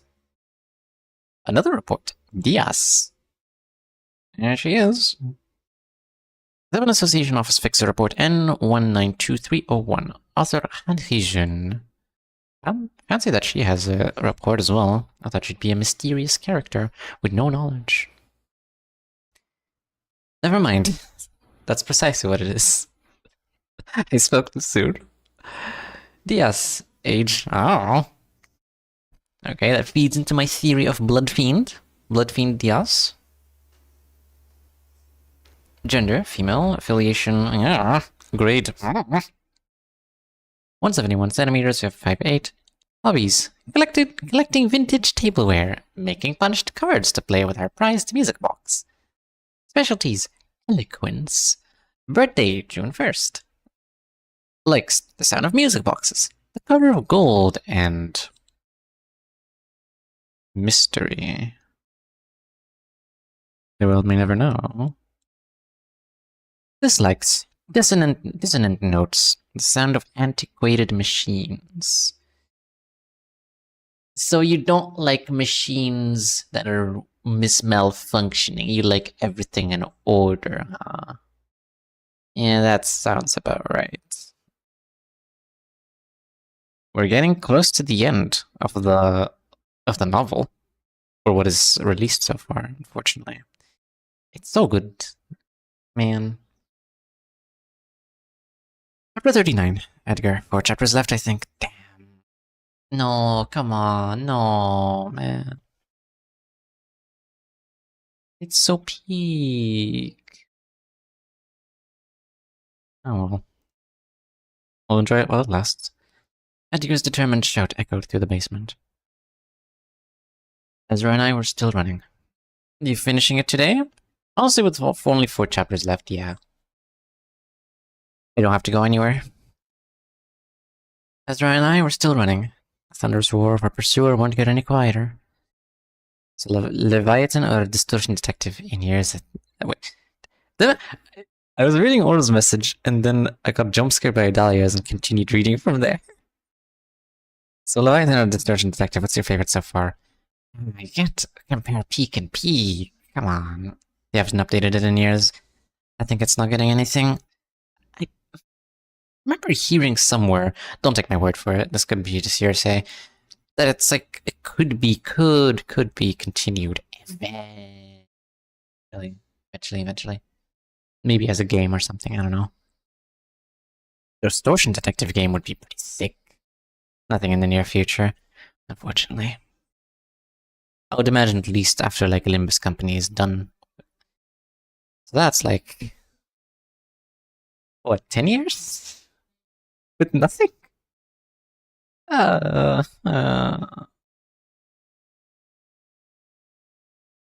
Distortion Detective or Leviathan, which is my favorite?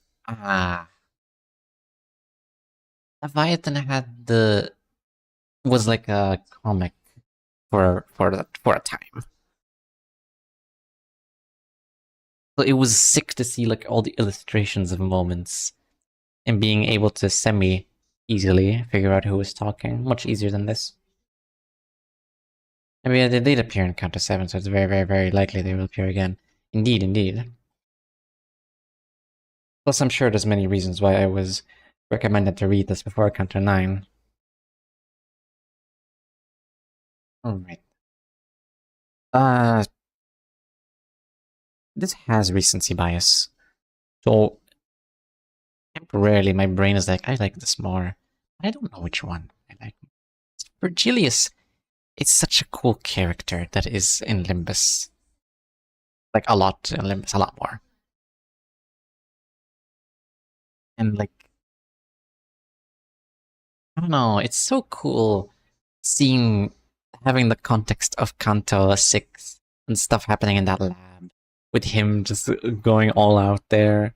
It was so hype. That was so hype moments in Aura. It has the Leviathan has the advantage of Limbus Company. We'll see if Kanto 9 can give that same effect here. I can't wait. I can't. Virgilius is peak aura farmer. He is. He absolutely is. Right. 39, Edgar. The Mecha Furry. Edgar's determined shout echoed through the basement. Ezra and I were still running. The thunderous roar of our pursuer won't get any quieter, despite our best efforts to escape him. The circle is filled with the sounds of building walls on the collapse, the sound of swords cutting through the air, and screeches of metal chafing against one another. Edgar is chasing us, and Vespa is slowing him down. Excuse any background noise you hear also. I imagine my voice is kind of loud, so they have to kind of raise the volume in order to drown my voice out. Look, have you still not made up your mind? What is the hesitation for? You may be bold in the face of major occasions, but you're quite a reluctant one when it comes to the little things. The marksman of the mist says to me, being carried on his shoulder. Wait, this is the... Look, have you still not... I'll just make him sound like the Joker. Look, have you still not made up your mind? Just what is the hesitation for? You may be bold in the face of major occasions, but you're quite a reluctant one when it comes to little things. The marksman of the mist says to me, being carried on Ezra's shoulder. This is not a little thing at all. I like how they're just having fun banter now. That thing is, if we go by the Divine Comedy, he will no longer accompany us in Paradiso, 9 p.m. His journey might end in death. Yeah, absolutely. I remember watching a summary of the 3 books. Well, the one book. All 3 parts of the one book, the Divine Comedy. Virgil accompanies Dante through Inferno and Purgatorio. Dante sees the sinners in Purgatorio, in Inferno, and how they're punished for their sins, and goes from feeling sorry for them for feeling, yeah, this is what they deserve, And then in Purgatorio, Dante scrubs his...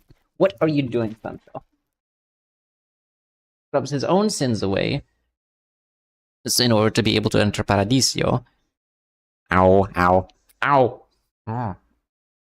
One perfect book. Maybe. Maybe that's not what I'm...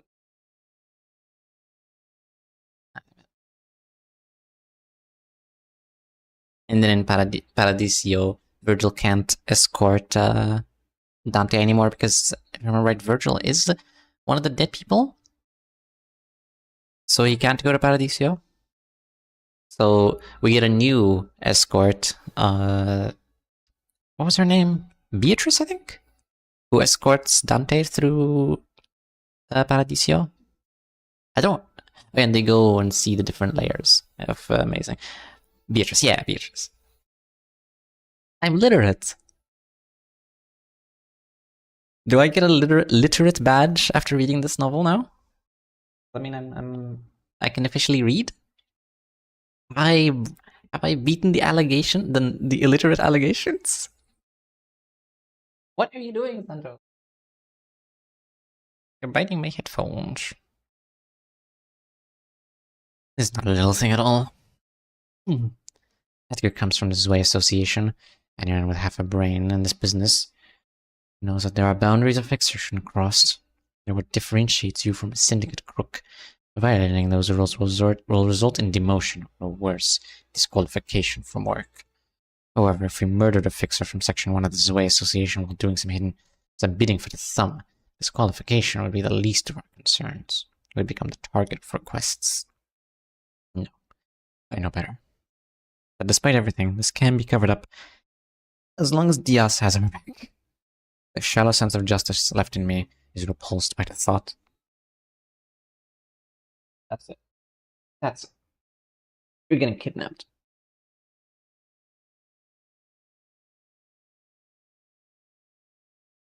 Okay, now you're biting the other cable. Alright, what is wrong with you?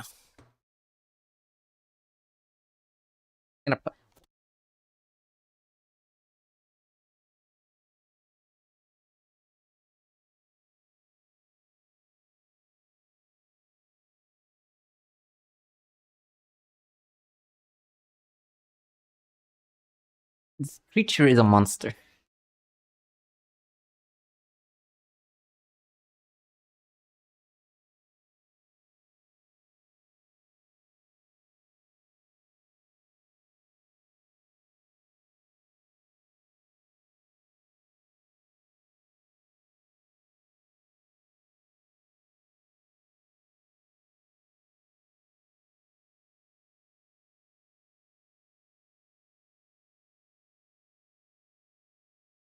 He dragged the cable of my headphones so much that they dropped from my head. Perfect timing for you to do that, there's ads. True, away with you. I'll have it random, but maybe believable. Crackpot theory about Heathcliff? Oh, that's here.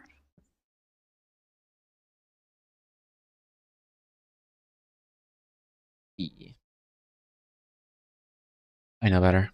But despite everything, this can be covered up as long as Diaz has our back. The shallow sense of justice left in me is repulsed by the thought. Though that's not it either. I'm aware that I've come too far to speak of justice at this point. So you know how one dev said in an interview that Earl King's ability to travel through mirror worlds isn't exclusive to him, it is something that every Heathcliff could achieve. That's the thing they said? Specifically Heathcliff? It's fascinating. I wonder why. Is it because of Catherine shenanigans?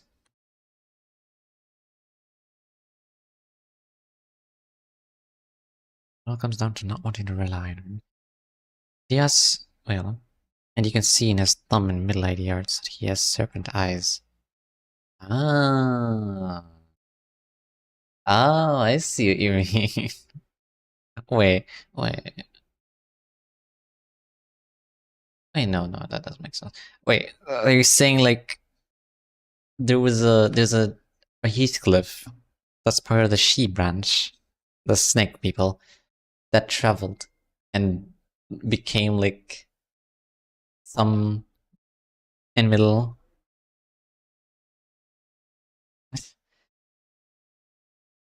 You know, it's purple. Oh, purple. Oh, wait. Oh, exactly. Okay, purple tier. Purple tier. But what the wait? But what? Wait, what? As in purple tier, Heathcliff purple tier ID coming out in the future tomorrow? Am I understanding correctly? I think that Heathcliff may just be her lost son that she's searching for. Oh, oh, damn. Whoops. Thing fell. That is. I mean, we don't know his parents. He was like homeless when he went into Wuthering Heights. But like I said, crackpot theory with a theory nonetheless. I love crackpot theories. Please, please, more. Wait her. More theories with kind of believable evidence. Probably more believable than my single Heathcliff going into different worlds and becoming their IDs. I don't know, man.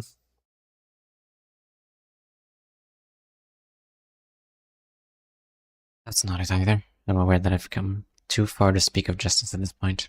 It all comes down to not wanting to rely on her. The ass is deeply intertwined with every problem.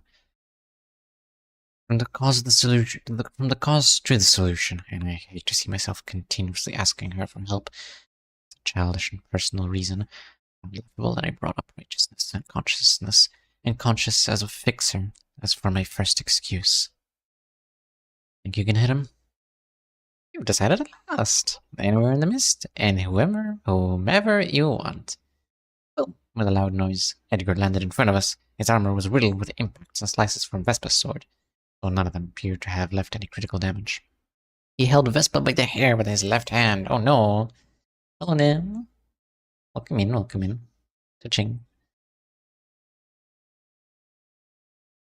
Yo, hey. We're probably gonna finish Distortion Detective today. None of them appear to have left any critical damage. Vespa crap, bro. How's the reading? Reading good. My throat feels less tired than yesterday. So I'm probably getting used to it. Vespa crap, bro. You're tough, but you lack experience. I can sense uncertainty in your blade. Oh no. Edgar spat as he slammed Vespa to the ground. Shoot him. You should probably specify the Edgar, not Vespa. The marksman of the mist pulled the trigger right on cue. The bullet was aimed for the center of Edgar's forehead. He easily dodged the shot by tilting to the side. Damn! Who is this man? I would have turned in before, but I was watching the second Lord of the Rings movie, 4 hours long. My goodness. That's a long movie. No worries. Hope you enjoyed it. Using cheap little tactics, aren't ya? Said a deep voice. Then Edgar swung his fist at me. Detective! At that moment, Ezra tossed the marksman into the air and snapped that fist with both hands. Another shockwave shook the street. Crackle, crunch. Ezra's arms broke from the overwhelming impact. She coughed up blood and fell on her knees. He clenched his fist and extended his arm once more. An attack with murderous intent. He's trying to kill me with this fist. I kept my eyes open and looked straight into him.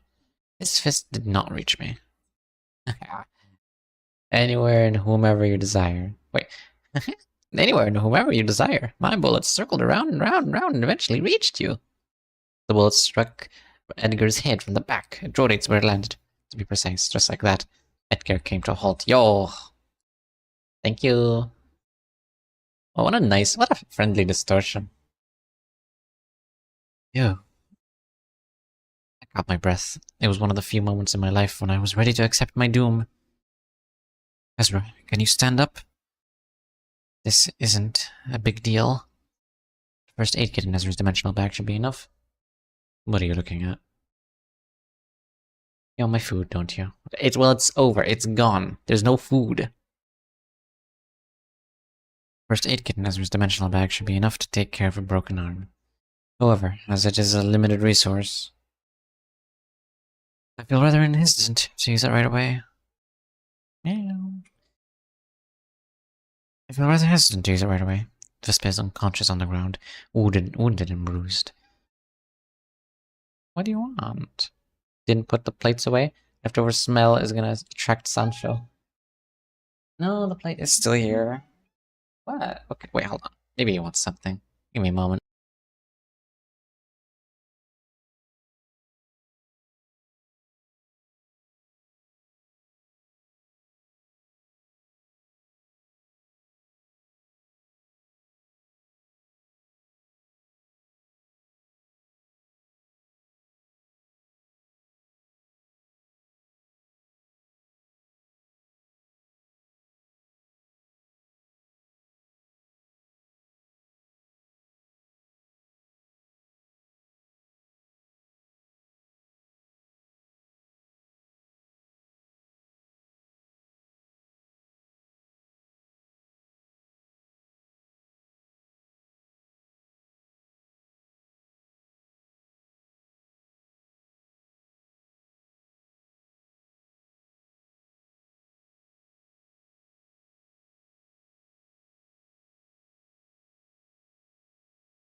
returned. Turns out he did want something. He just wanted to leave.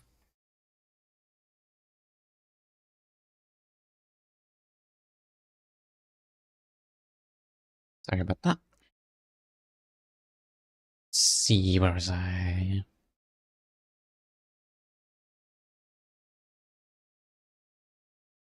Limited resource. Sort this out. Okay. How long does your bullet keep a person frozen? That depends on the person. You, for one, overcame it with much haste and elegance. Is it okay to move a person in this state? Well, I don't see it being an issue. Not that I made such an attempt before. Ezra can't use her arms due to injury. I tapped Vespa on the cheek a few times to wake him up. He let out a faint groan as his eyes opened slightly. Have we taken care of him? For now. Vespa got up, running his hands through his hair. Of course. He looked at me, then at Ezra and the marksman of the mist, and finally surveyed the surroundings to get a gist of the situation. Let's get moving first. I nodded. Vespa put Ezra on his shoulder and grabbed Edgar by the back of the neck. A small act of vengeance, perhaps. He grabbed Edgar at the back of the neck. Damn. A small act of vengeance, perhaps. The marksman of the mist is plenty willing to follow us without any persuasion necessary. We should get to a good place first before we take the ammunition to Isabel. No, I'm going with you. No, wait, this is Edgar. Wait. No, I'm going with you. Edgar's determined shout echoed through the basement, then his eyes met mine. Ring. Zzz. Huh. Wait, who was this? Well, fuck. Both you and I are captives. Huh. Damn it. Back there. Like hell. Wait, who's this? Detective, thank goodness that guy didn't die at least. Oh yeah. Oh yeah, it is, okay. Amazing! Another who possesses a spirit of steel. How serendipitous for me to witness two people triumph over my bullet in a single day. I'm sitting on a crate, watching our tied and restrained Edgar with a smoking pipe pressed by my lips. Ezra and Vespa were waiting for my orders at the back.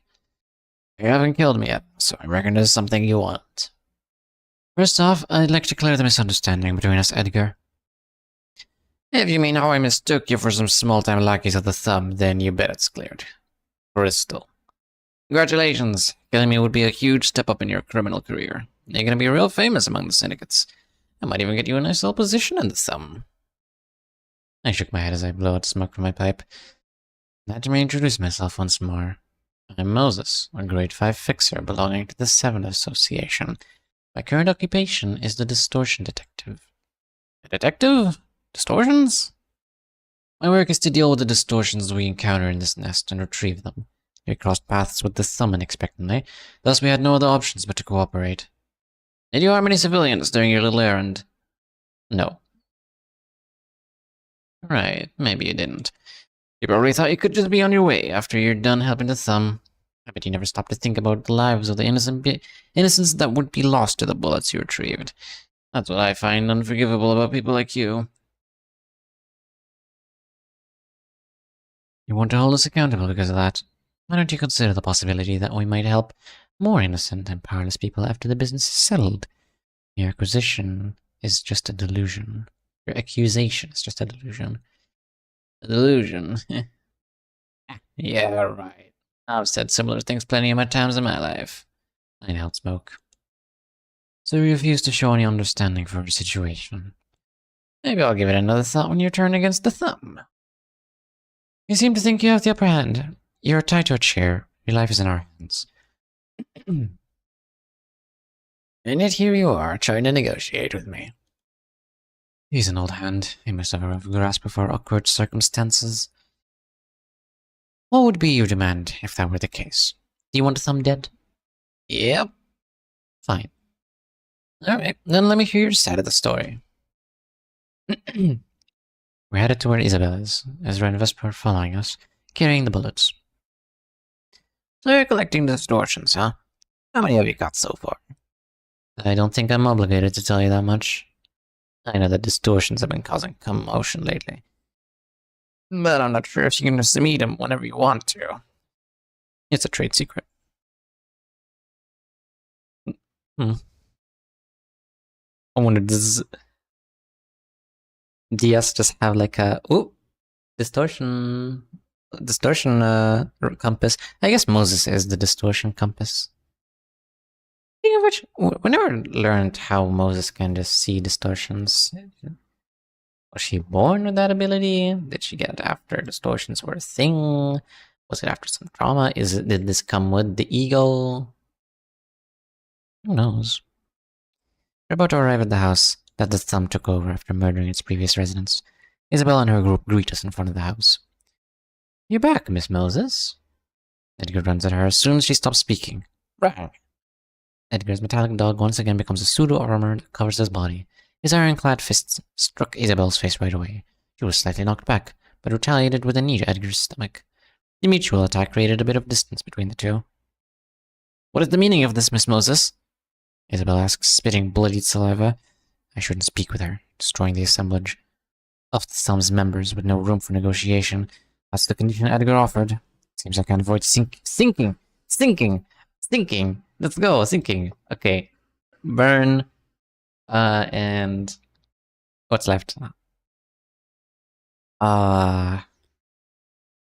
They've almost definitely said bleed, but I never noticed. It's just burn left, isn't it? Maybe I'm missing one. I don't know.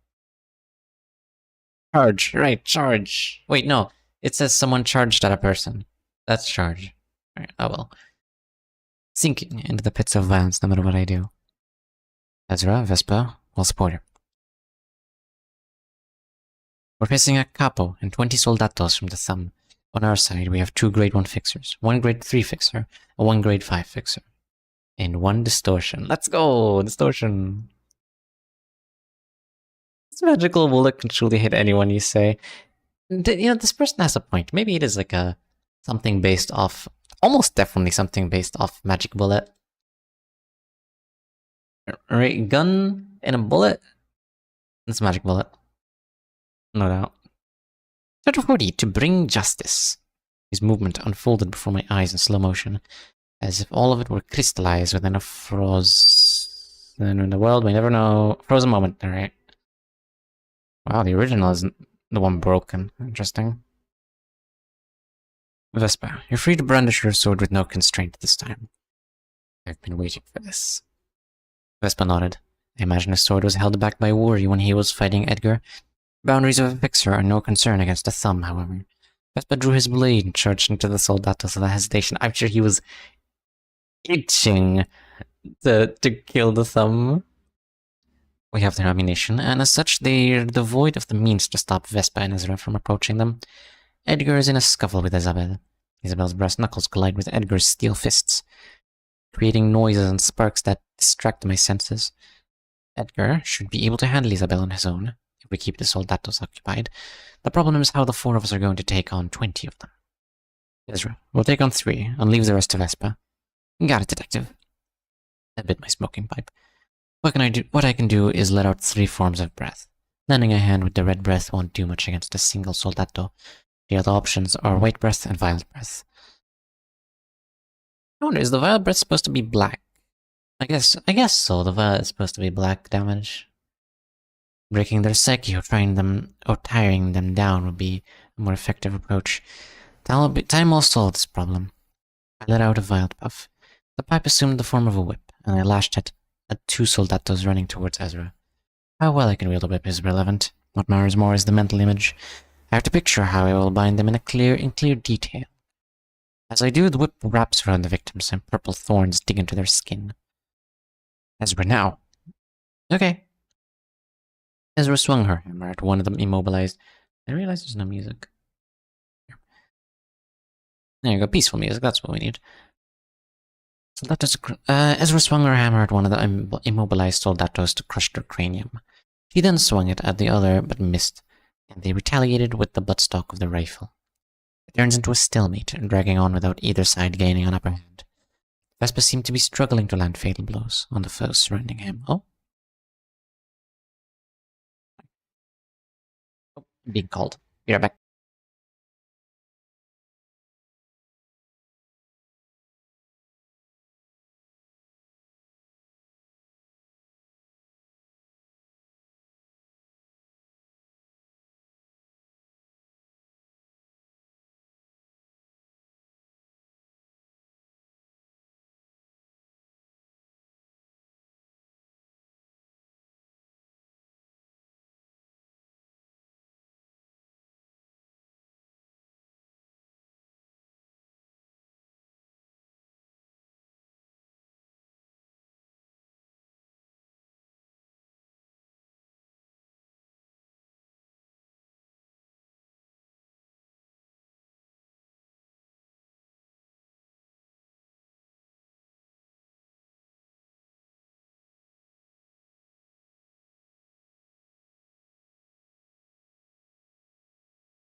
I'm back. I love when my model gets possessed by a ghost.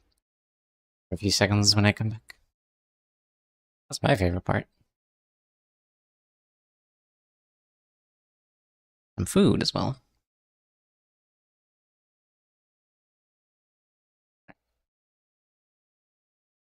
Swung a hammer, immobilized Soldatos to crush the cranium. He then swung it at the others, but missed. And they retaliated with the buttstock of the rifle. Turns into a stalemate, dragging on without either side gaining an upper hand. Vesper seemed to be struggling to land fatal blows on the foes surrounding him as well. However, this delay is exactly what we need. Anywhere and whomever you desire. The marksman of the mist finished imbuing the thumb's bullets with his power. His shots hit one target after another. Some managed to react, but the bullets take a tortuous route and find a way to get back to them regardless.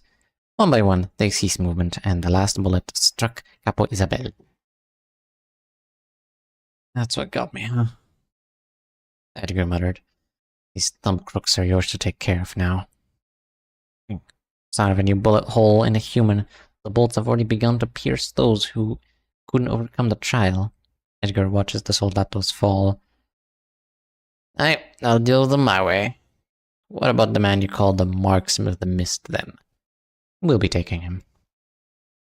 Edgar made a bitter smile. Then he thrust his arm through Isabel's head at a tremendous speed. Wow. So is it just me, or are those bullet holes the same kind as the ones left on the deceased crew from my association? I placed a hand on my forehead. The corpses of the association fixers we found in that workshop weren't doing with a thumb. That was most certainly the marksman's work. The decision I needed to make here is clear-cut. I can always procure distortions another time. For that, preserving my life comes first. You can have the marksman. In return, I ask you to stop pursuing us. Moses, it's hard for me to tell where you stand. You're acting for a single goal with no mortals tugging at you, good or evil. You're the kind of person who would stop at nothing to reach what you want. That's mirroring. Are you speaking the truth? Do you sincerely have no need of me? Are you speaking the truth? Do you sincerely have no need of me? The marksman of the mist shouted from afar. I only needed to take care of the task DS entrusted me with. That's all there is to it. The marksman is necessary to help with this job. Aww. The prosthetic arm emits a light. Dr. Moses, I get the gist of your current situation. It's Han Hee-jun. He's contacting me after all the time. This time. I thought communication systems were all busted around here. Edgar murmured to himself dryly. He must have mixed feelings seeing this kind of technology. Even his crew probably had a hard time requesting assistance here. Lady Diaz says she will have the aftermath cleaned up. I want you to secure the marksman of the mist. Damn. They really just be listening. Oh. Who could have guessed? Han Hee-jun has been watching us all along. He's at least seen enough to know the context of recent events surrounding me. He most likely kept an eye over us when we were being chased by sweepers, and when we were negotiating with the thumb. I'm not even surprised. This is how Han Hee-jun works. And what he said is just now is a roundabout way of meaning that we are allowed to kill Edgar. It's an indirect order from Diaz to do so. I'm not going to kill that man. Like hell you aren't. Ezra, stop him with all your strength. Ezra threw herself at Edgar as he raised a fist and started running towards me. She barely managed to hold him back with the imperfect psychoment manifested on her body. Her psychoment tends to be brought out in rather heated moments, and I have to be involved in it. What's up with you, really? Is it money that you're after? No, you're motivated by your beliefs. Not the honest kind, though. Your twisted beliefs gnaw the things in your wake. With your half-hearted sense of justice, you spared my life while taking down the thumb's mucks. The sense of justice is easily broken as soon as it drags you down. Maybe your justice was too soft to even break in the first place. You're a band of scum. There's no doubt about that. I tensely held my smoking pipe to my lips. As Edgar said, I act according to my beliefs. Atonement, self-consolation. That is the only goal I need to achieve. Nothing else matters. I move purely for this single purpose. I took a breath and let out paleness. Turquoise blue powder covered Edgar. Detective, why? Ezra yelled at me. No, not the pale. Thanks for pointing out something I'm already painfully aware of, Edgar. I won't kill you, for the sake of my scummy beliefs. Right, it's time to bring justice again. Edgar's armor began to glow and sparks flew off. It seems he's ramping up the power output of his armor to the maximum. Pushing Ezra away, he bolted forward. His destination isn't me. It's the marksman of the mist that he's aiming for. A bolt of blue light dashes across the street. He sprints on all fours, assuming posture reminiscent of a wolf, but he won't reach what he wants to. The more he runs, the more the turquoise powder buries into his armor. A temporal treadwheel. Edgar's movements slow to a near-complete halt. Phew, I thought you had forsaken me for a moment. The marksman of the mist descends from the building and comes running. Ezra is looking at me with tears in her eyes. You're such a liar, detective. Vespashit says so and walks to us. The situation has been handled somehow. No, I can't stop here. The lens was shattered, sending shards of glass flying into the air. The sound of it came afterward. Edgar's fist had smashed the head of the marksman. It happened all too suddenly. No one present could possibly expect or react to this. His movement unfolded before my eyes in slow motion, as if all of it were crystallized within a frozen sliver of time. A mere fraction of a second. He whacked Vespa's sword with a backhand just as he tried to draw it. The sword was pinned into the ground along with its hilt, and his left fist struck Vespa in the chest. Moses, what did I tell you? I said it's time to bring justice. I won't let you get away scot-free. Oh my god. You can tell this is someone Dawn would be like crazy about. A super strong, fixer who has a robot dog suit that powers him up, that cares about justice. This is like made for Don. Could this be the side effect of the pale breath? It seems as though Edgar stored momentum while his movement was halted. I've never encountered this kind of situation before. There's nothing EZRA or I can do at this distance. Is this your definition of justice? Killing people left and right? Do you think you're bringing about justice by murdering whoever seems guilty enough to you? Oh, I do, ma'am.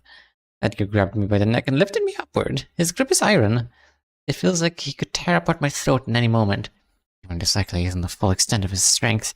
Ezra grapples the door and kicks him to no avail. He won't flinch at all. The marksman of the mist is dead. The thumb's crooks are slain. You know who you actually are, too. What reason do you have left, then? Butchering fixers out of mere spite. Think running your mouth will save your life? I believe I'm describing the situation as it is. Wait, hold on. Wait, this is... No, this is Moses, isn't it?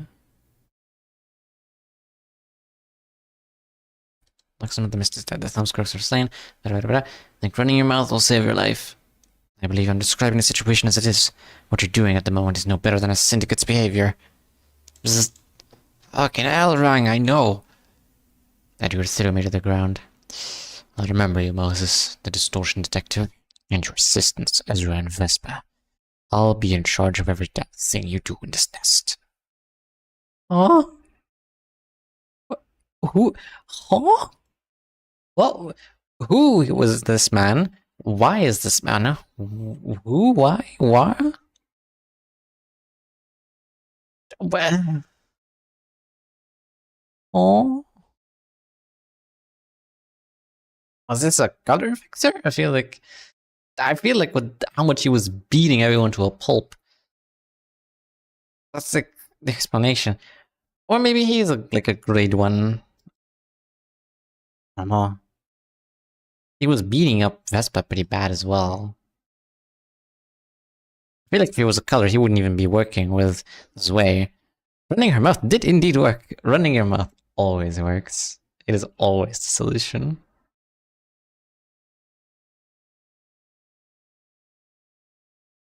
I guess it was more like Rang.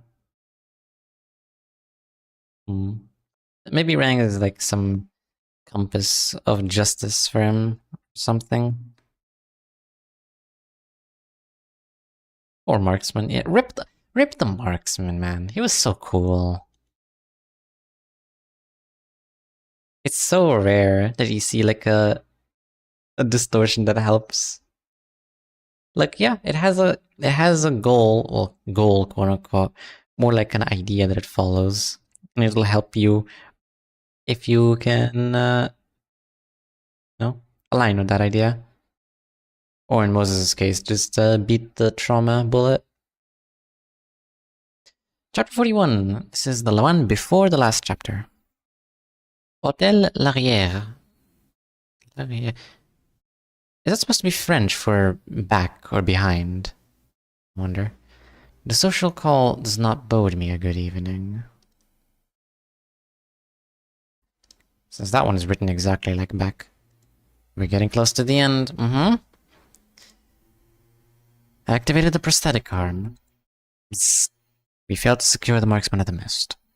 That's a shame, Doctor. No, it's alright. Please continue with your work. And it's getting late, so you might want to look for lodging first. There's no ill will or reproach in his voice. To him and Diaz, this is but a small detriment. I doubt they actually thought it was a shame at all. Oh well. We can always, one distortion gone, we can always make more. Ezra is upset with me, and Vespa is feeling powerless. We're a complete wreck. We're walking back to our vehicle, dragging ourselves along like soldiers returning home from defeat. Whatever the case, we need the van Diaz gave us to retrieve distortions. Ezra, I had to take the option with the highest chance of success. So you're gonna use that blue breath every time, Detective? No, only when it's necessary. That was one of those cases. Still, none of us had any other means to stop Edgar. Oh, how was the reality? Ezra was weak, even though she had Psychoment. A power she can't fully control was still a weak power. Vespa is silently following us, staying out of the conversation. Remember, Vespa, our goals and strength are vengeance, and all we should do is find and retrieve distortions. And that is for your personal satisfaction, I imagine. Correct. We reached our car. It's thankfully safe and sound. It was provided by none other than Diaz, after all. I suppose it's time to get back on the road of collecting distortions. The sun is setting. I suppose we ought to look for a place to stay the night. And with the funds Diaz gave us, we could book a seven star. Seven? That's a few. A 7-star hotel, however, whether a proper hotel is still up and running in this nest is another question entirely. Either one of you have a place you want to stay at? Ezra, give me a map of Elcor's nest. Ezra hands me a wrinkled piece of paper after rummaging through her dimensional bag. It's a basic map that shows major facilities located in the nest. It lists restaurants, accommodations, and such. Problem is that it's hard to tell where we are in this mist.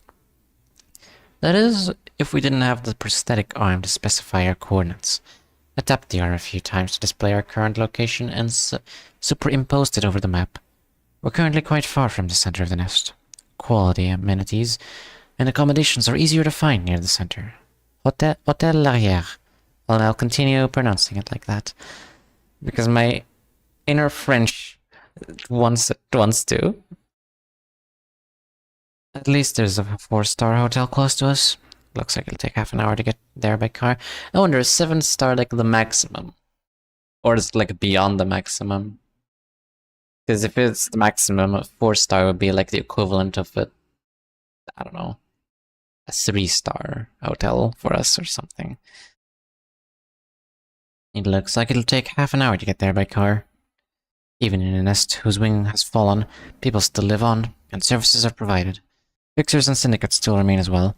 People find ways to carry on with their lives, whether by hiring fixers or submitting to syndicates. However, might is more dominant than ever in such places. When residents run out of money, the fixers will stop providing protections and leave. The nest will gradually become deserted as people begin to leave as soon as they're ready to. And there's no guarantee that someone who once lived in a nest can migrate to another nest. Each nest issues migration permits differently. For some, the only remaining option at that point would be the back streets. I imagine the luxury of the nest life won't let them easily adapt to the back streets. This is not a matter of possibility, though. It's about survival. It might be difficult to even find a decent area to settle in. On the way to the hotel, we faced several small-time syndicates. Those attempting to rob us of our cash-in vehicle, those trying to intimidate us for their own survival. We treat them with blades or outrun them before continuing on our road. It's a bitter drive. I gnawed on my pipe as we went along. Here we are, Hotel RAHHHHH. I wonder if it's in business. We'll find out once we get in. Oh, wait, I wonder if it's in business. We'll find out once we get in, Junior. After exiting our vehicle in the parking lot, we headed to the main gate of the hotel. Greetings, esteemed guests. My name is Root, the manager of this hotel. Would you like to check in, or are you here to assault us? I'll have you know that our hotel is a contract with an office employing multiple Grade 1 fixers, so I suggest that you want to stay out of trouble. Damn, they were assaulted so many times that they had to put it into their intro. We'd like to check in. May I have a look at that piece of identification from your group's representative, then? I handed over my fixer ID card, and the manager began to write down the info onto the guest list. Miss Moses, a grade 5 fixer. You must have come a long way from the northern side. The warp train must have cost a fortune, no? I hope you haven't brought along any headaches as serious as the distance you have to travel. You're making this long. Are you always this inquisitive about your guest's business? Please understand, as you know, the current circumstances of this nest are rather chaotic. Do the rates include breakfasts too? Ezra hesitantly asked. Yes, of course. While not as good as before, we still serve delicious meat pies and tomato juice. I'd like to request that the others provide their IDs, please. We used to check only the person requesting representing each party, but as I said, recent circumstances have made our procedures more thorough. Ezra and Vespa handed over their fixer IDs as well. Miss Ezra, a grade 3 fixer, and a grade 1. The manager's pen stopped for a moment. Perhaps he realized that we might be above what his hotel can handle. It's possible that he lied about having a contract with an office. We won't cause any trouble. We'll leave as soon as the morning breaks. Trouble? You never know until the night passes, isn't that right? The voice came from behind. Hotel Larrière has quite a bit of legacy. It's even partnered with the HANA Association. Even though it doesn't guarantee immediate safety, it's solid enough to screw over the lives of fixers like you. The hotel that signed a contract with an association. If a fixer injury or damage with no good reason, fixer causes injury or damage with no good reason, the HANA Association will investigate and punish them according to the course of events and severity of the case. Causing a scene in a venue partnered with an association can be grounds for additional punishment. The offender may be bombarded with penalty points that will accelerate demotions and disqualification. I'm Rusk, leader of Rusk's office. I've been staying here with my crew. Vesper turned around to carefully scan the person. If what the manager said is anything to go by, this man must be a grade 1 fixer. Now the fixers from his office are probably somewhere in this hotel. Now then, since we probably know what we could do to each other, you can entrust your weapons to me. Vesper knit his eyebrows. Ezra held her dimensional bag tightly. Detective. Manager. Will Rusk office keep us safe during our stay? Most certainly. If you're not a fan of this method, I kindly advise you to seek another lodging. You're aware that people of our caliber can easily create a ruckus unarmed, aren't you? It's still the job of the manager to do anything to minimize risks. How many rooms would you like? 3 of the best rooms you've got. Here are the keys to rooms 501, 502, and 519. Our staff will guide you to a unique room you won't see in other hotels. Miss Moses. Consider it a special service. Why, thank you. 3 suites for 1 night. That will be 2.45 million on in total. That's approximately 800,000 on per person per room. The price is more or less understandable as it costs a fortune to hire offices and maintain contracts with associations. I nodded in approval, and Ezra paid the fee with the cash in her bag. Wonderful. To think those goons, those Kurokumo clan people, wanted 10 million. My god. If 10 million is the equivalent of around 7,000, shush, alarm. That's like 1 point something million, I believe. Maybe 2 million, excuse me. 1 point something thousand, or 2,000, approximately. If my math is correct. Wait, 1 point something. Sounds about right. Which is a lot of money for 1 night. Well, I guess technically 3. And now we'd like you to turn in any weapons in your possessions, please. Vespa unbuckled his belt. Mr. Rusk, expect things to get seriously messy if you so much as leave a scratch on my blade. I mean, that is 3 rooms, and of the best ones. Yeah, that's fair, but like, it's a 4-star. It's not even like the best thing ever, right? It can get much more expensive. What do you... At what point does it, like... What do you even add at that point? Unlimited free food? A bell you can ring for a butler to show up at your service? Personalized for each person? That's what I expect from a 7-star. Mr. Rusk, expect things to get seriously messy if you so much as leave a scratch on my blade. Vespa warned in a low voice. That's up to you. That's up to your attitude, I suppose. Rusk glared at Vespa with bleary eyes. Baby, that's not how you ask people nicely. Ezra chimed in. Please take good care of this bag and that pal's weapons. They're super duper precious to us. I can keep the smoking pipe, can't I? I'll make sure to smoke outside. Mr. Rusk, please examine that pipe to ensure that it has no capability to kill. Miss Moses, may we trouble you for a second if you don't mind? I passed my pipe to Rusk. That's an expensive-looking pipe. He inspected the smoking pipe from several different angles.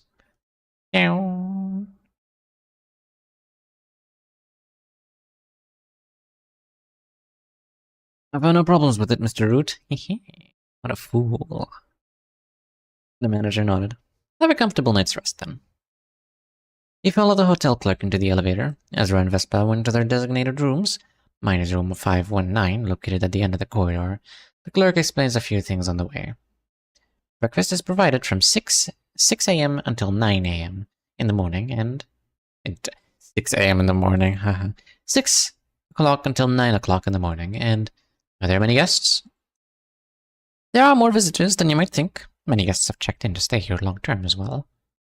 That's fair. This may be a safer option than a common residence in a fawn nest, although the price of a single night's stay will be more expensive than the monthly rent of a backstreets dwelling. For a hotel that has seen an increase in the number of guests, doesn't seem very populated.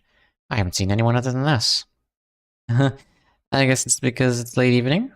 Anyway, here we are. Room 519. It's one of the proudest rooms Hotel L'Arrière has to offer.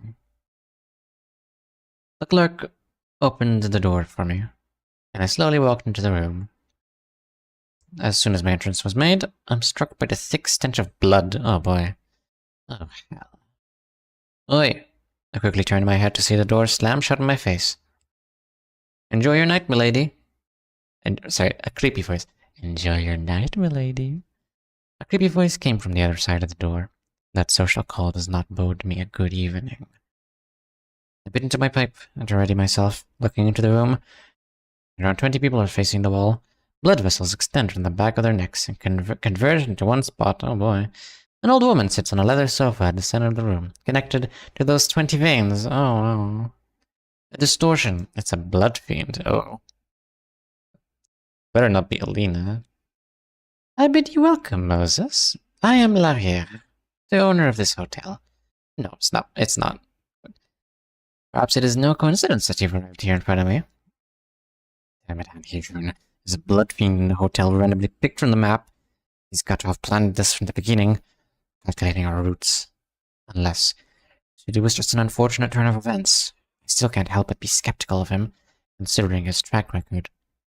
Creatures of the night, vampires, blood fiends, a stereotyped form of distortion, similar to merfolk, an incarnation of hunger based on psychological thirst.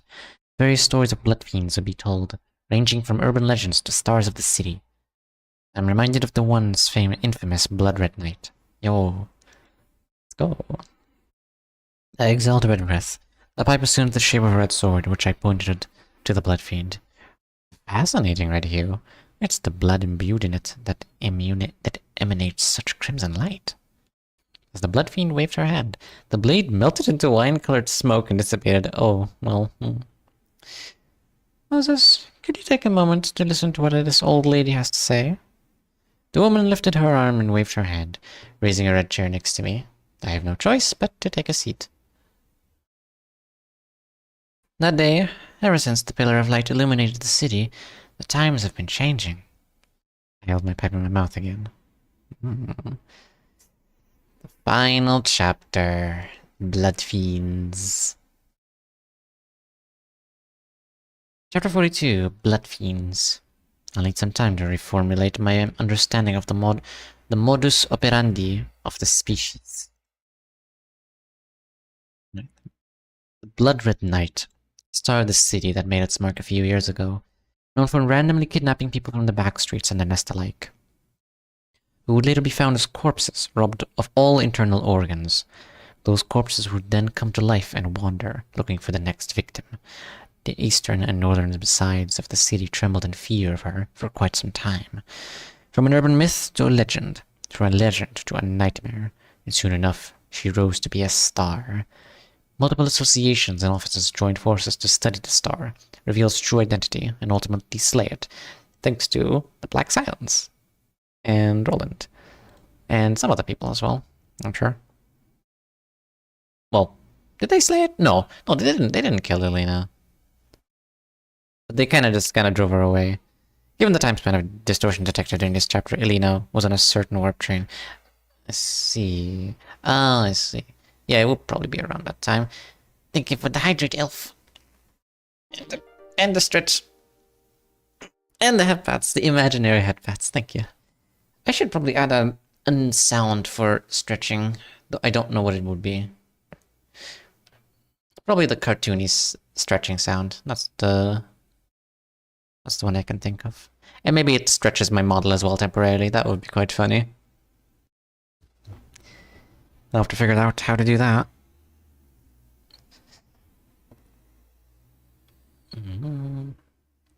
Our office was part of the collaborative effort. Though looking back, it's embarrassing to say that we contributed at all. I never got to see the Blood Red Knight in person, and the closest encounter I had was the corpse of a person killed by one of the walking bodies. Oh, thank you. We were never included in the major missions. I lacked experience as a Distortion Detective at that time. And it probably didn't help that my responses to the situation wasn't the most professional. Several officers tackled the menace, but you would elude them every time, only leaving them with living corpses to take care of. Those that most likely did face her were later found dead more often than not. Alas, the brighter a star is, the earlier it burns out. In the end, Charles' office eliminated the Blood Red Knight with flying colors. Eliminated, right. After that case, I began to study more about blood fiends in my free time. I encountered a few of them, whom I managed to repel or resolve. The impression I got is that every one of them possessed formidable power, whether or not they were of sound mind. The ones lacking rationality demonstrated explosive physical strength and tenacity.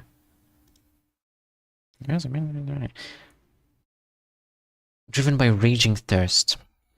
Those with reason behave in clever and cunning ways until they're cornered, at which point they will resort to inhuman strength out of desperation, all because of their thirst. There is one thing they strongly crave: blood. It's far from the desire for a good meal. To them, blood isn't something to satiate their gluttony. It's a crystallization of desire. They treat blood like how we treat money, only that while money is a means for us to afford various desires, blood is a purpose in itself to them. Similar to how humans often become conniving and vicious for money. Blood fiends are obsessed with money. But blood, excuse me. And will go to any lengths to consume blood in their own ways. What worries would you actually have, other than ways to claim more blood for yourself? I have to outsmoke. The old woman smiled at a bitter smile. Maybe. Wait, what worries would you actually have, other than the ways to claim more blood for yourself? Yeah. Maybe so, maybe so. Ever since the Pillar of Light was fired up, our family has been under a threat like no other. Family? Is that supposed to be some kind of roleplay? We had to form a community, so to speak. To live long and quiet lives as veins stretched into the night. We used to spend our days in peace, although there were a few imbeciles such as Elena. However, after the light was cast, a colony outside our control emerged. In other words, new blood fiends showed up. Precisely. They're just like us. However, those newborns are unaware of our rules, and neither do they know how to control their powers. Rules? Are your rules there to endorse trapping people in hotels and sucking the blood out of them? Those people won't even remember what happened by the next day. I merely take an adequate amount of blood from them in return for ensuring their safety. We had been living moderate lives until we were faced with this trial. The purity and pedigree of the elders are put to a test. Fascinating. Huh.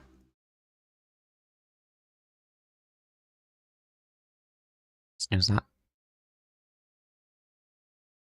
Your distortions. I don't know about purity, but you can't have any pedigree. Distortions, you say? Moses, the Distortion Detective. He who sees the twisted minds of people. How do you know that I can see distortions? How did you expect my arrival? A good friend of yours informed me. That sod Han Heijun must have leaked it out. That fellow is more supportive of you than you might think. Anyway, that should make this conversation easier. The distortion is essentially a disease of the mind. You're nothing special. Distortions that follow a set pattern are essentially plain. In that sense, your type is obvious. You're far from the trickiest distortion to handle. We're unique in that we have a bloodline. From the moment we received blood in a certain mansion, our ichor was linked, and a lineage was formed. We have lived in the dark since long, before the distortion phenomenon your kind recently has been blathering on about. We've been fighting for our lives. Fight? Who's your enemy, then? Your kind, of course. Intentionally or not, we're bound to cross paths with fixers, syndicates, and syndicates due to our nature. We set up rules in order to survive. We decided to settle in each nest and district. That way, we wouldn't invade each other's territories. To uphold this balance, we had to put our kin to rest until the population of each district was small enough. You mean there are 24 more elders like you out there? Oh, this is an elder. Oh, I missed that. Yes, and now my position as one is being threatened. The newborns are jeopardizing the balance. Seems to be that your balance wasn't all that firm if, even before that, you couldn't stop the Blood Red Knight from showing up. The Blood Red Knight, if you're talking about Alina, I concede that she was our mistake. She was an embodiment of violence. An embodiment of Scarlet Mansion, I think. Haha, funny reference. Knowing that even we had little success in calming, I worry that more of such incidents might happen. Do all the employees of this hotel know that you're a blood fiend? Only Root does.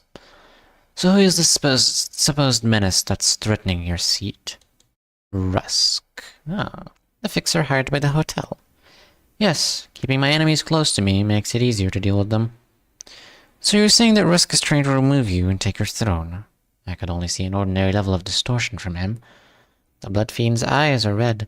Having red eyes doesn't automatically make one a Blood Fiend, but red-eye trait is an invariable part of all Blood Fiends. Eye color alone. Wait, hold on. Wait, these are Moses' thoughts. Never mind. Eye color alone does not serve as a definite distinction, especially since eye-augmenting procedures are commonplace in the city. Most eyes equipped with combat-assisting features emit a red hue. However, I can tell the eyes of a Blood Fiend apart from those, plus red eyes look sick as hell. The greater the longing for blood is, the deeper and clearer the red will become, exuding a certain scent. A well of blood can be seen splashing inside their pupils. I could not observe such traits from Rusk's eyes. Interesting. Makes it scary how Dawn's eyes became instantly red as soon as she took off Roshnante. At one time. He only reveals that side in his sleep. That might be why you couldn't see it. Why not strike him first while he's awake? Were I to fatally injure him, his instincts of self-preservation would awaken his inner beast then, and there, it is no use for me to meddle in and make matters worse. Interesting. Wait, is this like something similar to Don in Roshnante? Where his Blood Fiendy side... what's the word? Blood Fiendy side is hidden until a certain trigger is triggered. I believe Ryoshu, Yujin, and Boris have combat augmented eyes since they're red. Maybe, perhaps, probably. Or maybe Ryoshu was just born like that. I don't know. Is Virgilius a blood fiend, or does he have augmented eyes? I don't know. Were I to fatally injure him, his instincts of self-preservation would awaken. What's stopping Rusk from killing you right away? He is nowhere yet. He knows not of the fact that I am here, or that I am in charge of this area. Your friend told me that the Distortion Detective is currently on a mission to collect distortions. I don't wish to resolve this through violence. I want you to take him with you. You sound rather reluctant to stain your hand with blood for someone who loves to drink it. Rusk and all the fixers from their office are blood fiends. Although Rusk himself isn't aware, he turned them all into his kith and kin in their sleep. Or perhaps I should say, subordinate entities, as you would put it. I've told you everything that you would need to know. I'll leave the rest to the professional. The old woman waved her hand. I was then sucked out of the room and ejected into the corridor. Damn. If what Larrière said is true, then the organizational capabilities of blood fiends must far exceed my imagination. The color red and hierarchy are related in this world, I guess. I shook off the dust from my body and stood up. Wait. I'll need some time to reformulate my understanding of the modus operandi of the species. I shook off the dust from my body and stood up. At least the direction of this matter is in my hands. I can choose to neutralize Rusk, or I can subdue Larrière instead, the lady who is one at this hotel. Ah, no, you can't end it like that. No! No! No!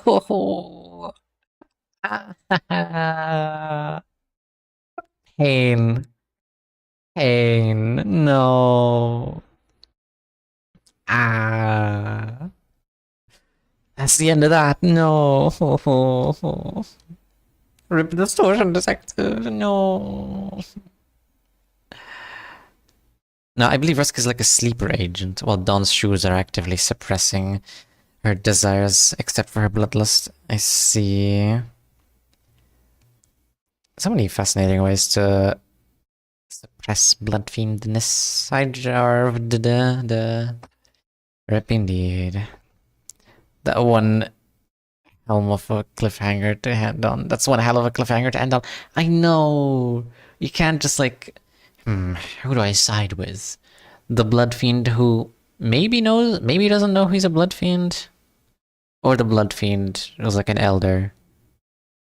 I don't know. It's really fascinating that blood fiends can come from distortions now as well. Blood fiends can come from anywhere now. It's really fascinating. That's that then. That's all. That's all she wrote, or he wrote, actually.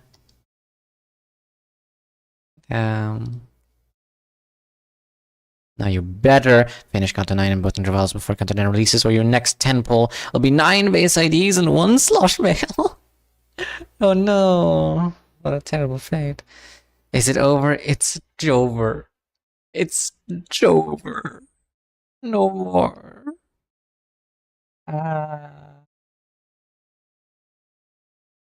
Pain. Pain.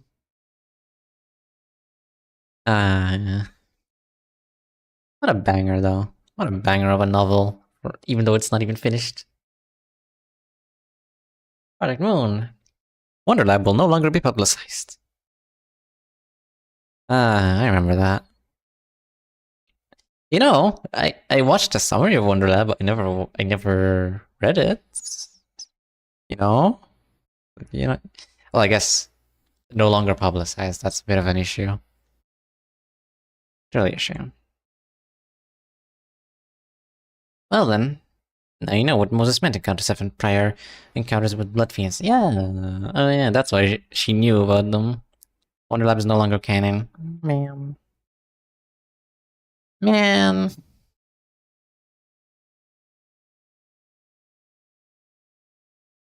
Why did all that stuff have to go and happen?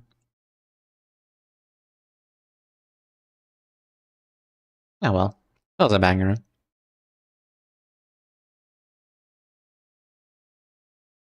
I understand the hype now.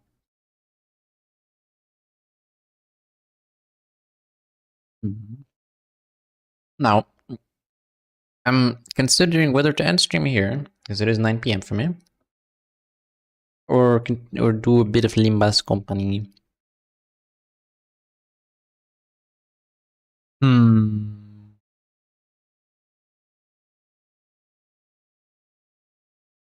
Perhaps it's best saved for another day. Stream never ends. No. I think it's best to save for another day. Incoming ad break, perfect timing. Maybe after tomorrow, since that is my stream day. I've been itching to play the game again. Plus now they're releasing, what's his name? Content 9 Dubia Wild Rides. Yeah. Keep it for next. Very well. I cannot wait to pull for Honolulu. I really, really hope I get him. I've never been so excited to pull an ID until today. Until now. When is he coming out also? Get some rest. Content 9 is a banger. That should be experienced at your best. Very well. Let's see. Is there anyone live to raid? Also, Layhang Refractorial with a sick as hell ticket to Deco on the 20th. Yeah, and the free voice, Not all of them, unfortunately. I would have loved to get Don Quixote, but not part of the possible pool. But hey, at least I could get like 4 different spoilers. That's cool. I don't know which announcer I'll be getting. Maybe I'll save it. Just save it. Who says I have to use it this season? Maybe they'll release a new favorite character in like 3 years. Or something.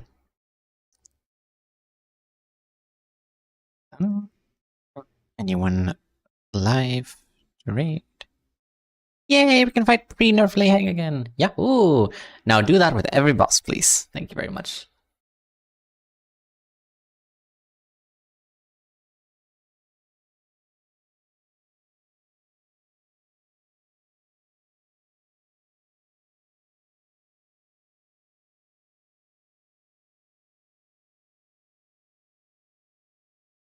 No one I recognize.